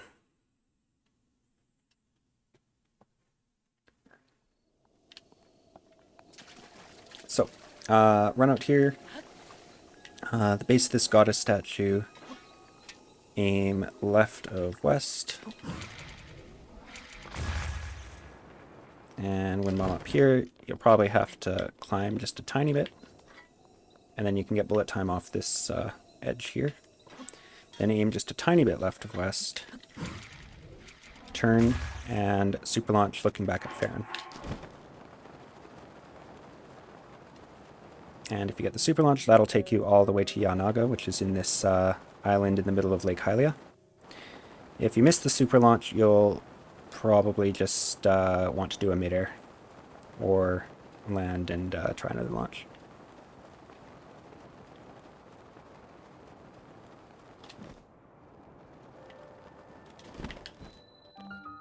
Okay. And then for this shrine, switch to bomb arrows. There is a way to do this shrine without bomb arrows, but I do fail that strat once in a while, whereas this is pretty dead easy.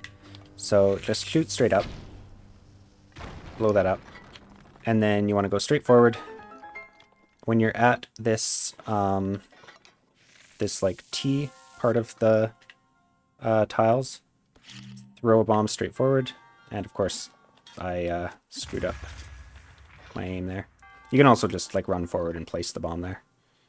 But you can throw it in from right here. Run up here, blow it up.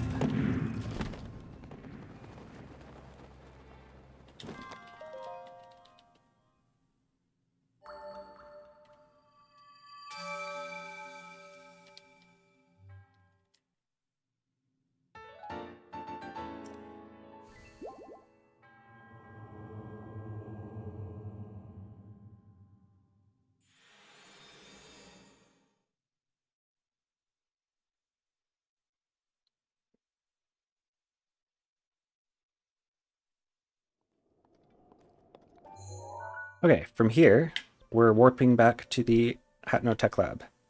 It's easy to find because that's where your quest marker is going to be.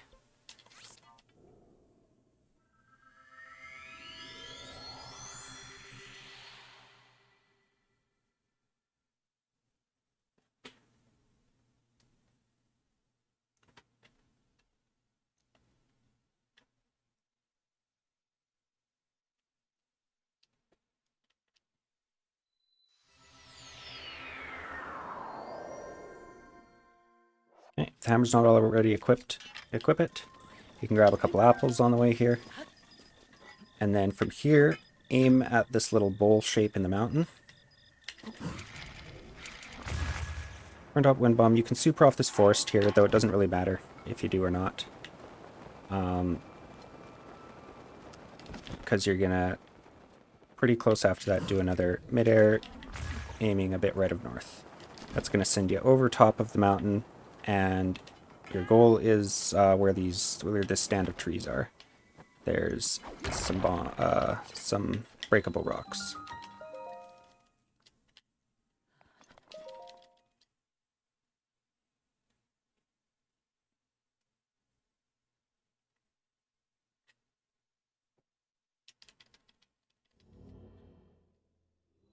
Okay, this is just a blessing.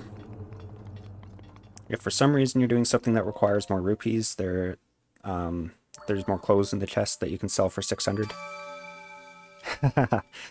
Right, so to get to the next shrine, there is an ollie clip you can do, which saves, like, not a lot of time. I don't remember what it was last timed as, like, I don't know, 10, 20 seconds, something like that. But ollie clips stink and are really hard to do consistently. If you want, you can do an ollie clip to get up there. I'm not going to show you how. Ask in the Discord if you really want to know. So instead, I've got a chain of 5 wind bombs that'll get me up there. So over to this rock, we're going to aim a tiny bit left of north. Wind bomb. Land here. Then a wind bomb straight north.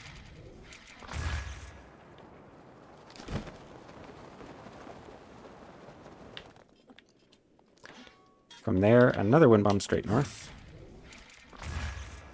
Credit to DJ Carmichael, by the way, found this wind bomb path, which was definitely faster than what I was doing before. From here, wind bomb west. You want to land on top of this thing here, and then aim just a little bit left of west, and get bullet time. Oh my goodness. As I was saying, a little bit left of west, and that'll take you straight to Nadra. So you land in here, you'll get a cutscene.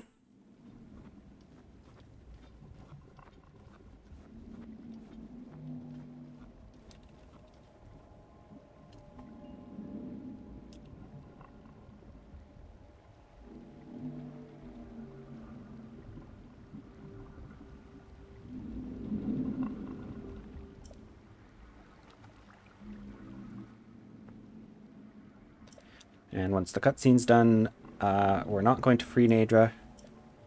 We can just skip this entire quest thing by placing the Nadra scale that we got from Castle into the spring.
There we go. All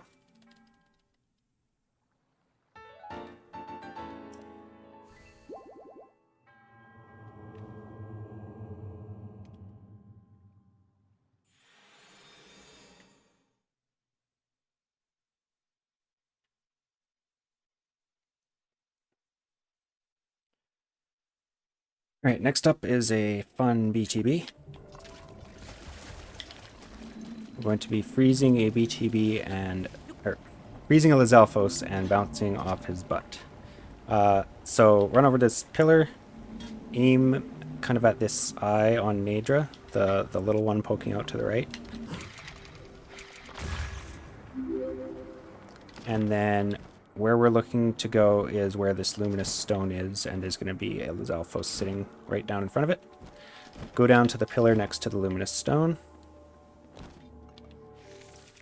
And the setup we're doing here is we're going to shoot its back left foot and then freeze it when it turns around.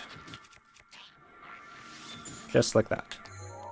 And then, so there's this kind of wide V-shaped texture on his back right here, where I'm pointing the center of the scope.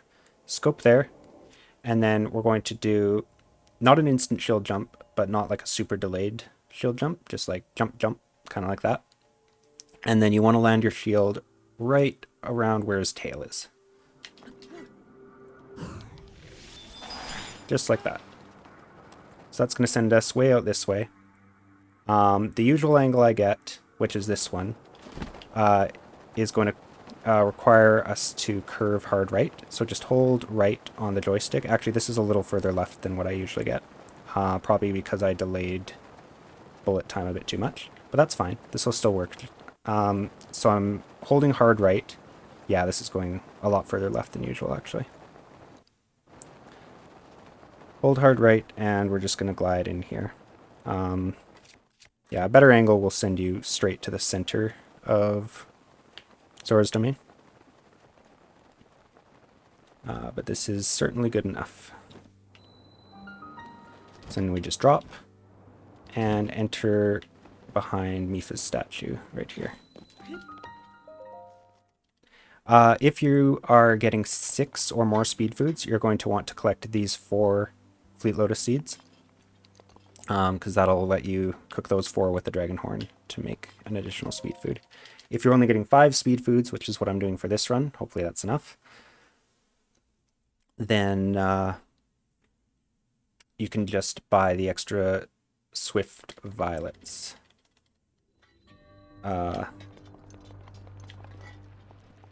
Actually, no, now that I think of it, it's probably better to grab the lotus seeds over the swift violets. If you're doing 6 feed foods, then you would get both. And then if you're buying the swift violets, you're going to need to get an additional rupee chest, which I'll point out when we get there. It's going to be the one at Lanoku.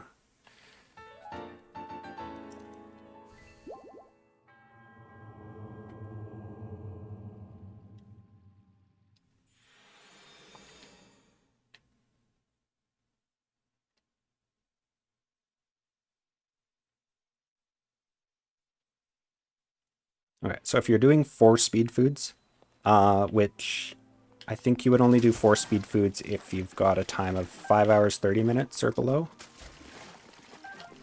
Something about that. You'll want to grab these lotus seeds.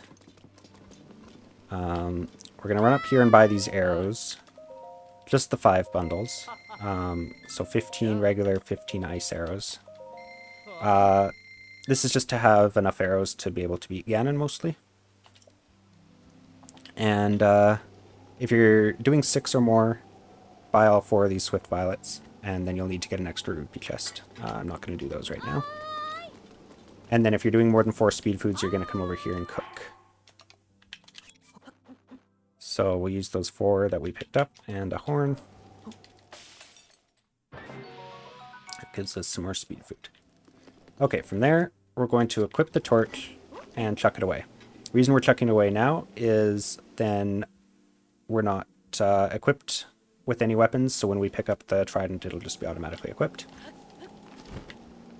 Jump over here. You're going to be going just to the left of this pillar that's right here. That's how you know which of these you glide to. And then make... Okay, so you can see the trident that we're trying to get for the next shrine is there. Make 3 Cryonis blocks. Whoops. Or you can do 2 if you spread them pretty far out. Grab the trident.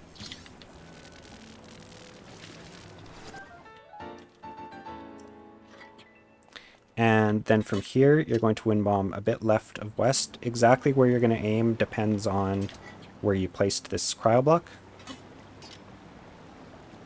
But yeah, you're generally going to be aiming a bit left of west. And then a wind bomb to get up here. From here, run over to the pedestal by this waterfall.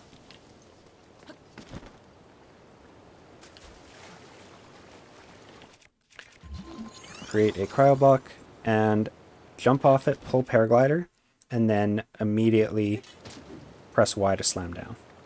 For some reason this doesn't work if you don't pull paraglider. So yeah, that's how you do that. While this shrine... I'll do during the next cutscene.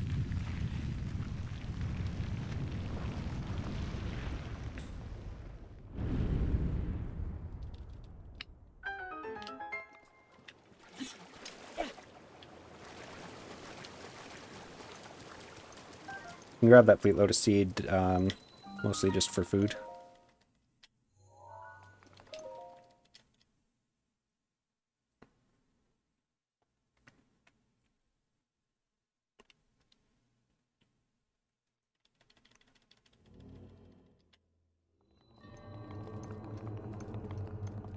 Oh yeah, and then since we threw that trident away, since we don't need it anymore, equip the flame blade.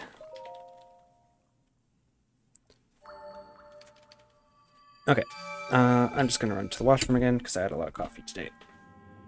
Be right back.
Hey, Dan.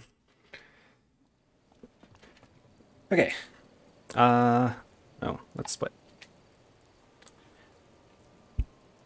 Rukamug's our next shrine. So from this little blue part on the shrine, we're gonna aim pretty much due south. Normal wind bomb and get lag from Zora's domain for a super launch. I think I missed the super launch input, but I did get lag. If you missed the input, I guess just do another midair.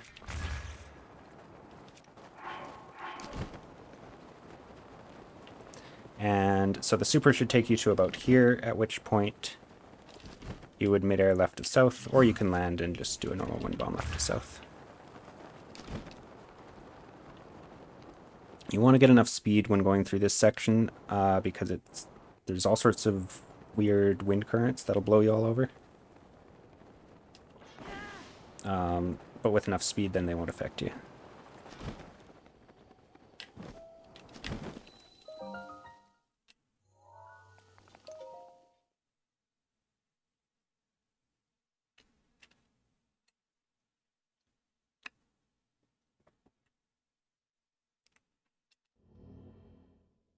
Okay, inside the shrine, you can do a wind bomb from the peg, like a square first. But what I do is just run over here, aim to the left, and fire off a quick normal wind bomb.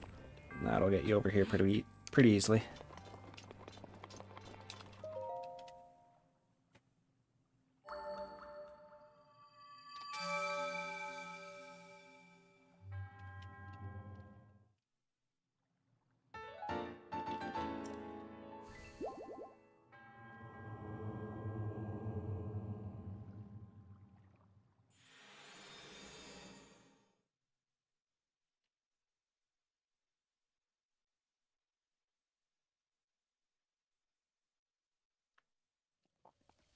Okay, for Shayota, you want to be careful about this wind bomb. So from the pedestal, you need to be looking straight up for this one, because this area is extremely laggy, even in the rain. So looking straight up and slightly right of east, we're going to turn and then look back at the shrine for lag, and a super launch will take us all the way to the Windy Rocks. If you miss the super launch, just land and then do a delayed turn to get here.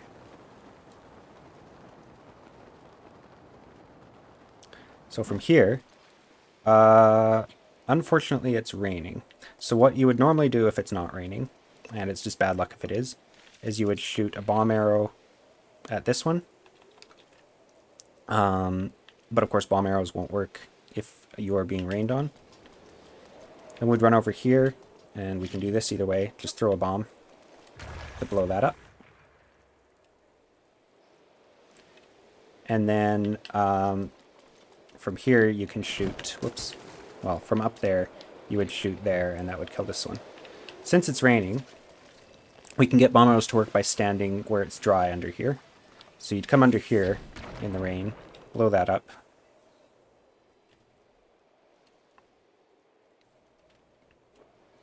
And then blow this one up too.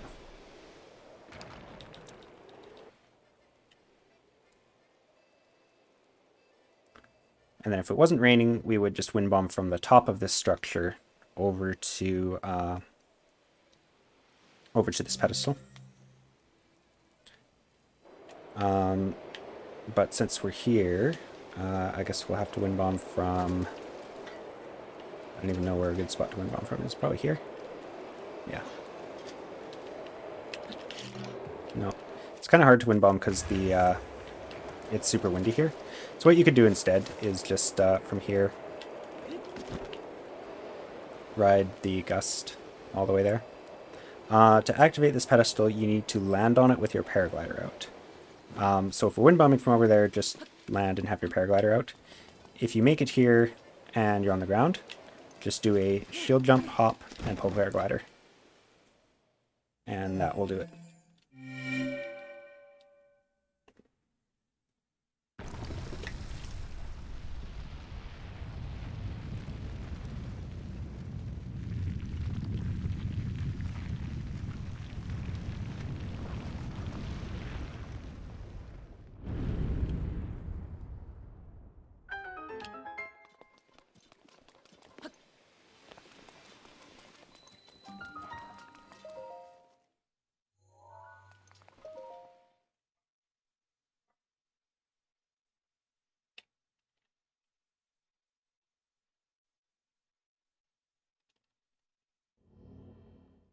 And the shrine itself is a blessing, so we just run to the end.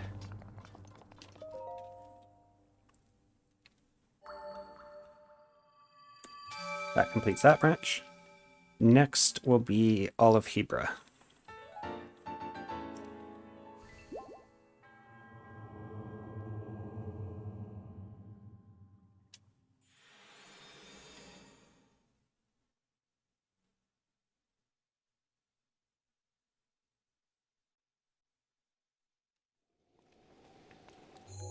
So we're going to warp all the way over here to Shawarvo. It's the one just north of Rito Village. And from there we're going to make our way into Hebra.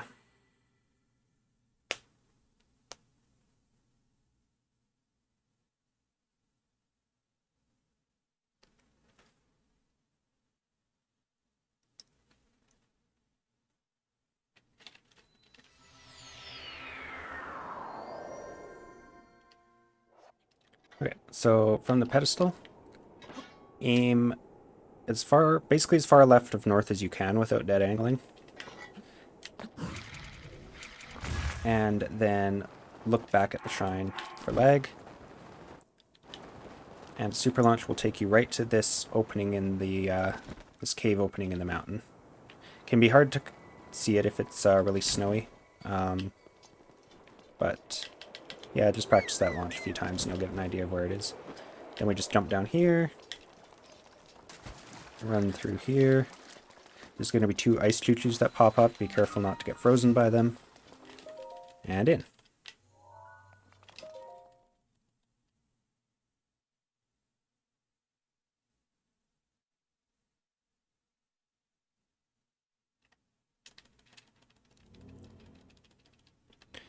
Okay, this shrine, you're going to want to wind bomb from the right peg here and aim at this first seam in the wall.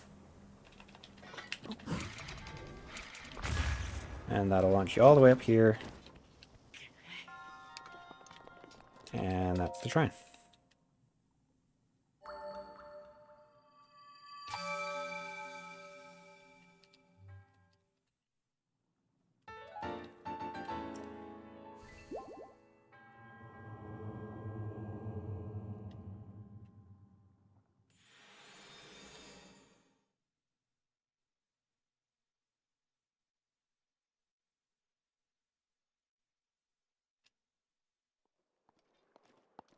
Okay, so now we're going to climb back out. Again, watch for the choo-choos. They'll spawn in the same place.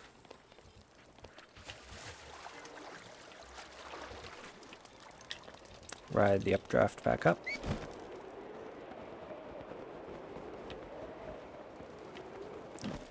And from here, everyone's kind of got a different path for getting to Mozo Sheno. I'll show you the wind bombs I do. So the first one is going to be pretty much directly east. You're going to land on this cliff face and have to climb 2 or 3 times, and then you can whistle sprint. And then you'll be right here. From here, aim pretty far right of north. And you'll land on the tip of this little mountain here. Some people like to use that tree to do a tree rocket, but I prefer to just wind bomb from the tip of this. It can be a little hard to get bullet time here, so just delay your bullet time slightly if you're having trouble. And you want to make sure you're standing like right on the apex of this mountain.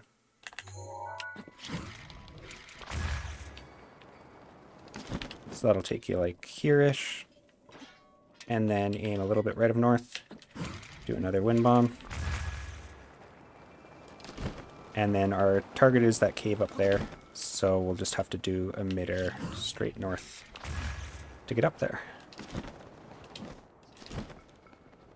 And here's Mozo Sheno. This one is another test of strength, so same drill as always.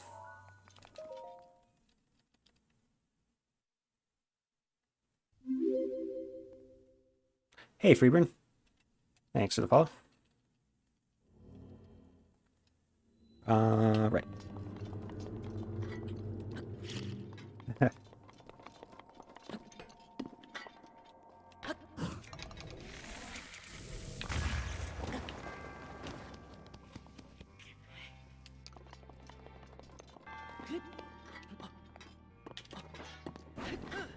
Side hop, weapon swing, neutral shield jump. And dope. There we go. Now, I don't have enough hearts here to bomb myself, so... Oh, actually I do. 2 armors does 1.5. I'm at 1 3/4, so that'll leave me at 1/4. Depending how much ragdoll damage you take, you might not be able to bomb yourself there.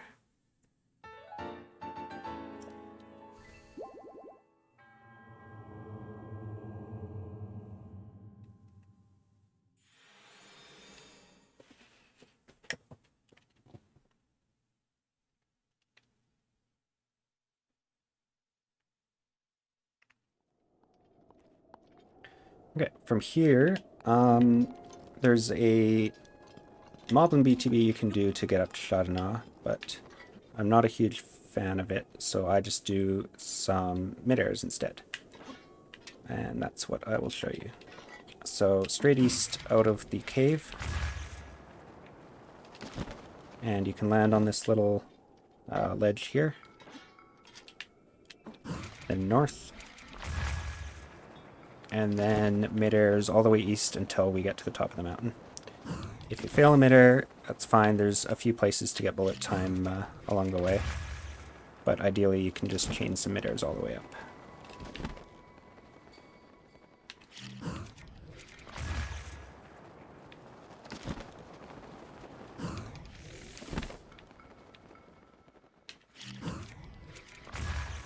The Magnesis symbol there is just to remind me to switch to the Magnesis rune for entering, because that shrine will require Magnesis. If you're talking about the symbol on my splits.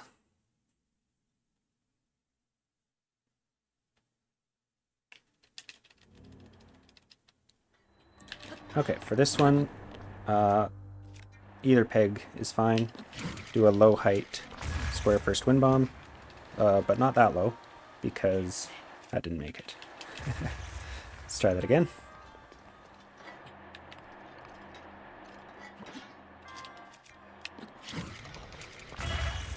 More like that.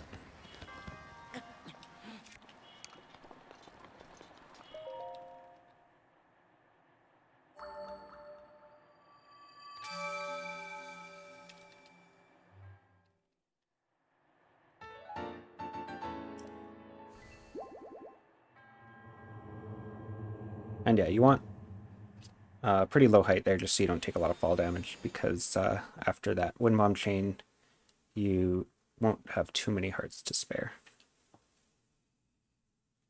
But you can always just eat a bunch and do a normal wind bomb too. Okay, from here, we're going to Hiamu, which is the one way up in the corner. So from the shrine, I'm going to aim right of west and then look back at the shrine for lag for a super.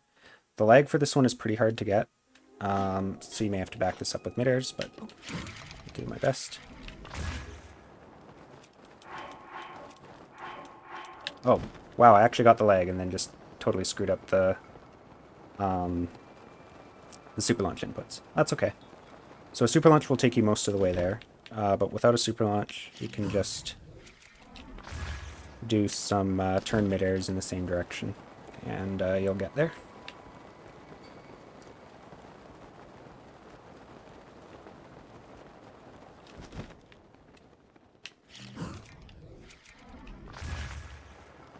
There's the shrine way over in the corner.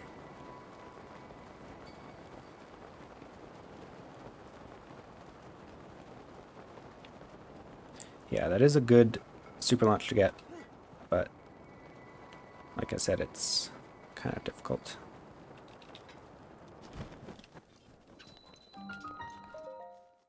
Okay, and my speed food's about to run out, so we'll just eat another one.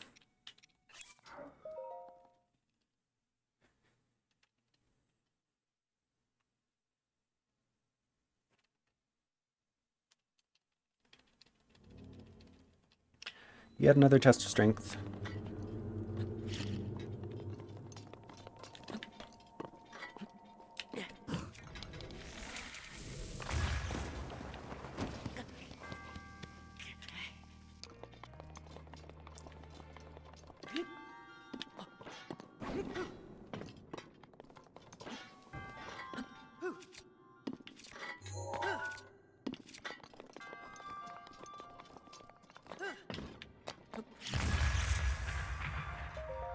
Okay, the next shrine is interesting. We've got to clip through a mountain to get to it.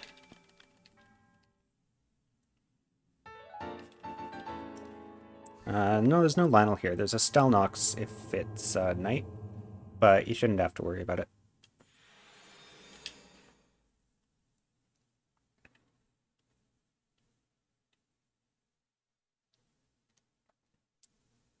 Okay, so this clip, you'll probably have to practice a bit if you're learning it, because... Did I forget to clear Ragdoll?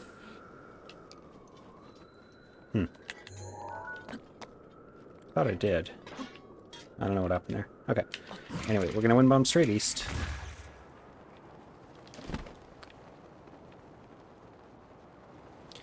And so the place where we're clipping into the mountain is right there.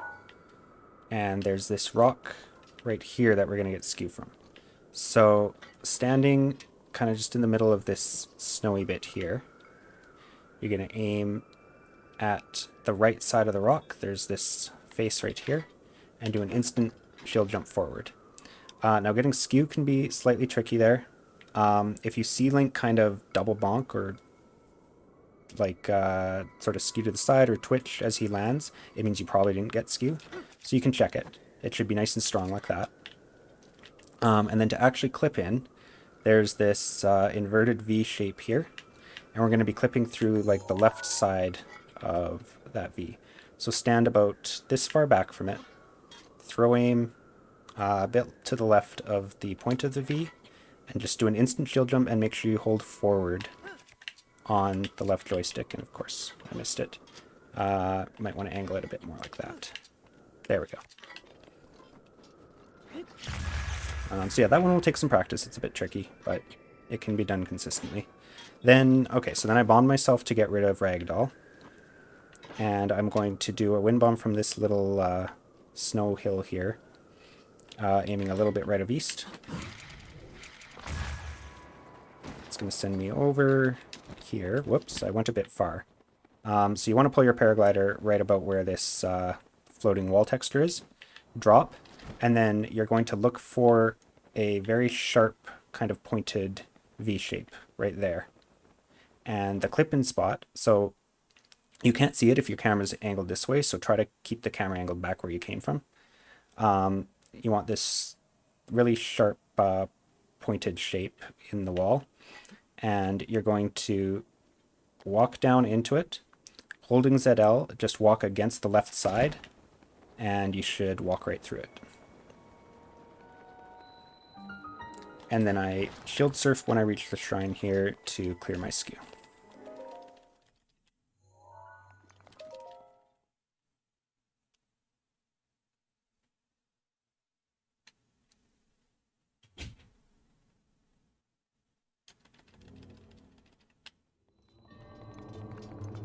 You'll want to pick up this chest. It contains a Royal Claymore.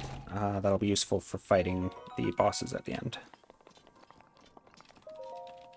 How am I going to get out? You're about to see. I'm just going to warp out.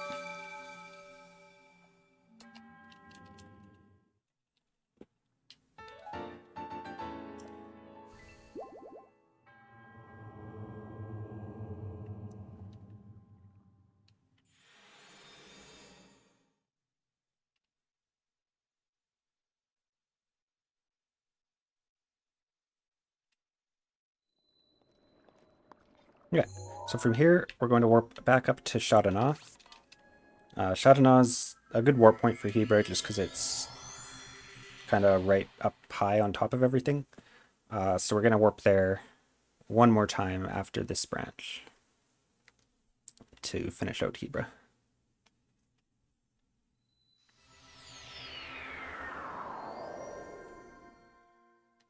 Okay, so we're going to Rock Uwag next. The place I like to wind bomb from is just up to the left here past this torch.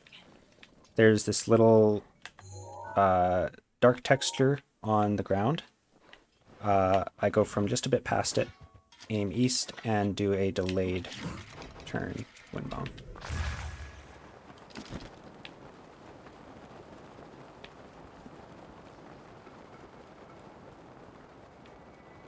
And then you want to drop into this crevice here, and the shrine is underneath.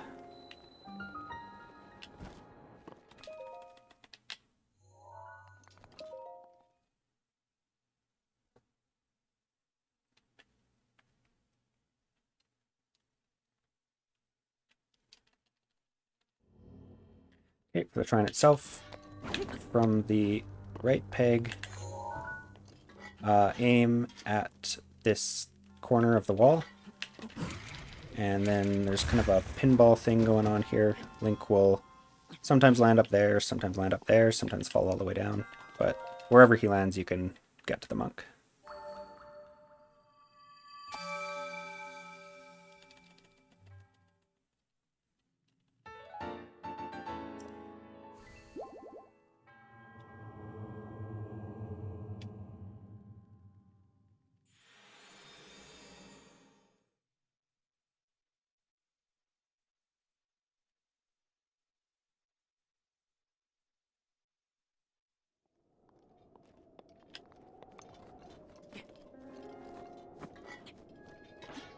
Okay, so from here, there's this snowbank to the left of the shrine, and from it you want to wind bomb straight north. It'll be a tight fit, but you'll be able to just barely get out through that crevice up top, and then glide for a bit, and do a turn midair left of east. You can see the shrine off in the distance. Depending on how much speed you get from that midair, you may want to stop and do another one. I didn't quite get enough speed, so I will do that. That's better. And drop, and switch to Magnesis.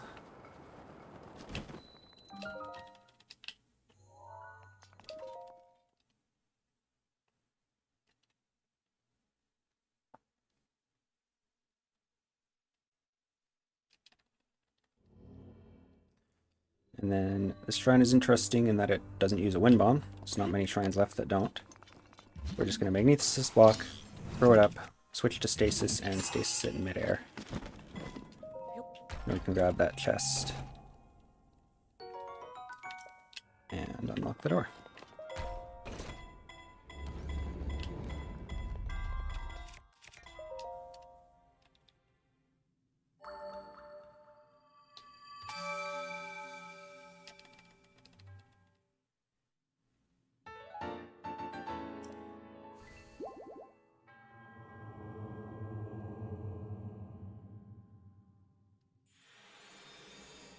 Yeah, there's a Lionel near here, but we don't really go anywhere near the Lionel.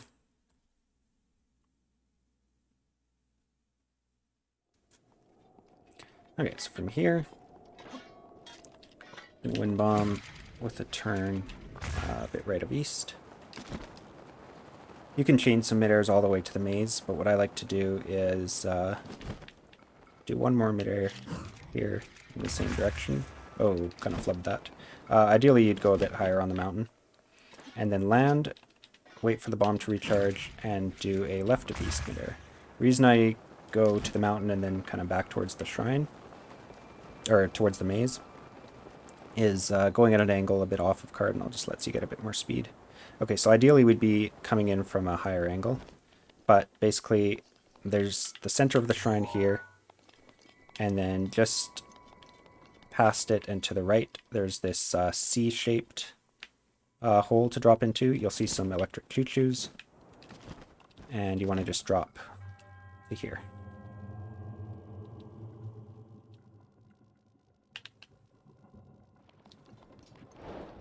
And from there, run up these stairs and drop down, and the shrine's right there.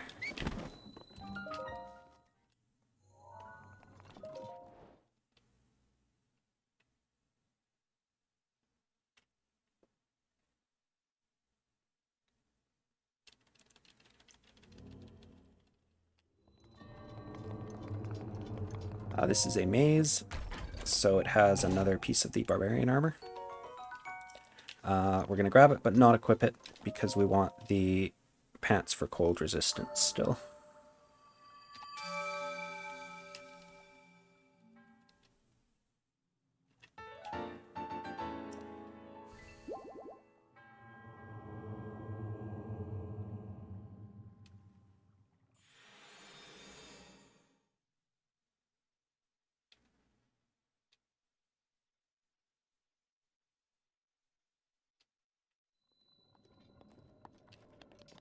Okay, so from here, turn left, and on these stairs, you have to delay your bullet time a little bit to make sure that you can get bullet time, just because this is not a very steep slope.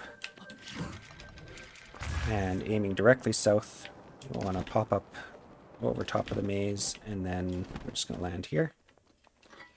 And from here, it's kind of hard to see because it's snowing, but you basically want to be aimed towards the volcano and do a delayed turn. And we're heading towards the blind forest, that dark patch that you can see up ahead. So whether you get a good fast launch there or not, and you have to back it up with a few mid-airs, you're going to want to do a mid-air when you get close here, and that's just to make sure you have enough height to glide to the Hinox.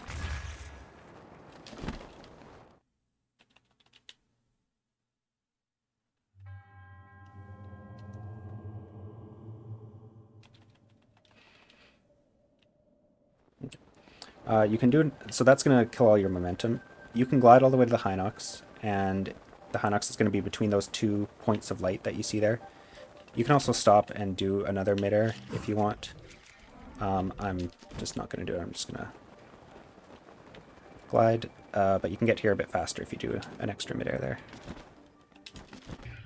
So land with your paraglider out, as always. Grab the orb, and then just bring it east towards the pedestal. That Hinox doesn't usually wake up, as long as you're quiet around him. Actually, you can even whistle right next to him and he doesn't wake up. It's only really if you step on his face that it'll wake.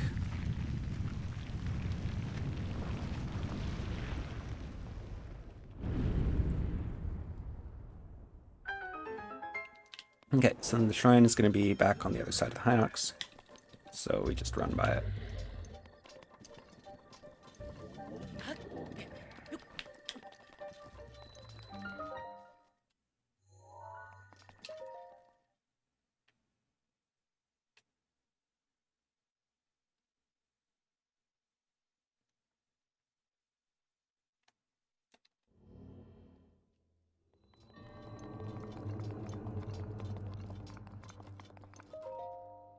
Okay, that's the second Uber branch done. Only one more to go, so we're going to be warping back to Shadana.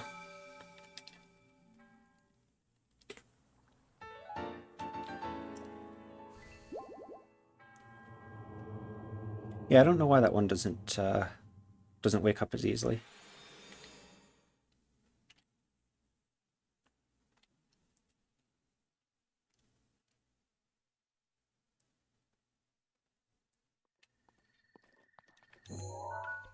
Okay, back to Shadana.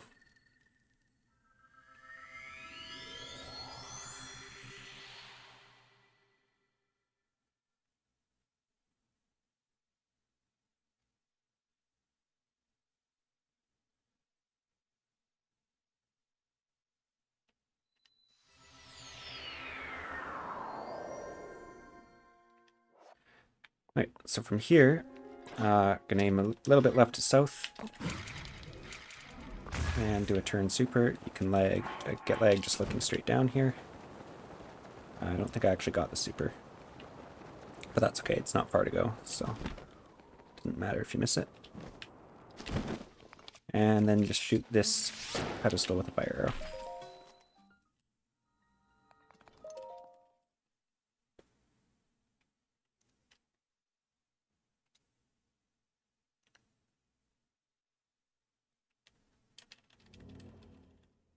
This is another test of strength covered in water.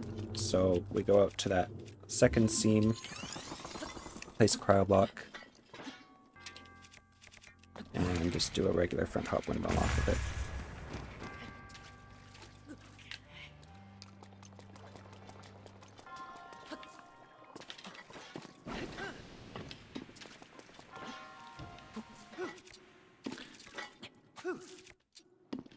Okay, now you don't... Oh yeah, you want the chest for the Royal Claymore, and then you don't need to clear skew or ragdoll. The Great Flame Blade takes a long time to melt that. It's much faster with a fire arrow.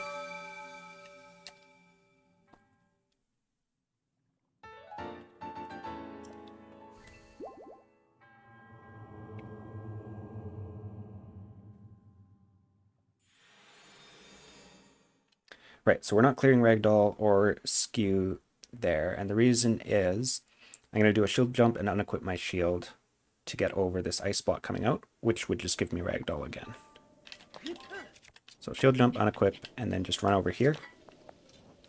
Then you can bomb yourself to get rid of Ragdoll, and shield surf over here to get rid of Skew. And then from here, just do a delayed turn a bit left of south.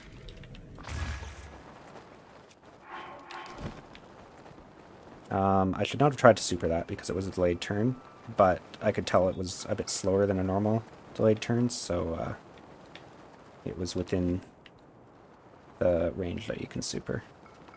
Don't recommend trying to super that normally.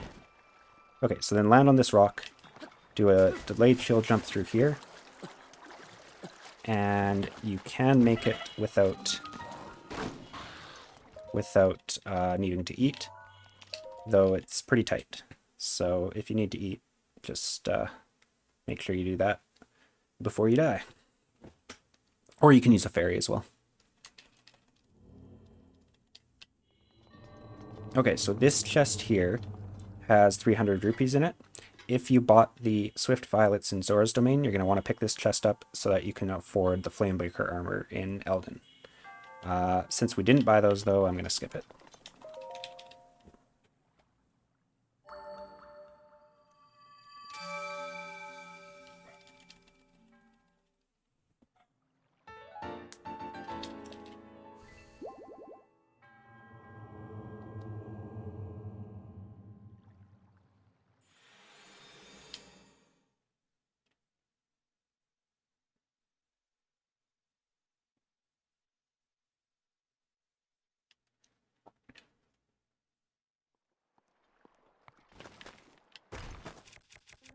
Okay, so make a cryo block here, and then just do a shield jump off of it, and you won't take much cold damage from the water. Make another cryo block here, whoops, and jump right back in the water. Oh my goodness. I somehow lost all my health to that. That's fine. Okay, pretend that didn't happen. So from here, you can do a square first wind bomb a bit left of northeast. And you want to go to... Do you get 1 or 2 pieces of Flamebreaker armor? Just 1. You want to go over to this tree right here. Throw aim, and see that flag over there? You want to put the flag, like, just a bit to the right of the tree so that you can see the flag just on the right side of the tree. Switch stasis. Do a spin attack with your flame blade, and then stasis it as though you were going to do a tree rocket, and hit it once, twice, and 3 times. Unstasis it, and then follow it with a wind bomb, and it should land right in front of the door.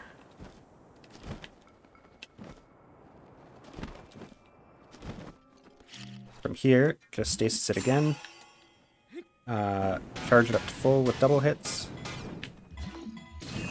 and release, and that'll open the door.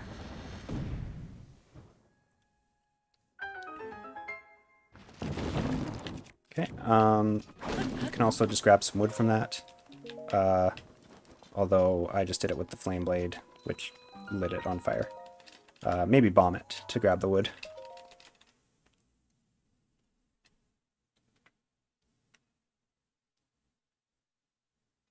Yeah, I like that strat with the tree.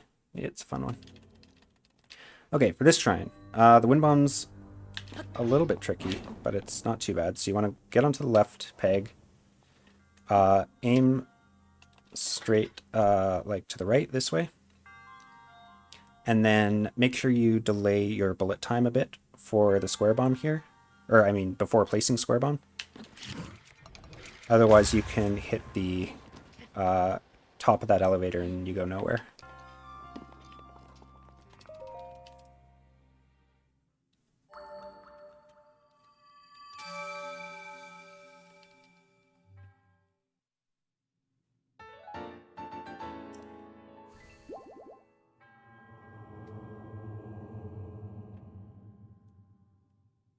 Why not do it from the other peg? Good question. I believe doing it from the other peg, you hit that wall that's in front of it, and then you just kind of bounce back.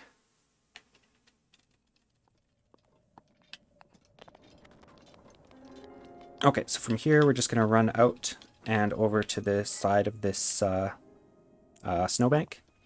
It can be a little hard to get bullet time, so delay your bullet time activation slightly, and that should make it work. We're going to go straight north, land on top of this bit of rock, go a little bit right of east, and land up here. And then you can get bullet time right here, aim a little bit left of east, and do a turn, and that should take you all the way to Runoff. And you can super launch this sometimes. Might have been a bit too snowy there, or I might not have had a fast enough base launch. But you can get a super launch there.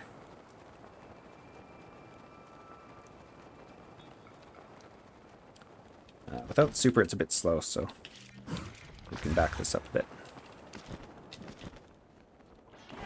There we go.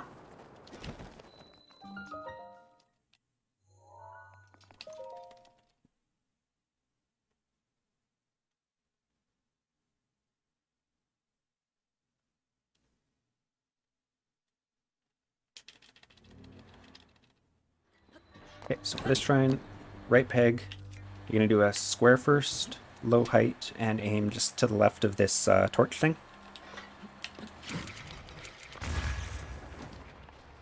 Oh, nice, I landed right up in here.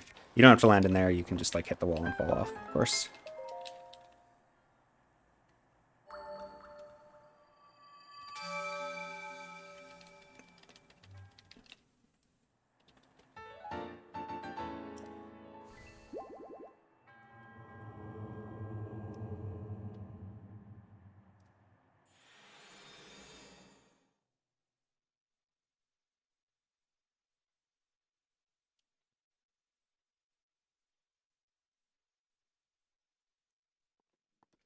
Okay, so from here, aim southeast and then aim a little bit left of that. That's going to send you to the right of southeast.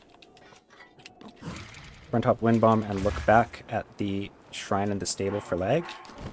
And super launch. And then right here, it's kind of hard to see where you're going, but just drop when you're like halfway across the chasm. And that'll put you right in front of the Forgotten Temple. Now this wind bomb is one of the more interesting ones in the run. So I'll go slowly through the setup. Basically, you want to do a backflip aimed through this hole, and you want to go straight through the hole. So you need to get a much lower height wind bomb than you normally would from a backflip, otherwise you'll hit the ceiling. But not go too low so that you hit this thing. You want to delay your paraglider pull until you're like below the hole, and then the updraft is going to push you up and into it. To get a lower height wind bomb, so we're going to aim here, backflip, backflip, and then normally you would just place the bomb right here, but instead I'm going to inch back a little bit further. That helps you get some lower height. Then do the backflip, get bullet time. It's a little hard to get bullet time from this thing, but there we go. Go a little bit past half, and then slightly delay detonation. Like, just wait a fraction of a second before blowing up, like that. And that should be perfect. Wait. Pull paraglider. I waited too long. That would have sent me all the way through. So if you end up there, then I like to just go here and do a fast horizontal midair, and that should get me the rest of the way. But ideally, if I'd pulled the paraglider a little bit sooner, that would have sent me all the way through to the end.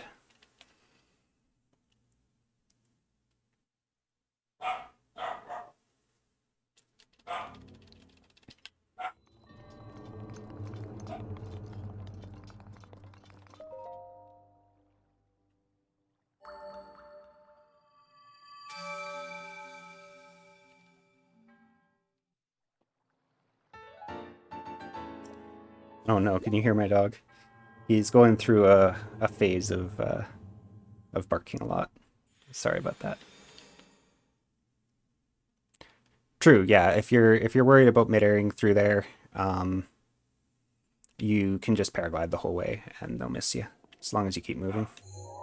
Okay, so that's the end of that branch. From here, we're going to warp back into Korok Forest and complete the Korok Forest shrines and go up into Eldin.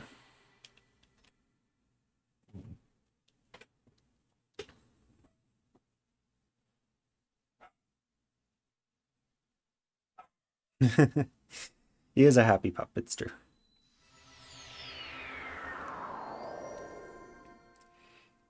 Okay, so from this shrine, we're gonna do several backflip wind bombs in Korok Forest, and the reason for that is it's just easier to control your angle, and we want rather precise wind bombs to get through the fog. So you can barely see it, but aim at this tree, not this one, but the one just like over the lake. And do the backflip setup.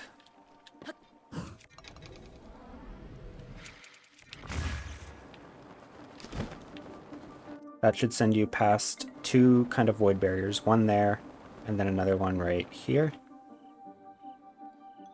And then as soon as you see those pink leaves, stop, switch back to circle bomb, and you can do an ordinal midair this way.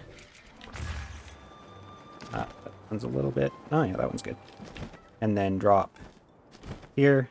You need to talk to this Tasho, otherwise... Oops.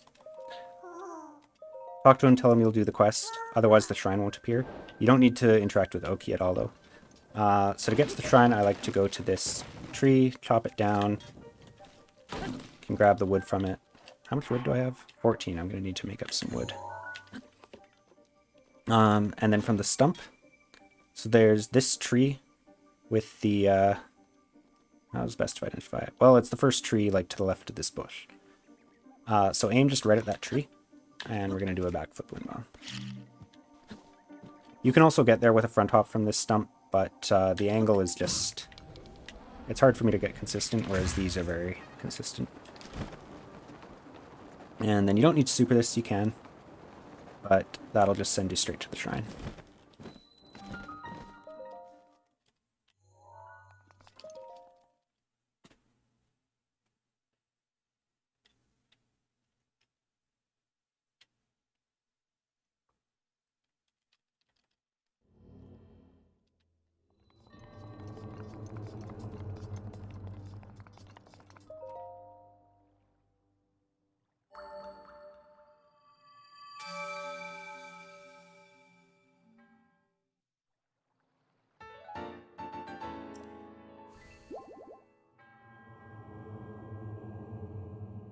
Okay, the next shrine is the one sitting at the base of the Deku tree.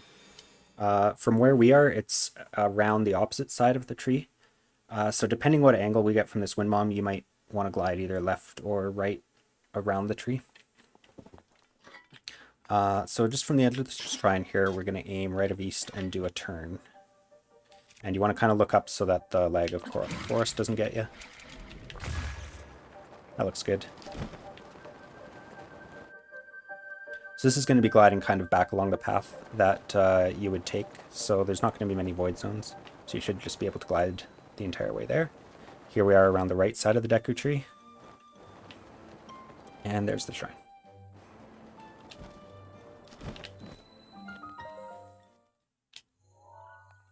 Okay, we're going to be doing a pretty lenient square first wind bomb in this shrine. You want to go low, but going high doesn't hurt.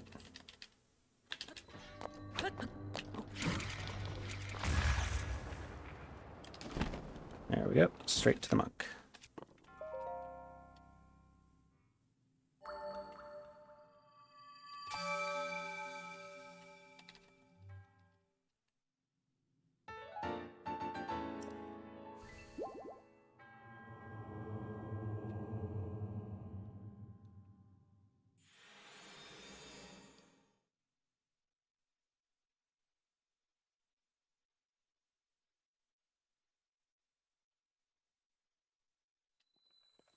Okay, from here, if you've followed the route correctly, you should have at least one shield, bow, and weapon slot available. But if you're not sure, make sure that you do, because otherwise you won't be able to start the next quest. So from the pedestal, aim at this tree. Look up, otherwise the lag will cause your launch to fail. And then pretty much immediately drop down again through this stump. And talk to this guy. Hey, Kira.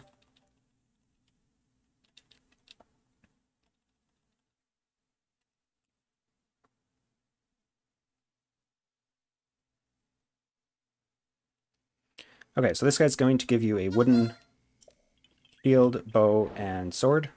I like to keep the Forest Dweller's bow to fight Ganon with. And the shield is whatever, but we're going to get rid of the sword right afterwards just to have enough weapon slots. So what I do is run straight forward, and then there's this little ledge here to jump off of. There's sort of a... It's kind of hard to see. A little darker texture right there. Stand on that. And then I aim at... So there's this tree here and a lower left branch coming out of it. I aim right kind of at the... if this was a hand, kind of at the wrist of the hand. And then front hop wind bomb, make sure you look up or the lag will cause your launch to fail. And that should take you to the shrine. The angle can be a little variable on that, so yeah, this time I was a bit far right. So just watch for the orangeness of that shrine, and then drop down into the cutscene in front of it. It's possible to miss that cutscene, so if you end up going straight to the shrine, you won't be able to activate it. So just walk back over here from the shrine, and then that cutscene will activate. Once the cutscene does activate, you'll be able to open the shrine. I don't recommend super launching that, just because if the angle you get takes you too far right, the super launch can actually make it so that you go like too far out that way and void before you realize where you are. But if you're confident, go for it. So I keep the sword equipped, switch back to Radiant Shield, switch to Knight's Bow. And we want the metal shield and the metal bow because we're about to head up into the Volcano Elden region, which will burn away wooden equipment. We want the sword to burn away though, so we're just going to keep it equipped and let it burn.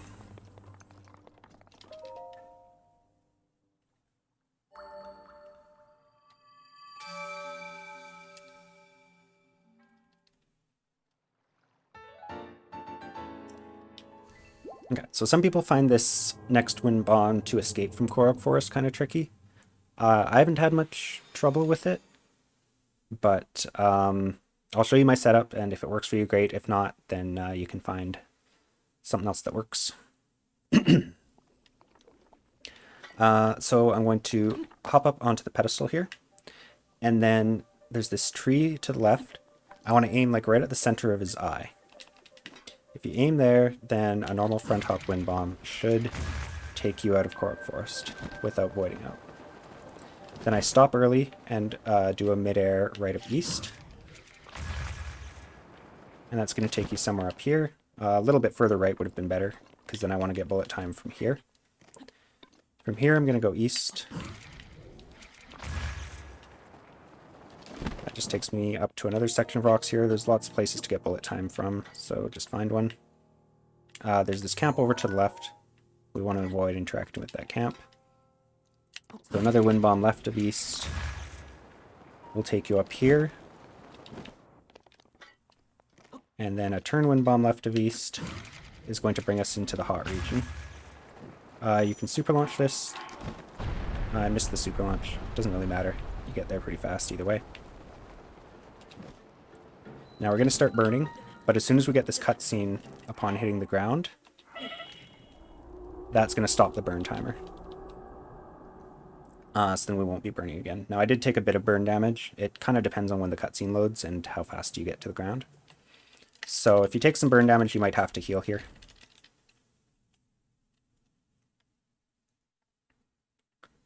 But yeah, that cutscene does reset the burn timer, so now we've got enough time to run over to this Flamebreaker armor and buy it for 600 rupees. immediately equip it. And we will have a couple more wind bombs to do, so I'll just eat some food. Okay, so from here, we're going to run over to this guy who we need to activate a shrine quest. So talk to him. You want to pick the second option first, then the first option for the least text boxes. Run over to this little hill thing. Your weapon will have burned away by now, so make sure to re-equip a weapon so you can throw aim. Wind bomb northeast up to the shrine. Whoops. That wasn't a very good angle, but it'll get you up here.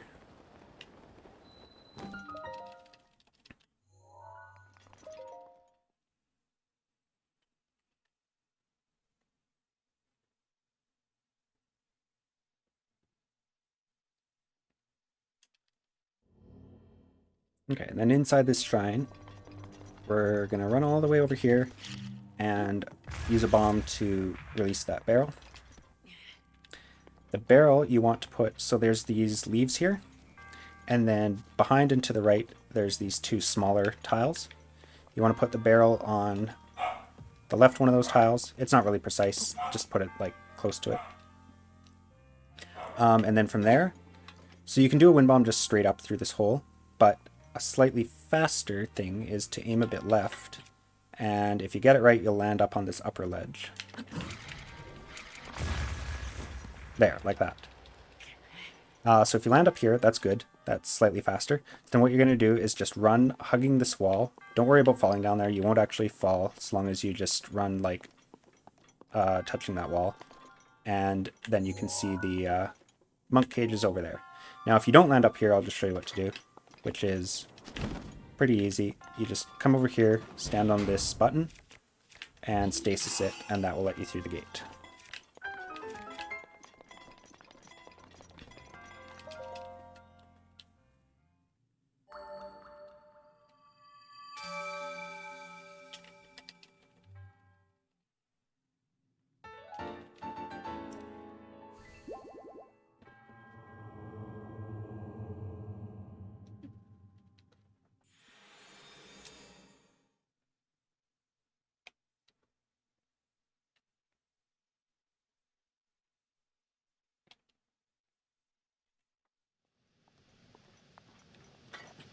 Okay, next is Shoraha.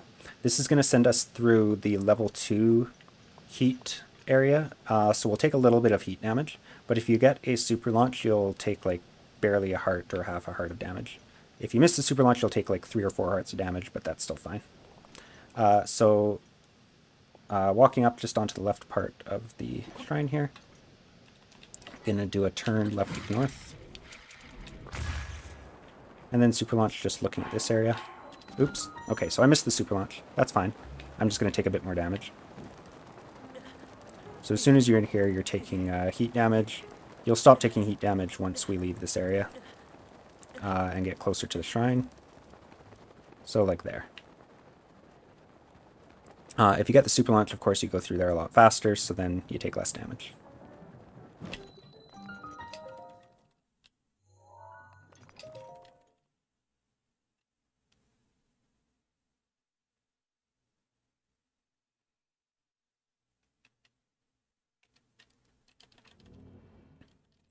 Okay, so there's a few different struts I've seen used here. I'm going to show you what's been most reliable for me, which is just walk to this corner.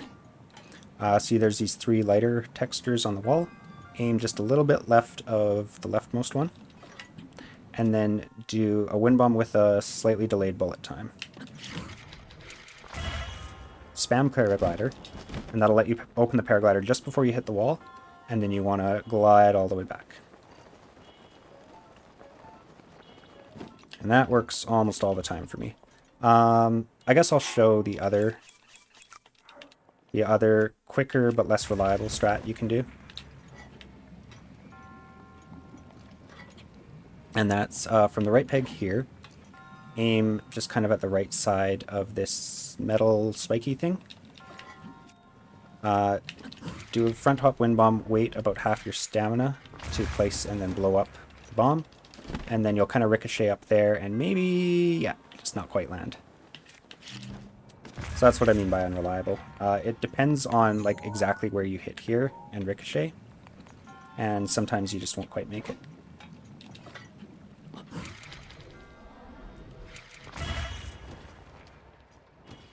That one worked.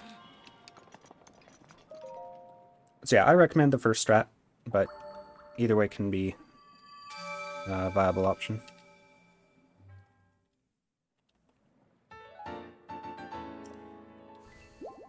If you hit the wall, will you die? No. But if you hit the wall, you probably won't be able to... Like, you'll lose enough height that you won't be able to pull paraglider and glide back over to the to where the monk is. So then you would just have to try again. Right, so next is Gory Tor, which is kind of infamous for having a difficult clip into it. I'll show you two methods of clipping in. But we got to get there first. So we're gonna stasis or magnesis the minecart, put it over here, stick a bomb in it, blow it up. Wait till it's about here, stasis. Wait for your bomb to recharge, and then we're gonna wind bomb straight north.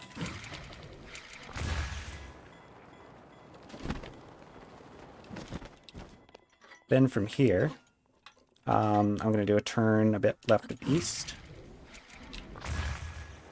Look back at Goron City for lag and get a super launch. If you miss the super launch, that's fine. You can land anywhere or do a mid-air or something. And head towards this shrine.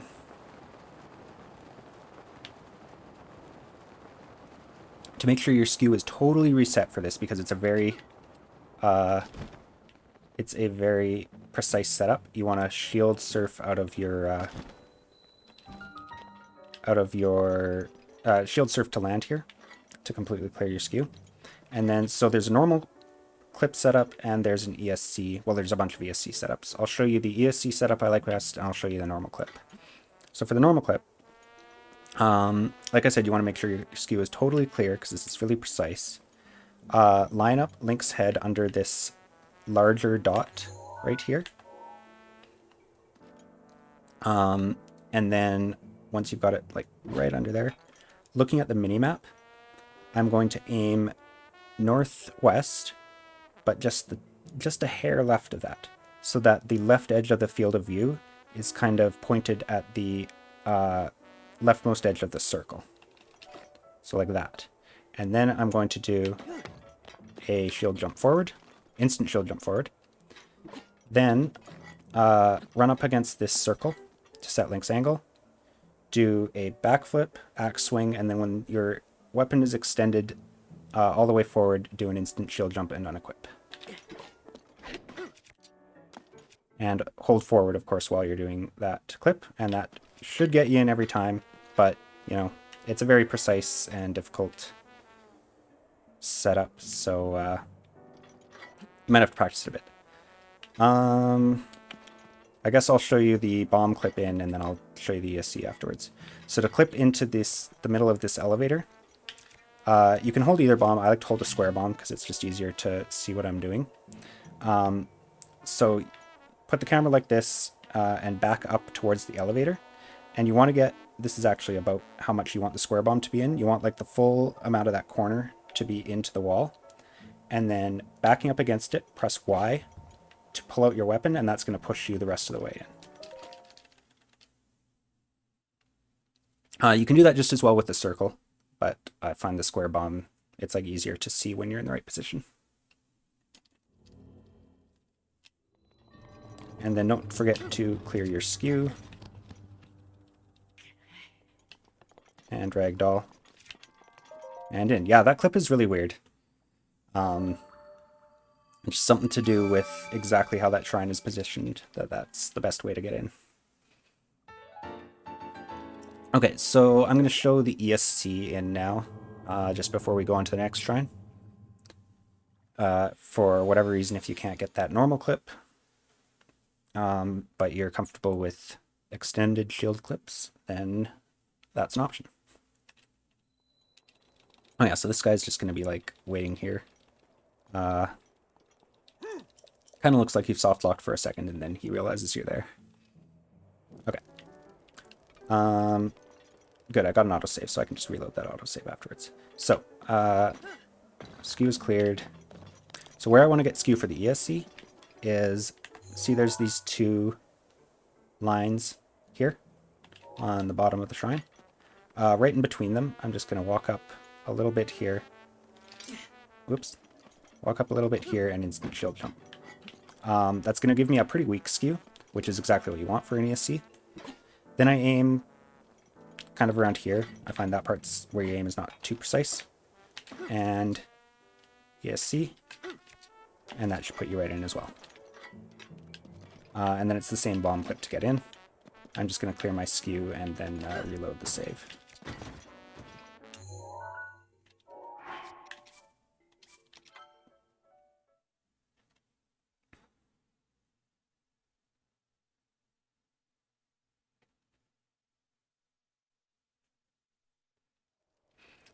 I'll make sure to link a tutorial for ESCs in the description of the YouTube video, in case you don't know how to do those. Alright, next shrine is Zunakai. So we're going to wind bomb from this rock here. Going straight east, do a delayed turn.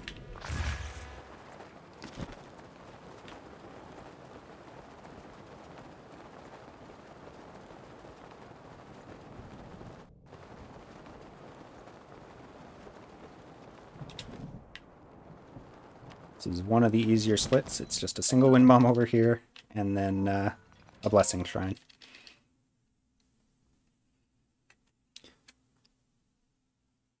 Which is kind of nice after dealing with Goritor.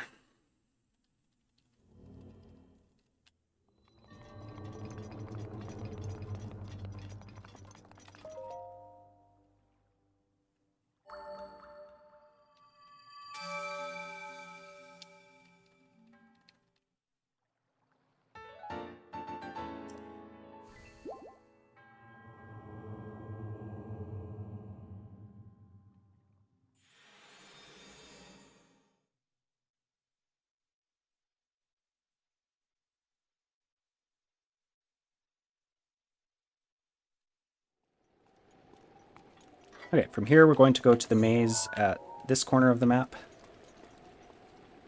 Top right corner.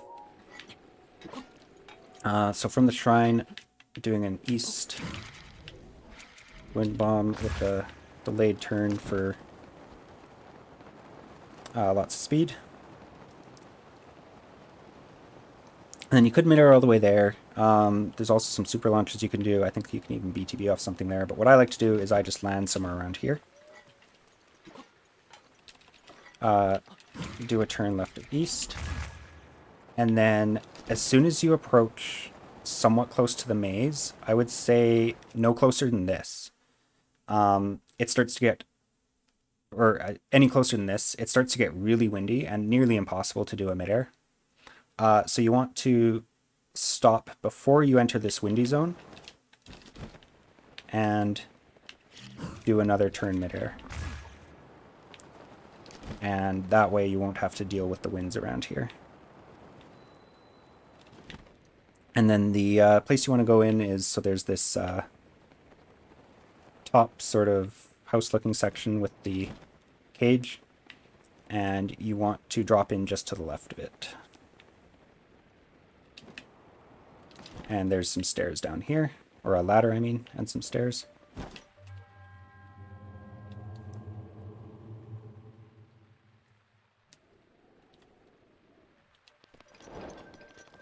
From there, run up the stairs, climb up the wall on the right, jump, jump, jump, jump, and up the stairs, and there's the shrine.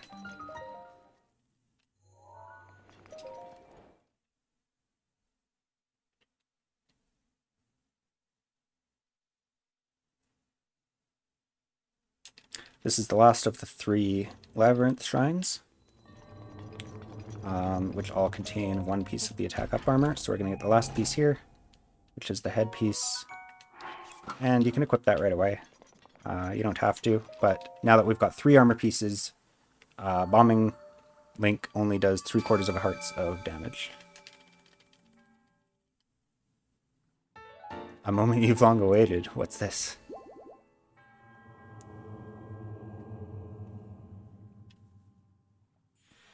Oh, heck yeah, newborn.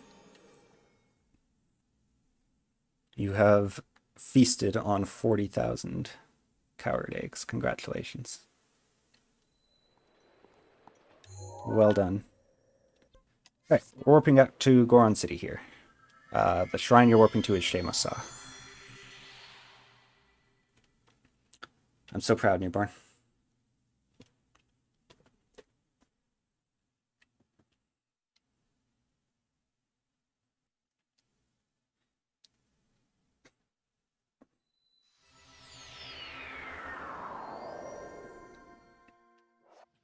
Okay, so from this shrine, every run I try and get bullet time from here, and every run I fail. So don't get bullet time there, just go up to the pedestal. And then you're going to aim a little bit right of this lava waterfall. Wind bomb. There's no point supering, because in the time it takes your bomb to recharge, if you super, you'll be like too far. And then just do a midair to the east. You could super that one if you wanted. Doesn't make much of a difference. And that takes you to this shrine.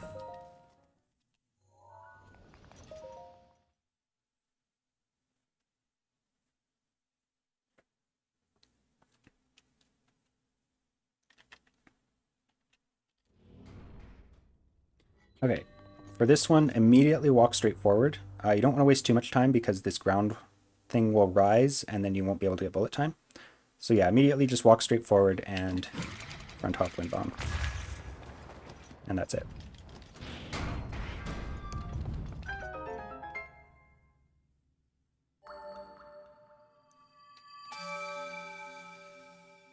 Yikes, are we almost done? My voice is starting to hurt.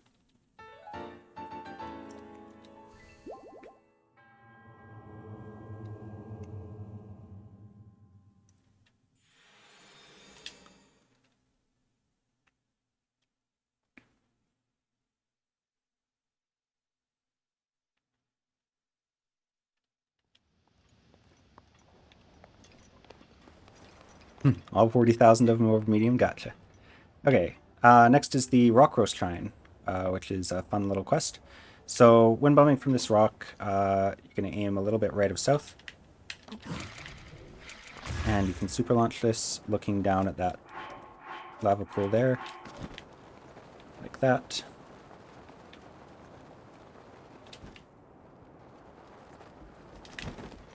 And then in this cave, there's a Goron.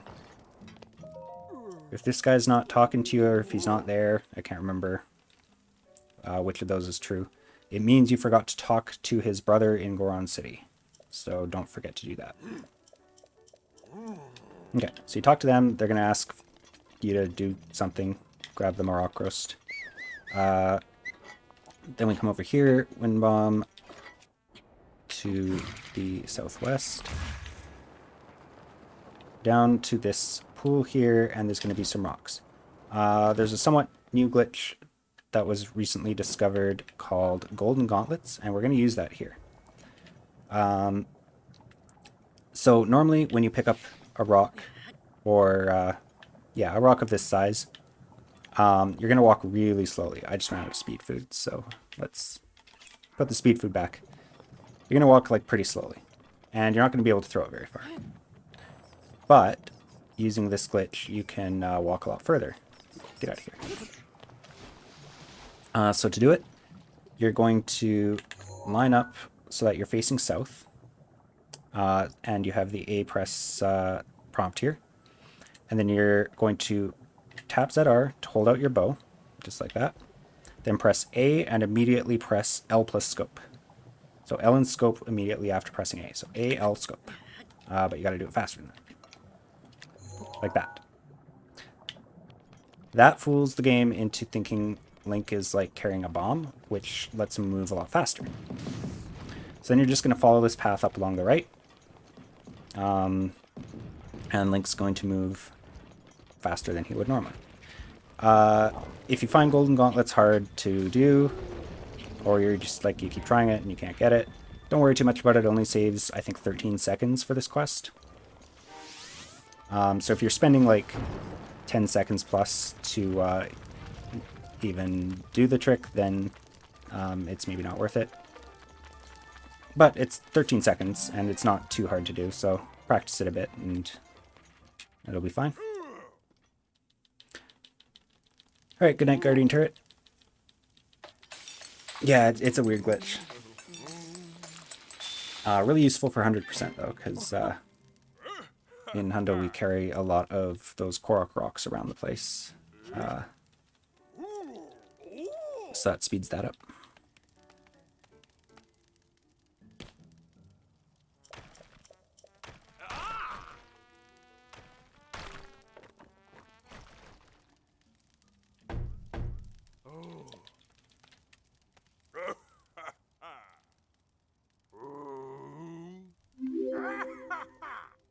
Yeah, thanks for the follow, Author Blues.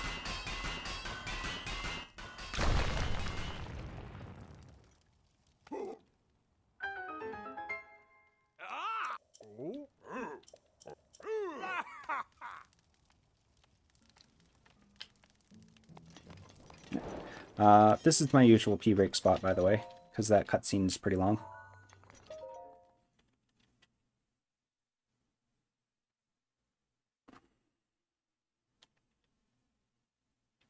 Oh, cool, you're learning some all shrines. That's awesome. Hopefully you can find some useful stuff out of this. This will be up on my YouTube. Or you can just watch the VOD, of course. Alright, so we're going to do a wind bomb just straight from the left peg here. You want to land right before this one and hug... Oh, I didn't do it quick enough. You want to hug that left wall. And then it'll go by without hurting you. Dodge the blue rupee, which I didn't. And then up here, if you move quick, you can just juke them like that. Or if you're worried about getting hit, you can stasis one of them.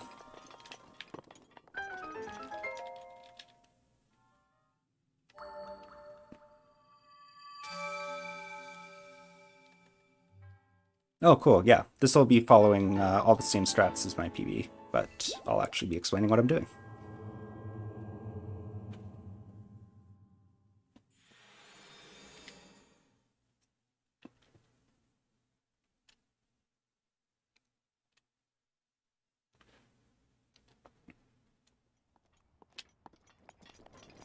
Oh, it's so weird for it to be night here now. I'm used to it being day. But it shouldn't make much of a difference. Okay, so for this one, we're going to just aim a bit right of south. Turn wind bomb and super looking down at the hot springs there. If you miss the super, depending on how fast you're going, you might want to do a backup midair or just glide.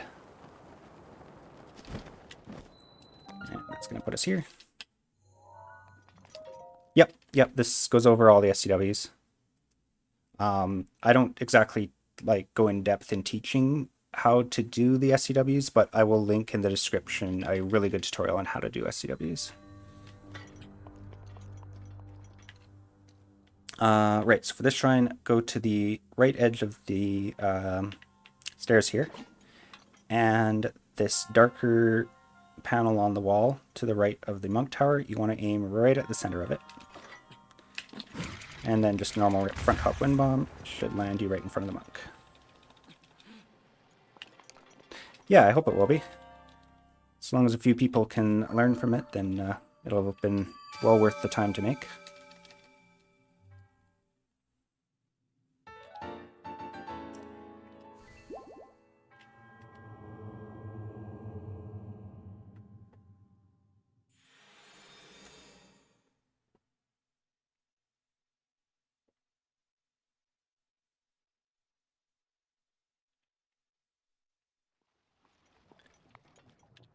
Okay, next shrine is just a super launch away.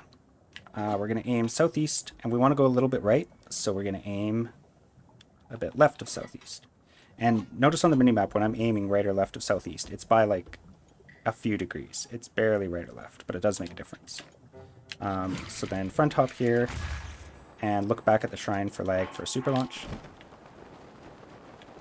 If you miss the super launch, then you'll want to back this up with a midair or two. But with the super, it'll take you right there pretty quick.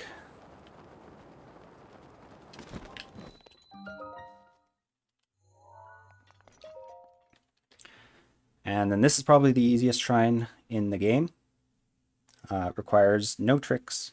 I even tried to find a wind bomb for it, and the wind bomb ended up being 1 second slower. So all you do here, run straight forward. Blow up a bomb at that wall. Run. Run. Jump. Run. There. Done. They forgot to make sure you couldn't just run up to the end of the shrine. I'm sure there's a lovely puzzle in there. I've got no idea what it is, because I haven't done it since my casual playthrough.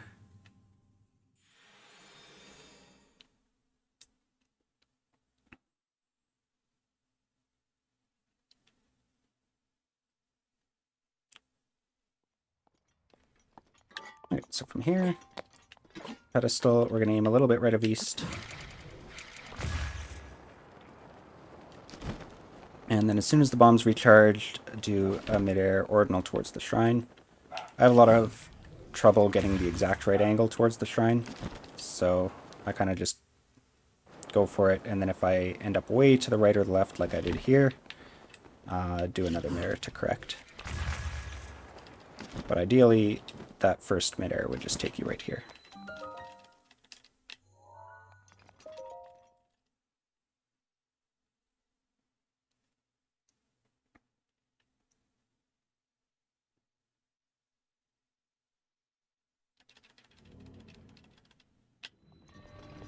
Okay, for this shrine, run over here. Make sure you aim, don't aim too far left because then you'll hit this thing, but don't aim too far right because then you may not be able to pull paraglider in time. So you want to aim pretty much dead center, like straightforward. Do a normal wind bomb and just spam paraglider. Sometimes you'll pull paraglider in time, often you'll hit the ceiling and bounce down. If you bounce down, just keep spamming paraglider and you'll end up opening it up about here. And then try to climb the stairs. There we go.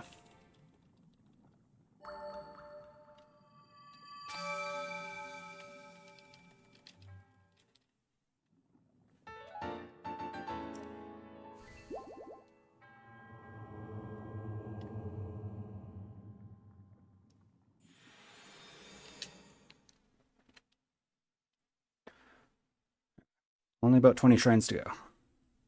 Just good. I'm getting hungry.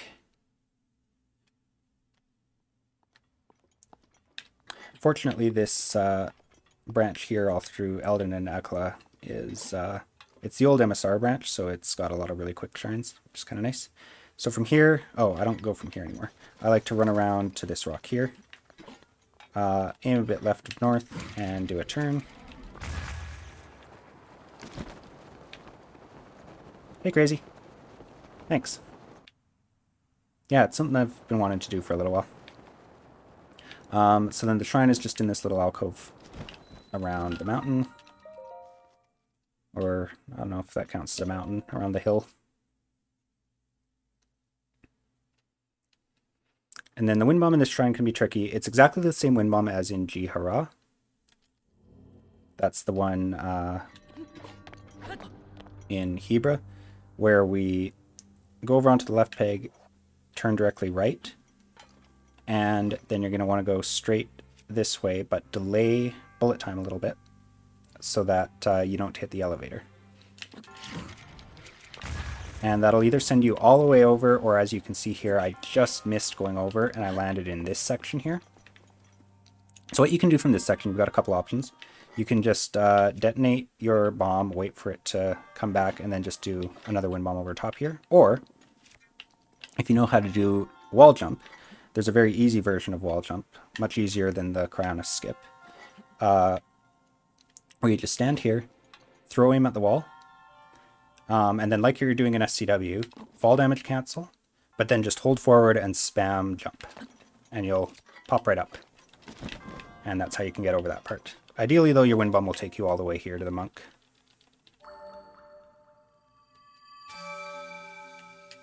Lit's on her plane? Awesome.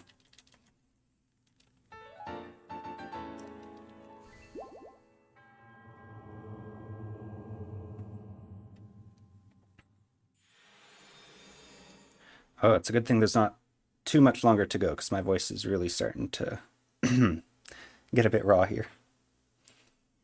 But that's okay. I'm having fun. Okay, so from this one, we're just going to go straight east from the pedestal.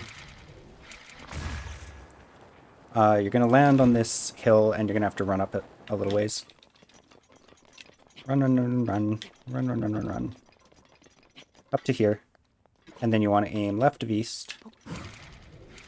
And that should take you right over the top of the mountain and right into the shrine.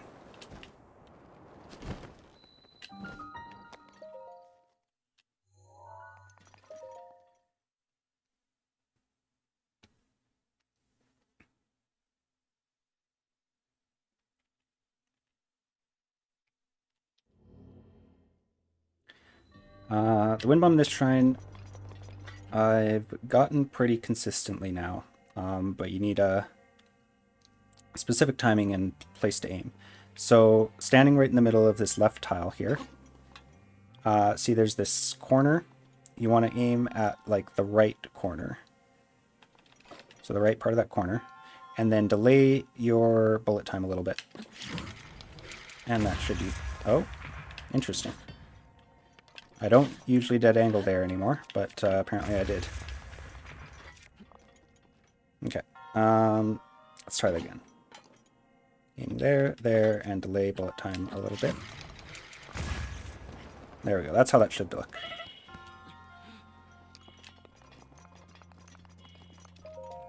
And we have enough hearts that you shouldn't usually have to worry about the fall damage.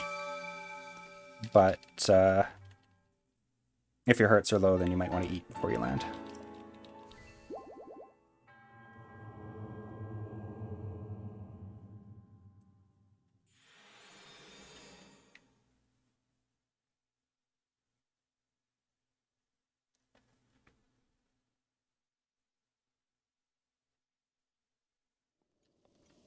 Okay, from this shrine, it's actually quite laggy looking straight forward, so you're going to want to make sure you look up for this wind bomb. Go straight east, and look down at the stable for a super launch. Looks like I got lag, but I missed the super launch. That's okay. Once you get out about here, then you're going to want to do a midair right of east. And we've got lots of upgraded stamina, so if you need to do another midair or two to get all the way there, then that's fine. But ideally you'll make it there in just 2 wind bombs.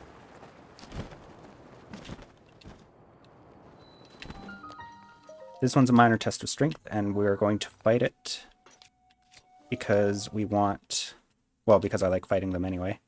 But for this one in particular, you want to get the Ancient Battle Axe.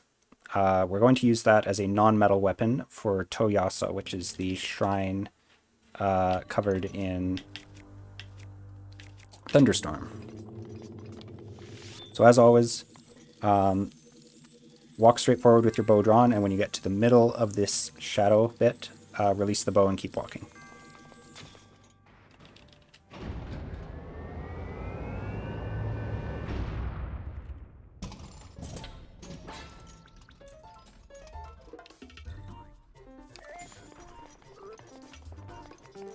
Smack it with the Edge Duality, freeze it again, smack it, grab the Ancient Battle Axe, and that's that.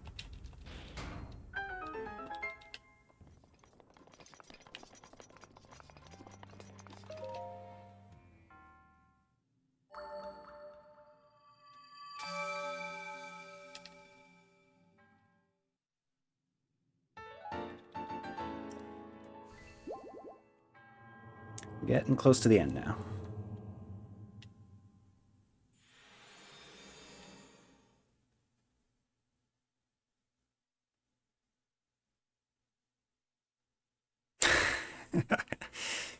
Nice one, Nick's Link. Alright, from here, we're going to just walk up the side of the shrine here. And stand on this. And then I aim at the yellow tree. And do turn back right to south. You can super launch this, although I don't like to because I want to get as much height as possible just to clear this bit. But if you super launch it perfectly, it is a bit faster. So that takes you all the way through here, and then you're going to want to glide down to this cave. It's usually raining here, so don't try to shoot the bomb arrow from outside the cave. Glide just to the inside, but don't glide too far or you'll blow yourself up. Blow up that wall with a bomb arrow and glide in.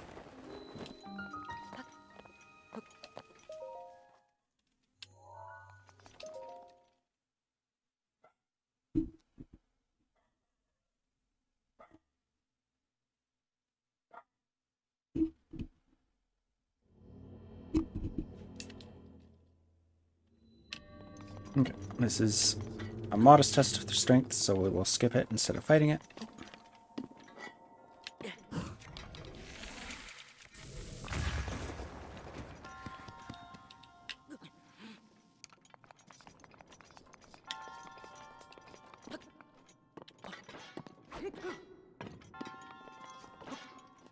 I suppose on one of these I should fail the skip, just to demonstrate what you need to do to clip in while the Guardian's trying to attack you. So I'll do that at Tutsu and Nima, if I remember.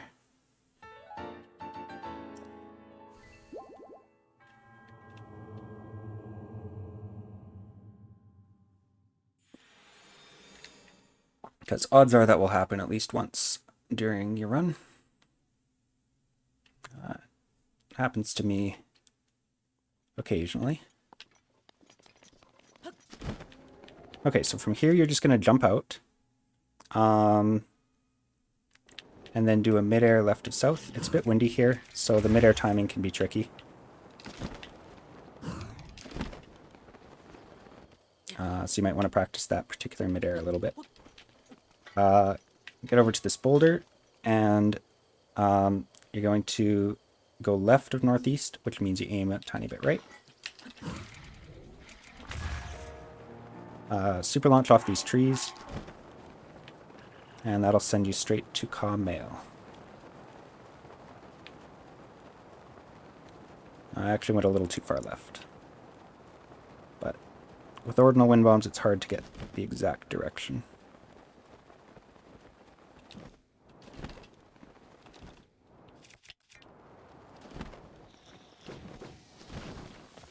There's Octoroks around here, which are super annoying. Not much we can do about that.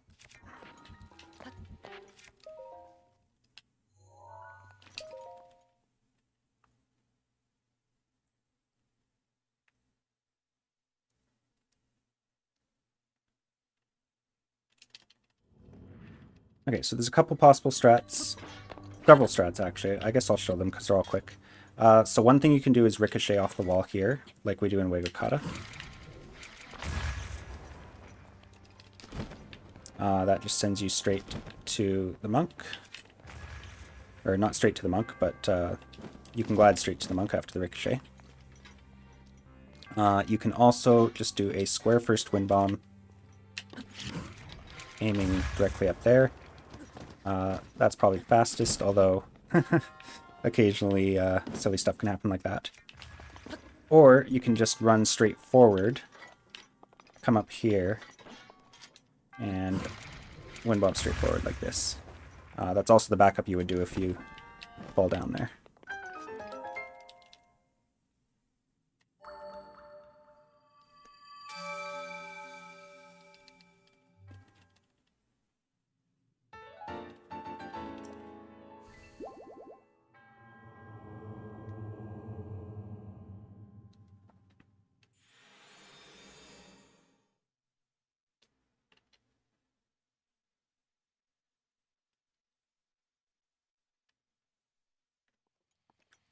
Alright, Retag Zumo.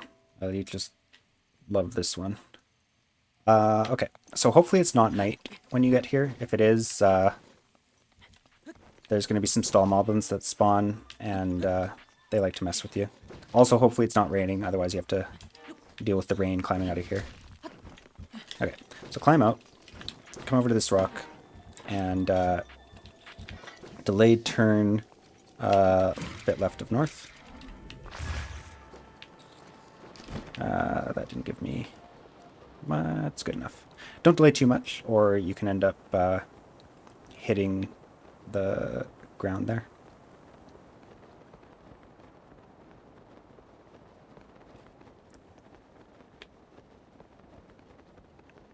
So that'll take you over here, ideally a little bit faster. And if it's night when you get here, then some stall moblins are going to spawn. I would recommend just immediately kill them. Don't try and deal with this orb while they're around, because they will just mess with you. You can create a cryo block here, and then just bullet time and shoot them all in the head. But if they're not here, then take the orb, put it here. If it's not raining, which it's not currently, use a bomb arrow and aim it. So line yourself up with kind of the left edge of this island here, and aim just like right at the center of the ball. If it is raining, then bomb arrows aren't going to work. So you're going to want to pull out this square bomb, line it up the same way, put the square bomb right down in front, and blow it up. And that's going to send the orb way over there. The bomb arrow will send it about the same distance. And then chase after it. Ideally, you want to land it on this little land bridge here. If you land it out in the water, you'll have to use some Cryonis blocks to fish it out of there. Or you can try to use another bomb arrow if you have one to bomb it out of there. But that can be risky because it can send it all over the place. And then we just walk this all the way in.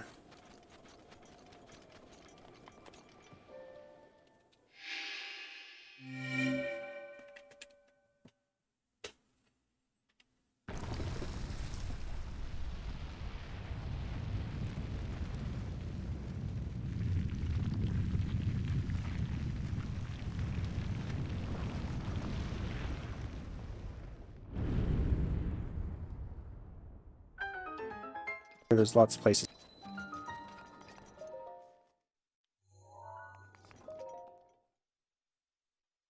Nearing the 6-hour mark.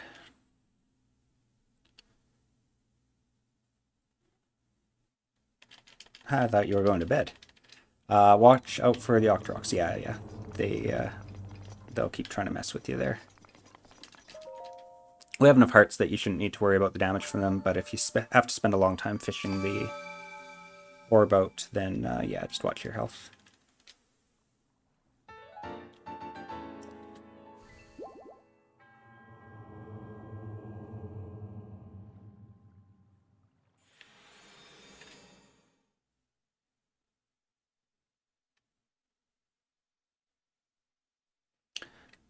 There's a Dinral scale there because we need the Dinral scale to unlock that shrine, which we got from Castle.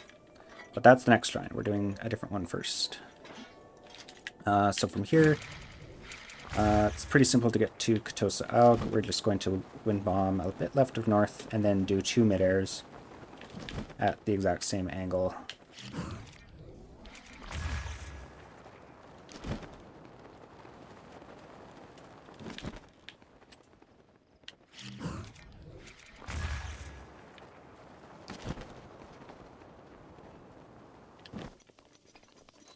And there we are.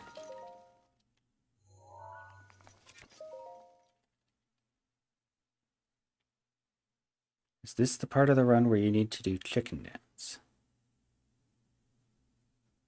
Trying to figure out which shrine you're actually talking about. If it's Jolu Na, we don't. Oh, yeah, so for this one, just low height, square first wind bomb off the peg, and that'll take you right here. If you're talking about Jolu Na, we SCW that one, so we don't actually chicken dance.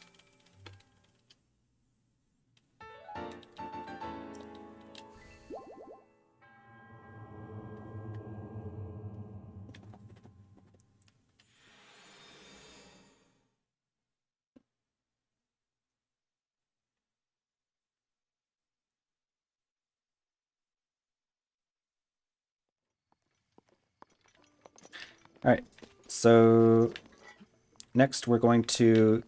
Can't really get bullet time off this shrine, so we're just going to run over to the ledge here and do a delayed turn directly towards the west. And that's going to take us to the Spring of Power. And there is indeed a shrine here. We don't get memories in this run. Oh, whoops. One level further down. There it is. So take the Dinroll scale, put it in the spring, just like the others, and that'll open it up. I feel like I was just making that up. We sort of chicken dance for Joluna before SCW was a thing. And we do for Hundo, because you have to do the quest.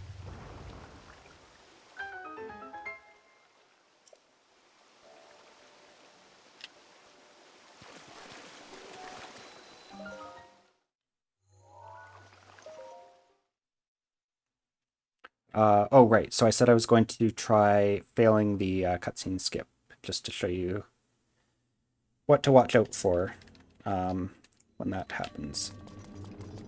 So this is one of the water ones. So we would raise a cryo block here and wind bomb straight that way. So let's fail the wind bomb and accidentally activate the cutscene.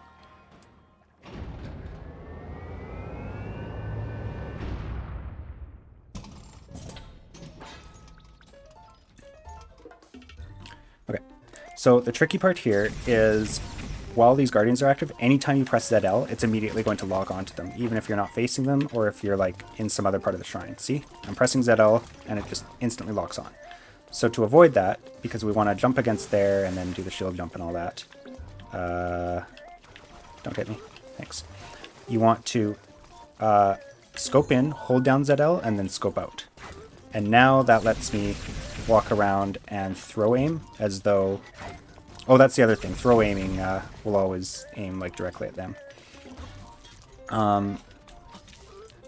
So now we can move around like normal. So we do the thing to get skew. Hopefully dodge them. Again, scope in and press ZL while you're scoped to set angle. And then jump through the pillar. And just, yeah, try not to get hit by them in the meantime.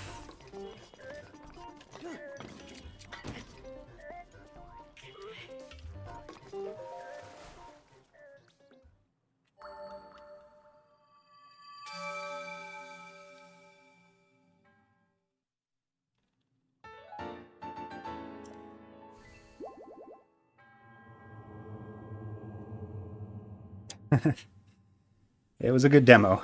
Ended on less than a heart. We do have fairies, which it's good to have for if you miss those skips. Okay, so from here, we're going to do the last two branches, which both start at Katakar because we're going to be doing some SCWs from there. So this one is going to be to skip the Blood Moon Shrine, because once you get quite fast at this run, you can finish it before the Blood Moon even happens. So we need to perform an SCW to get into that shrine. We'll probably get a Blood Moon before the end of this run, just because I'm taking a bit longer to explain everything. But we'll still show the SCW. I'm actually a little short on wood, so for Joluna, I'll show you how to do the pepper or shield surf strat. But ideally, you should have 16 or more wood so that you can make the updrafts. But we're going to be doing 2 SCWs from this shrine, so I can show you both. Alright, so we're going to place that wood. Oh, I should probably save. You want to save here because if you accidentally enter the shrine while doing the elevator storage, then you'll lose your wood.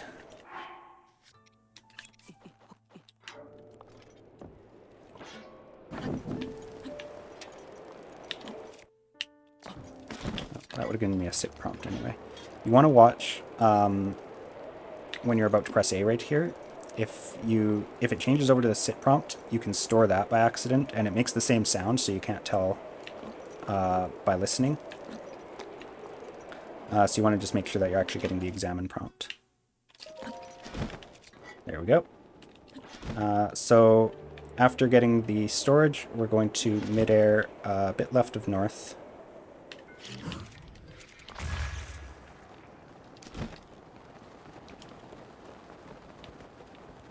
And once we clear this open gap, we're going to want to do a delayed turn midair to get a lot of speed right of north. That's pretty good.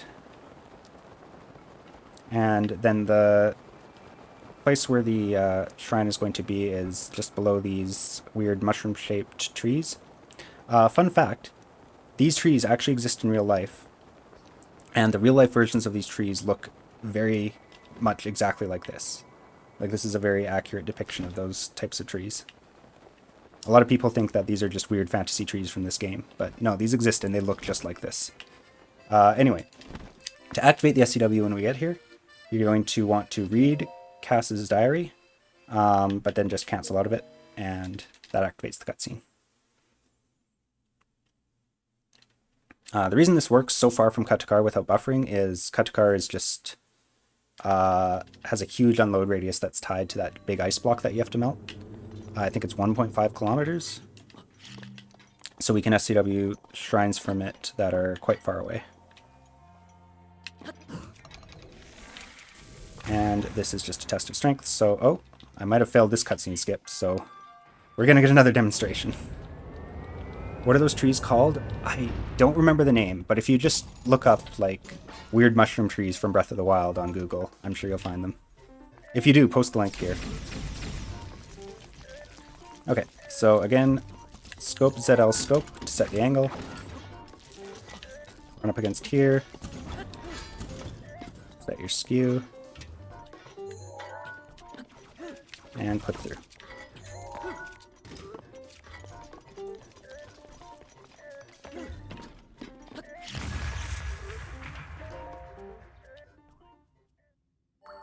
Ah, there you go. Yeah, they're totally real, and they're awesome.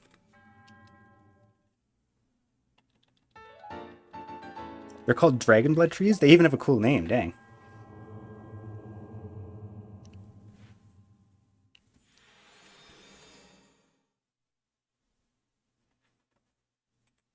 Okay, I'm just gonna click this. I want to see which... Yeah, that's exactly how they look. Okay, next, Shaloya. So I have a lot of trouble getting lag here. I go for it every run, but I only get it like maybe 30% of the time. But you're just going to do a turn left of north, look over towards castle-ish, and try to get lag for a super launch. If you don't get it, no big deal. It's going to be harder to get lag during the rain anyway. Yeah, the baobab trees where you get the big horse are also real.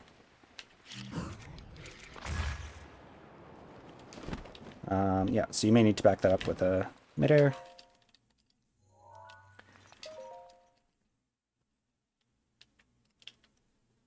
And then for this shrine, because you can take a ton of fall damage, I would recommend healing back up to full if you've got lots of food left. If you're getting really tight on food, then don't worry about it. But yeah, I can take a lot of fall damage here, so I'll just...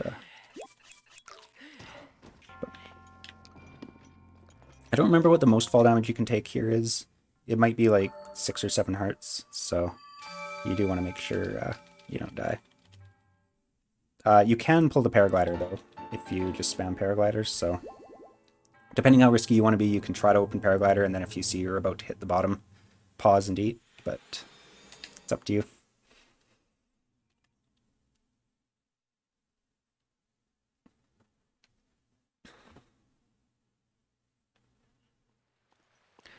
Alright, so here's Toyasa. This is the reason we got that ancient axe, because notice all the rest of our weapons are metal.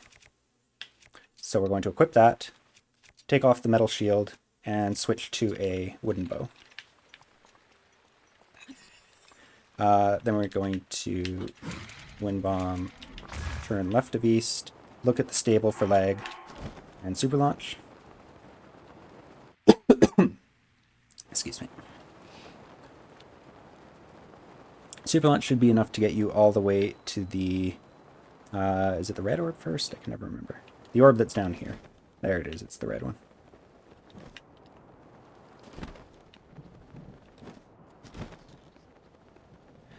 And of course the reason we want all non-metal weapons is it's always going to be lightning here. So that prevents us from getting hit.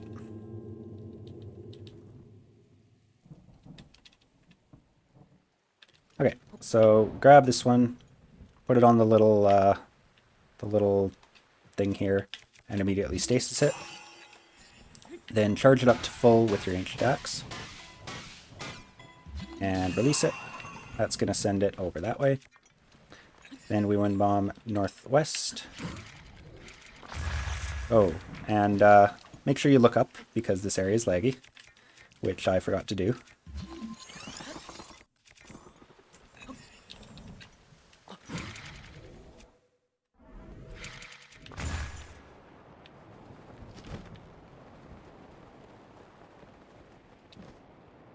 Okay, over to the orange orb, and then we're going to do the same thing with this one.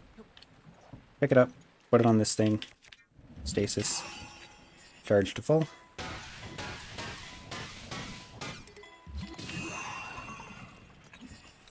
And then from there, we're just going to go directly south and land by this green orb.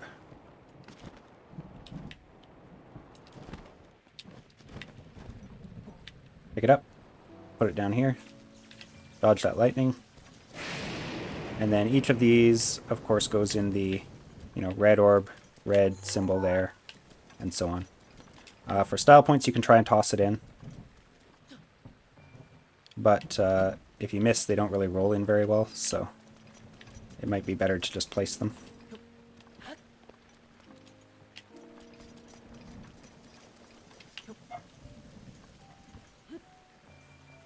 Yeah. Alright.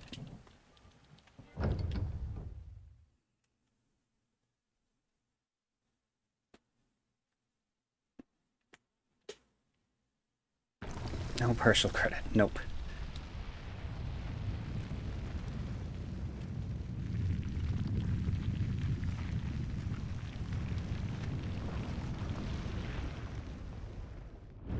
I usually try to toss them in, but I don't think I've ever gotten a run where I got all three.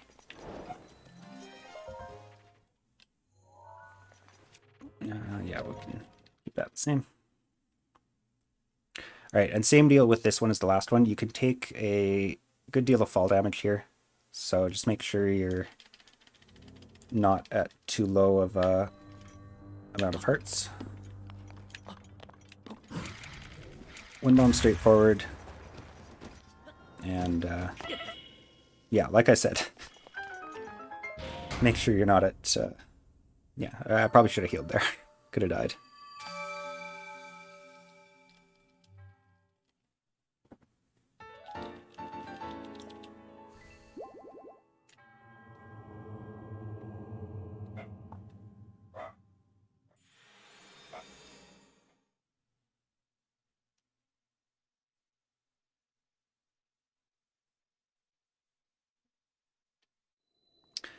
Okay, next.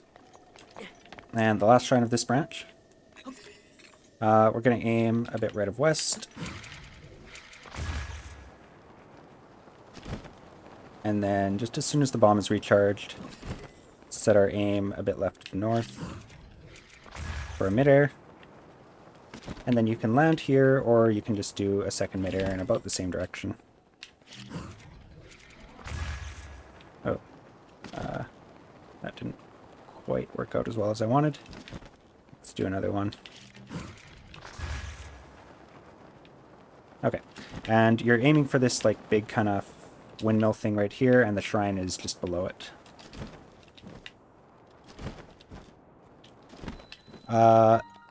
This All Shrines run does not include DLC. There's another category called All Shrines Extended, which does include the DLC shrines. That one, the fastest route has a lot of SCW in it, because that's the best way to open up some of the DLC shrines. Okay, so for here, there's a fast strat and an easy strat. I'll show you both. Fast strat is from the peg here. Aim at like the bottom of this orange circle. Delay bullet time slightly, and hope that you don't ricochet down into the void. That's what ricocheting down into the void looks like. I don't really like that strat too much because it's hard to control exactly precisely how you land in there, but it is slightly faster. So you can do that if you want, or you can just run straight forward. Wind bomb straight at this wall, and you'll land up here safely, and then you can just run over here. Whoops.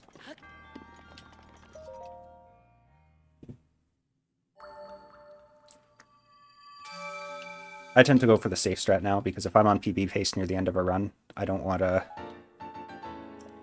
risk falling into the void over and over like a few seconds lost to do the safe way. But your call.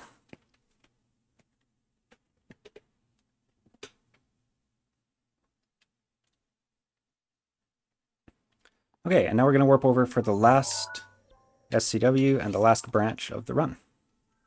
This SCW is definitely optional. It only saves about 2 minutes versus doing the shrine quest casually. But the normal way to do the shrine quest involves just a lot of sitting around and waiting for the dancing Gorons to do their thing. Or I guess they don't dance. I don't know. The shrine quest to do that is slow, is the point. So normally you should have enough wood here, but I was bad and didn't collect enough wood. So you can use shield surf storage, you can do the bomb method, or you can use a pepper. All of which are described in other videos that I'll link. Hey, Mr. Pancake Turtle. So I'll use the pepper method here. Pepper does let you walk around afterwards. So what I'm going to do is, with a single updraft here, I'm just going to glide way down there. And then I'm going to do a wind bomb that goes over to Jolina. Oh, and I can see the blood moon is starting. Lovely.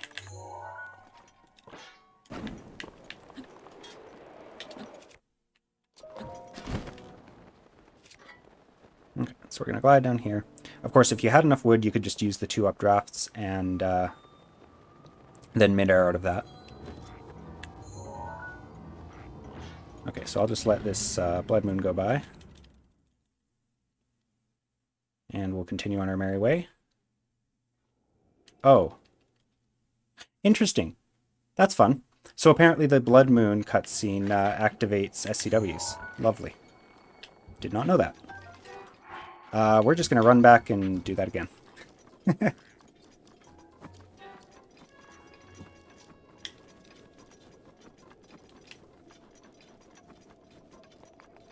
Today we have all learned something, even me. Yeah. So yeah, what you saw happen there was the camera did its weird thing and went towards cut to car, but then since I wasn't in the 100-meter load radius of any shrine, it just faded out and came back. If there happened to be a shrine located near there... oh god, this guy followed me? Get out of here. If there happened to be a shrine located near there, it would have warped me into that shrine.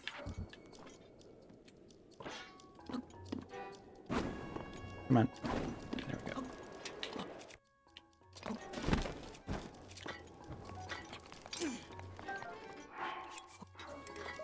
Oh my goodness. I didn't mean to do that.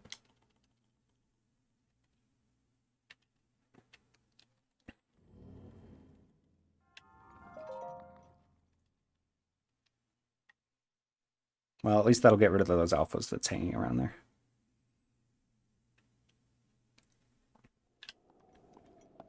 Right, so, as I was saying, throw the pepper down.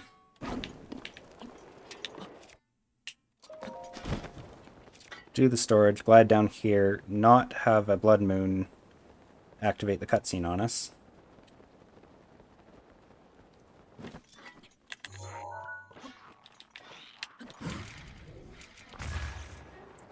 And, right, so we're going to be going generally eastwards here. You'll have to do some mid-airing.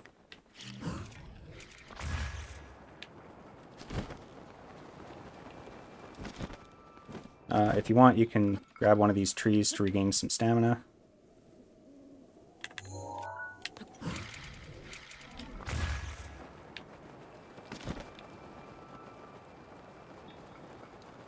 And where Vuloda is in kind of the corner of this, what is this, valley? I feel like there's a word for this thing. A gulch? I don't know.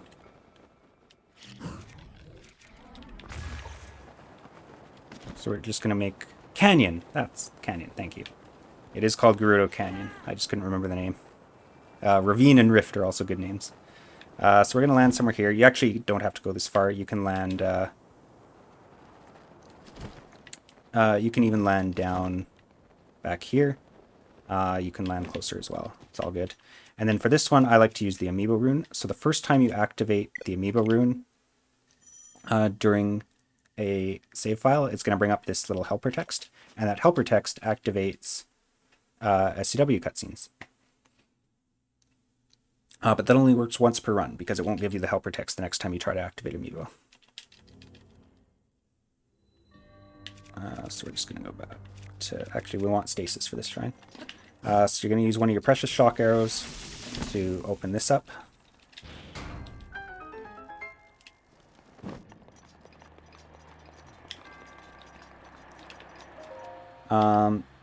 Then this is the motion control apparatus, which is fun. If you can't do motion control, there's a way to clip through here. I'm not going to demonstrate that, though. So set it so that those three are going. It is possible to set it so that all four are going, but it's hard. Stand on this button and stasis it. And that will let you get through here.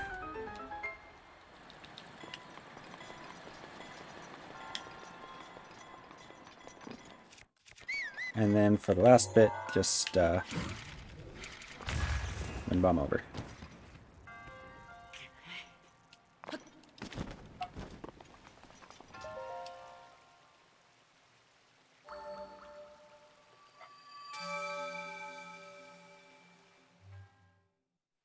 Okay, it looks like we could finish with a nice sub-7 time. That'd be pretty good.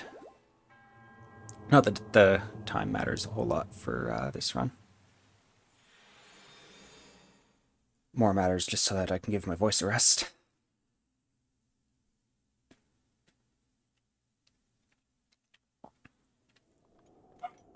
Okay, Gino's next. We're going to do a southward delayed turn, but turn right, because that can send you a little bit left, depending on your timing.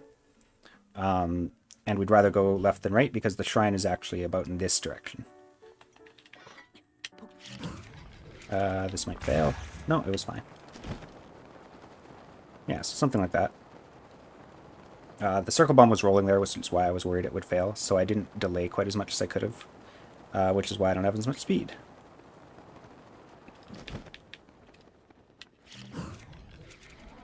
But we can back that up with midair. With a perfect wind bomb, you'll go right here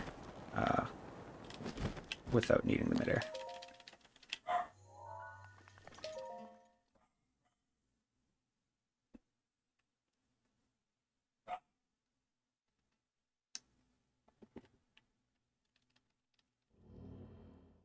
Okay, this is another easy shrine. Just go to the left peg, run up wind bomb straight forward, hold left a bit, and you'll land right on the stairs.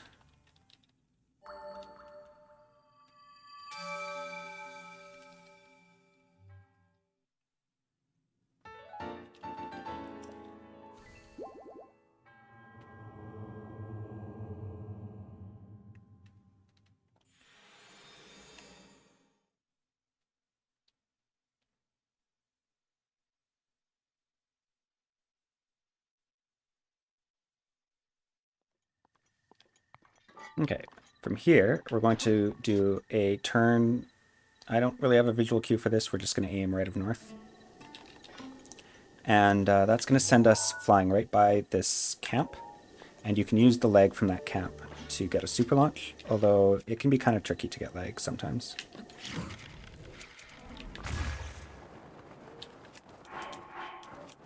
Yeah, didn't get it here. You can use VR to increase the lag, but I don't know if it's really worth it. If you miss that, you can just do a mid-air to get the rest of the way. Or with a good turn, you won't even need the mid-air. You'll just go all the way there. So the shrine is just on the other side of this Hinox, down here.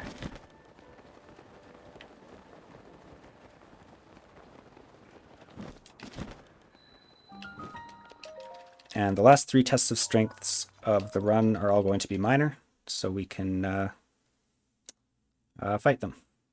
Hey Jesse, looks like I'm done in about, I don't know, half an hour, 40 minutes, something like that.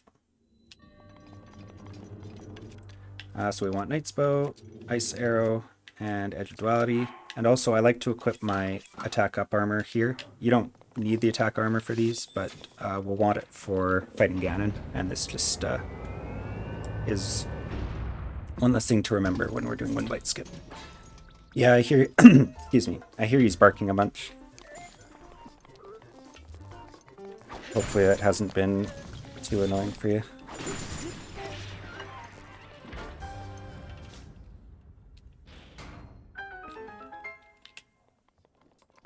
Has he been? Oh no. I haven't heard that much barking. Is he just like chewing on things? Oh no. I'm sorry.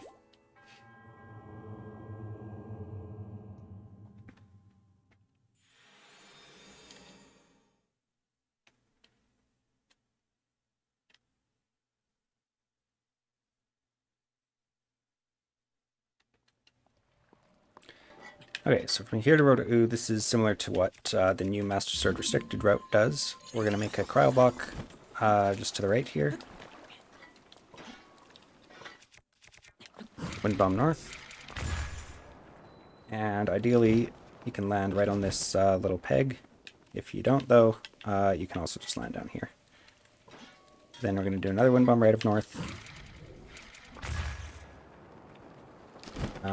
Hold bullet time a bit to recharge the bomb, and do a mid-air that's going to put us right at the shrine. Whoops, I delayed bullet time too long there, so the mid-air wasn't quite as good as it should have been, but it was good enough.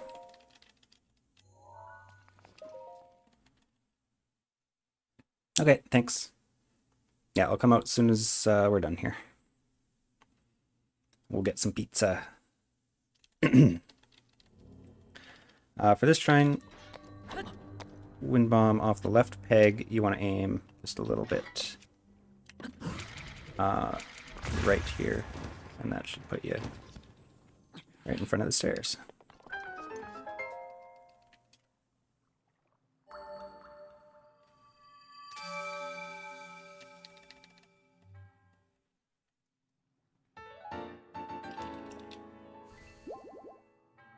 Didn't bring the square bomb up with you. Yeah, sometimes the square bomb can land like right beside you there. I'm very much a meat pizza kind of person. Any and all meats are good. Although this pizza place we've been ordering from has a really good like feta and spinach pizza. Wouldn't mind getting one of those. Anyway, okay, this wind bomb's really annoying. But with this visual cue, I can get it most of the time-ish. Okay, so stand just on like the little blue part of this shrine here. And there's the volcano in the distance. Aim at like this little bump on the right side of it. Normal front hop wind bomb, and then look down at the stable. If it's sunny and during the day, you don't need VR, but otherwise I would use VR for this. And get the super launch.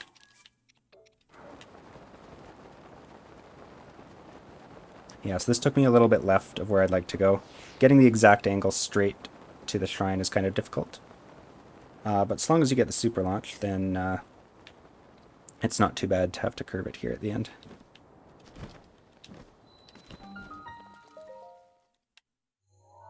Oh, looks like I'm out of speed food.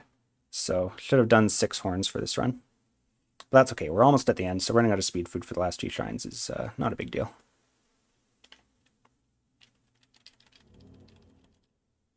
Okay, then in the shrine, I just run to this corner, aim at the center of this pillar thing here, and do a turn wind bomb, turning back towards Cardinal. And that should send you straight to the monk.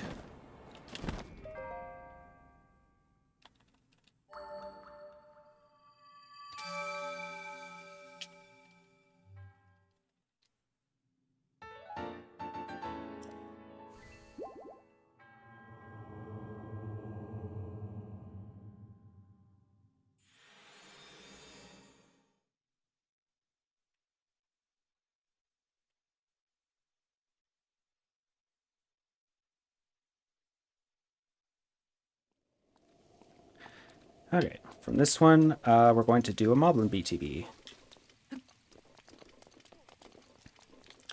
So run all the way up to the top of this thing. You want to stand like... Actually, no, it doesn't really matter where you stand because I'm going to use the minimap as a visual cue. So stand somewhere you can get bullet time. Looking at the minimap, you want to align the right edge of your field of view with that cross just up and to the right. So this is too far right. This is too far left. You want to line it up right there. And then a front hop wind bomb should take you straight to the Moblin. It's a little tricky. Oh, I actually went too far left there. Interesting. I'm going to go back and show you the right wind bomb.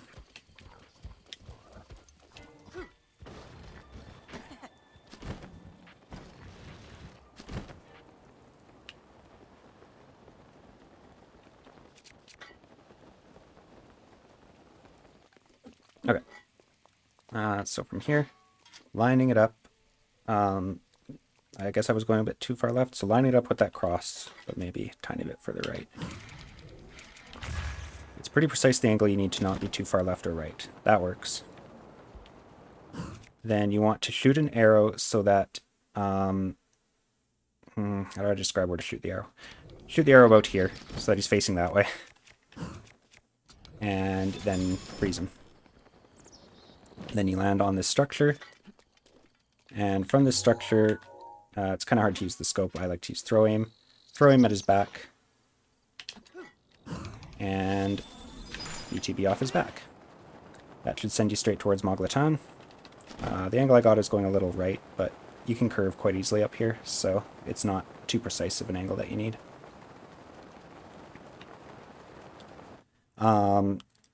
You can't get a BTB that goes directly to the shrine, but you can land here or just do a midair, and that will get you the rest of the way.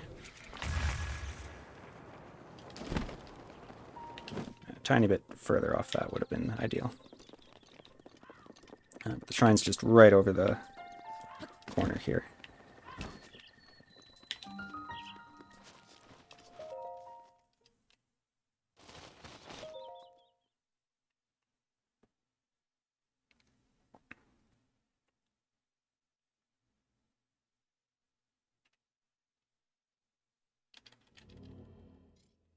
Okay, the wind bomb in this shrine is going to be a backflip off the peg. So we get on the right peg, aim to the left corner of the shrine, and then do a backflip setup. Getting onto this peg, again, is annoying sometimes.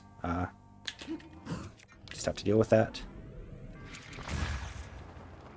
And then that'll take you to the end of the shrine. It's possible to do a square first to the end of the shrine, but it's kind of hard to get exactly the right angle without hitting those like rafters up above.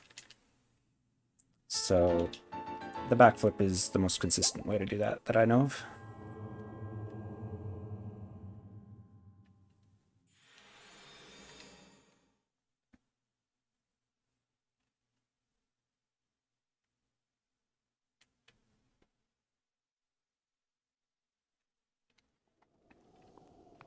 Okay, from here, we're going to do another backflip, aiming up at this shrub up here from the front of the shrine.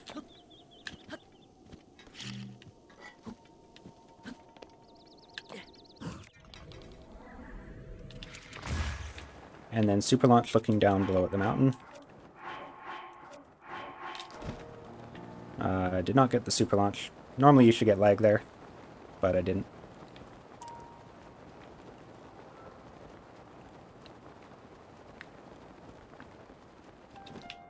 Okay, and then we want to land right in front of this hole here.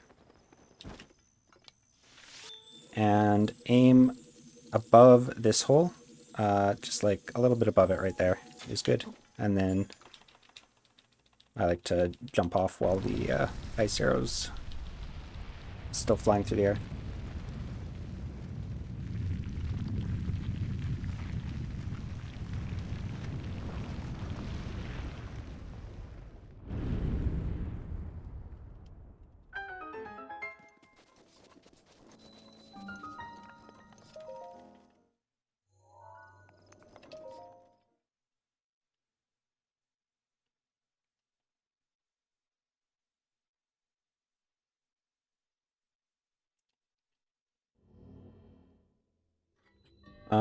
This shrine has a fun strat. So we're going to throw aim at the gate here, do an instant shield jump, hop on the shield, and then as soon as Link leaves the ground off the hop, you're going to unequip your shield. That's going to boost Link up into the air, and then double tap L to spawn and blow up a bomb, and that's going to boost Link over the side. Just like that. Takes a little practice to get the right timing on it, but it's a fun trick, and it's not too hard to do.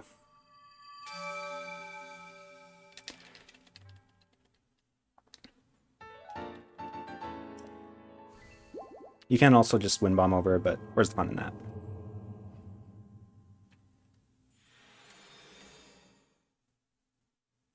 No, you do jump off the shield before unequipping it, but the sooner after you jump off the shield that you unequip, the more of a height boost you'll get. So you want to unequip as fast as possible after the hop. Okay. For this one, stand on this little blue part of the shrine. See this L in the cliff up here? You want to aim about at the L, or a little to the right of it. And then we're going to do a front hop wind bomb turning towards Ordinal. And then... Oh, that didn't work at all. I want to show this working right. My angle was way too low there. I think I probably just delayed some part of it while I was describing what I'm doing. Oh, not off the pedestal, from here. You can do off the pedestal too, though. Okay, so aim at the L. Ordinal turn, there we go, that's what that looks like. And then look here for lag. And miss the super launch. If you get the super launch, you'll go all the way to the shrine. If you miss it, you'll slow down quite a bit. So then just back that up by doing another midair. And the shrine is just down in this valley here.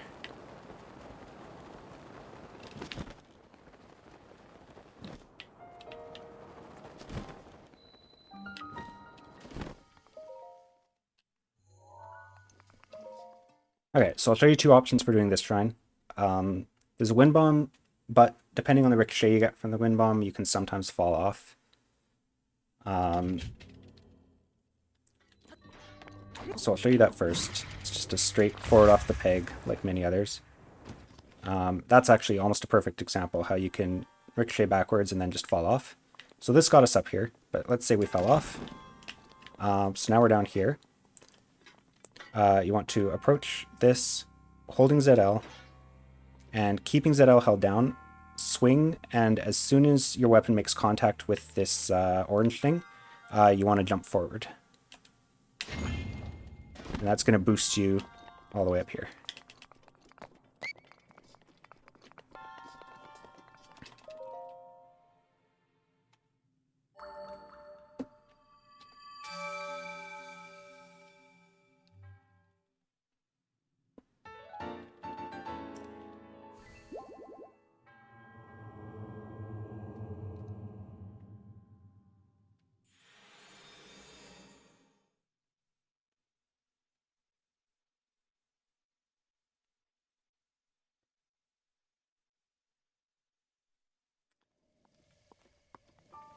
Okay, Noinea. So if you get a good super, you can get unloaded rocks, but it's a little risky because the rocks could always load in, so I don't recommend going for that in general. But the super you can get is just going straight east. Look at castle. Yeah, it's really hard to get lag there. But it can be done. If you don't get lag, no problem. Just land here. There's lots of places to get bullet time here. And do a delayed turn towards the castle. And where we're headed is, see this opening in the cave, opening in the mountain or hill here. Now, since we didn't get the super, we're going to not be approaching it fast enough to enter. In this case, we probably could have entered because it's taking a while to load, but there's going to be some rocks and thorns that load right now. Yep. And if those load while you're trying to get in, then you're in a heap of trouble. So if you're not trying to get in before they load, climb up here. There's sort of this ledge here. Throw him at the edge of the tree and chuck a bomb. Blow it up when it reaches down there. And then you can just glide in.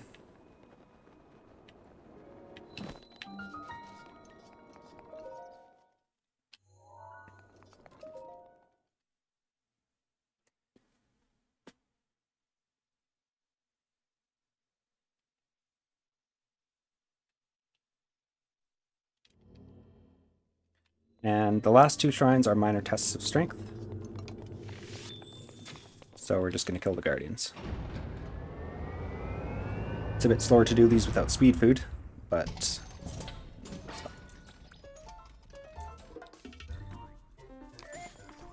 Actually, if you don't have speed food, you probably should just do the skip, as long as you're comfortable with doing that.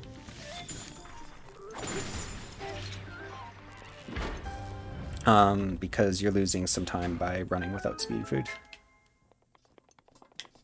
But ideally, you will collect the right number of dragon horns and other ingredients so that you have speed food until the end of the run.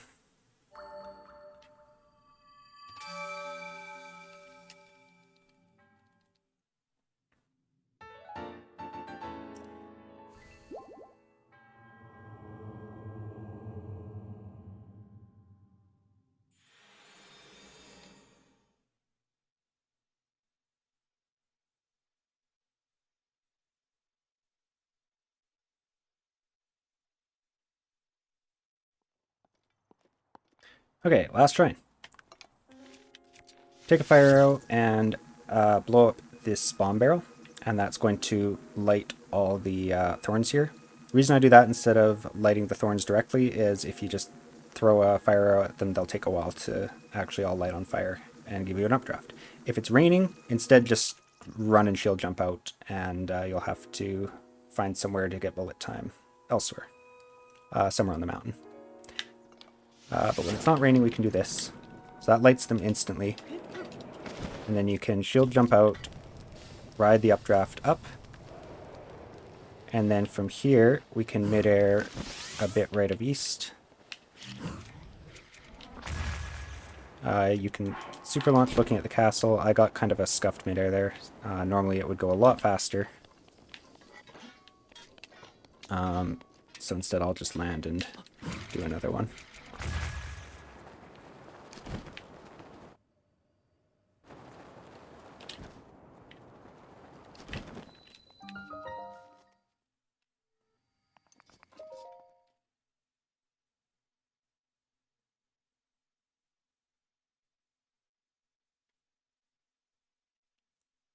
So for this test of strength, I like to finish it by throwing my Edge of Duality. And the reason for that is, if you look at our weapon slots, they're all full. So when I go to pick up the Edge of Duality in Zelda's room before heading to fight the bosses, I'm not going to be able to pick it up. Right, switch back to Ice Arrow.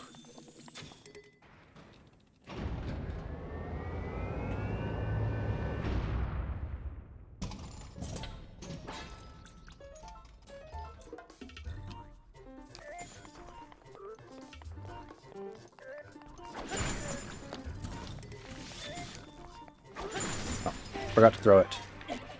You can throw it at him to kill him.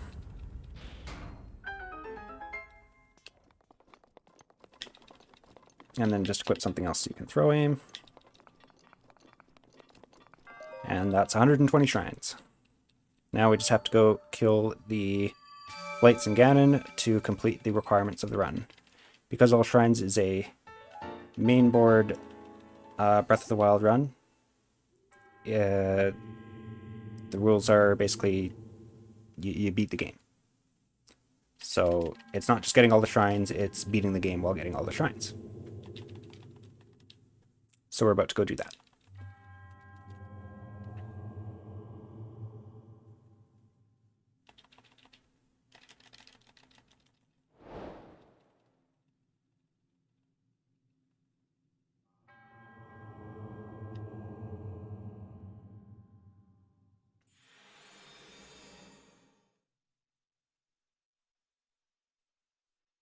And I think I can make it in just under 7 hours if I play this well.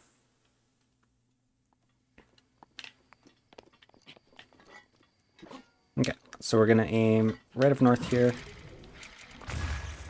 Super launch looking like anywhere near castle. It's all quite laggy. You can land here if you like, or you can just do another midair. Remember to use the road leading up to Sanctum to tell where north is, so that you can set your angles correctly.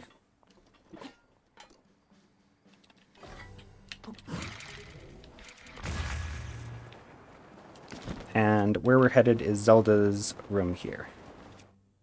So there's this bridge. There's a memory on this bridge, although we can't get it. And it's just to the right of that. Inside here, there's going to be a moblin. We're going to use our last shock arrow to steal its Edge of Duality. We're going to pick up 5 arrows, and we're going to get the Royal Guard's Bow. The Royal Guard's Bow is for Windblight Skip. I'll make sure to include a video on how to do Windblight Skip in the description. So from here, normal any percent with the new castle route does this wind bomb too, so you may have seen it before. But you just wind bomb over here, you do it fast enough so that the guardian doesn't blow you up, and enter this door. From here we're going to set up Windbite Skip. It's important to make sure you eat your anti-speed food if you don't have speed food, or if your speed food's still active. Of course we don't have to here because it's already run out.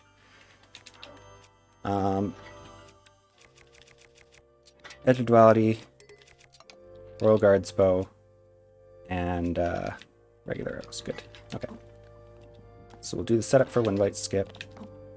Oops, that didn't work. I do the demon setup. There is another setup as well. And there's also Rosin's setup list one, which is really fast.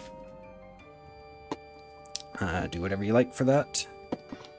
I'm kind of slow at setting this up, but if you run any percent, you'll be quite familiar with this. Okay, so we eat the anti-speed food. I'm just going to heal up to full because I can. And here we go. Make sure that your armor's all equipped. We equipped it at that shrine before, but it's good to double check. And here we go.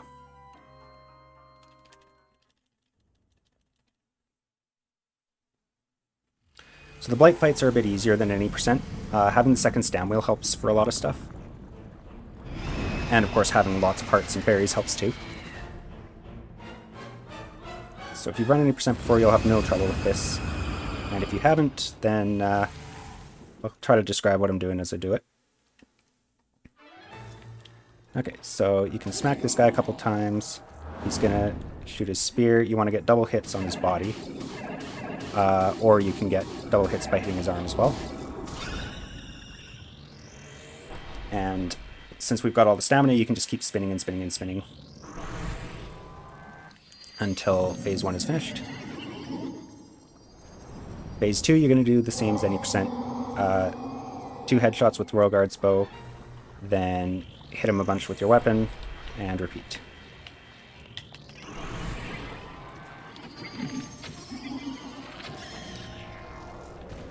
So 2 shots. Hit him a few times.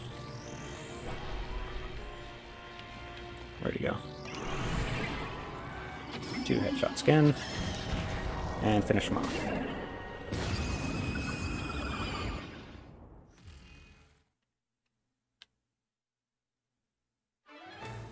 Okay, so for Fireblight, 1, 2, 3 hits and slam.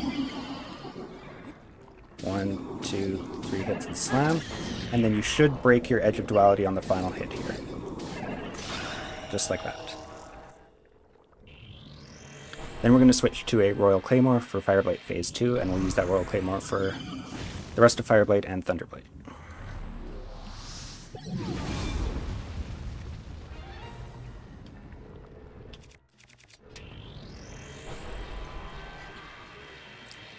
Put a bomb in the center.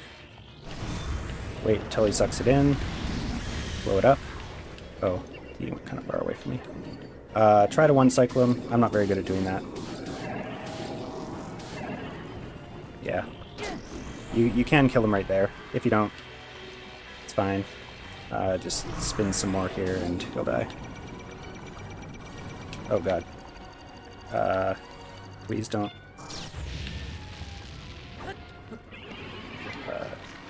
Ignore me. That's not how you're supposed to do that. Okay, Thunderblight. Break his shield. Get some double hits. Slam. And repeat. One hit shot.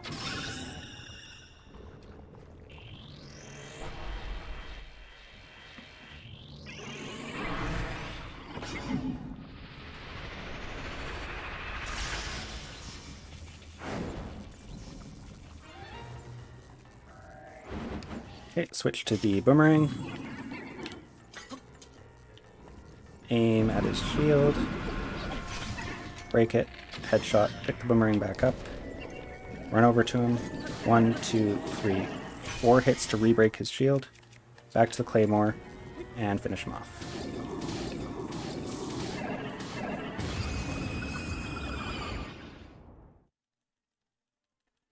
And then Ganon. So Ganon, we're just gonna do the usual spam him with arrows till he's dead thing, and then stun lock. I like to start by throwing the Royal Claymore at him. Run over and grab these bomb arrows. You can start shooting him. Try to get more headshots than I do. Grab the Royal Claymore.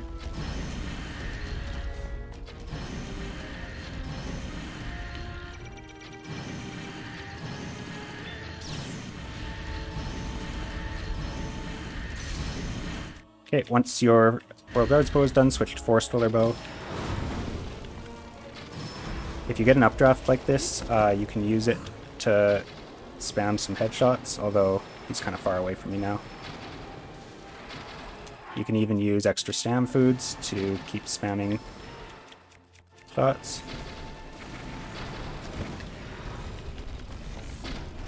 Knock him off the wall with bomb arrows. Keep shooting him.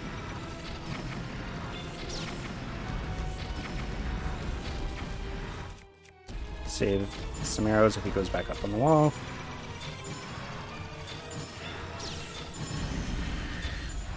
Okay, he goes back on the wall, so we switch back to bomb arrows. Knock him off. And he's done phase 1. In phase 2, we're just going to do the stun lock, so you have to parry his laser. And do stun lock.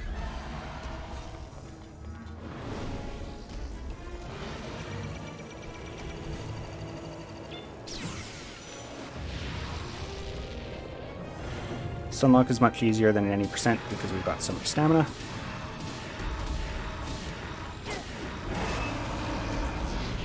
And also because we have more stamina, the stamina recharges more quickly. So I do 3 full iterations of the stun lock with my Royal Claymore.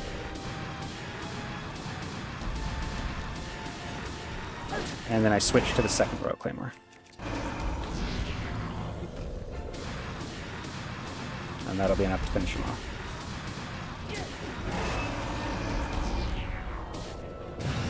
There we go.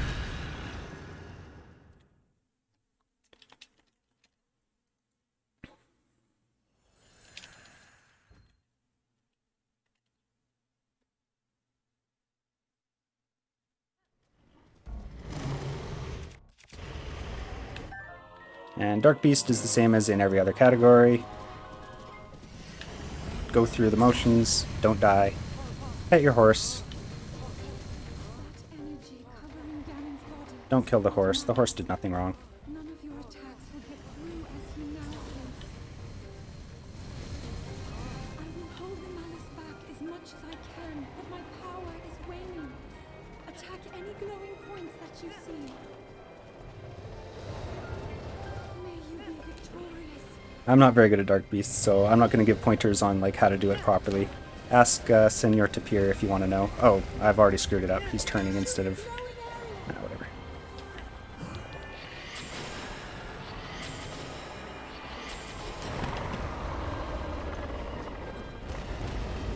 Ganon's power is weakening. Boot in the butt, or your run's not valid. I guess since this is a guide, I should say that's a joke. I'm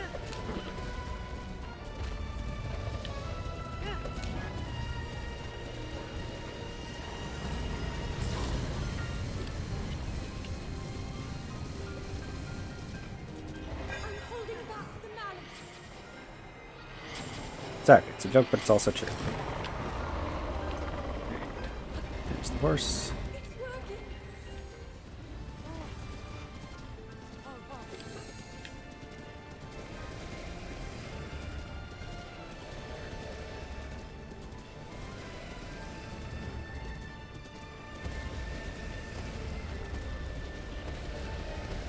Oh, jeez, I almost got stepped on.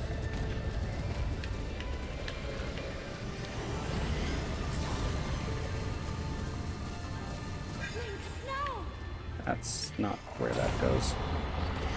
There we go. It's so close.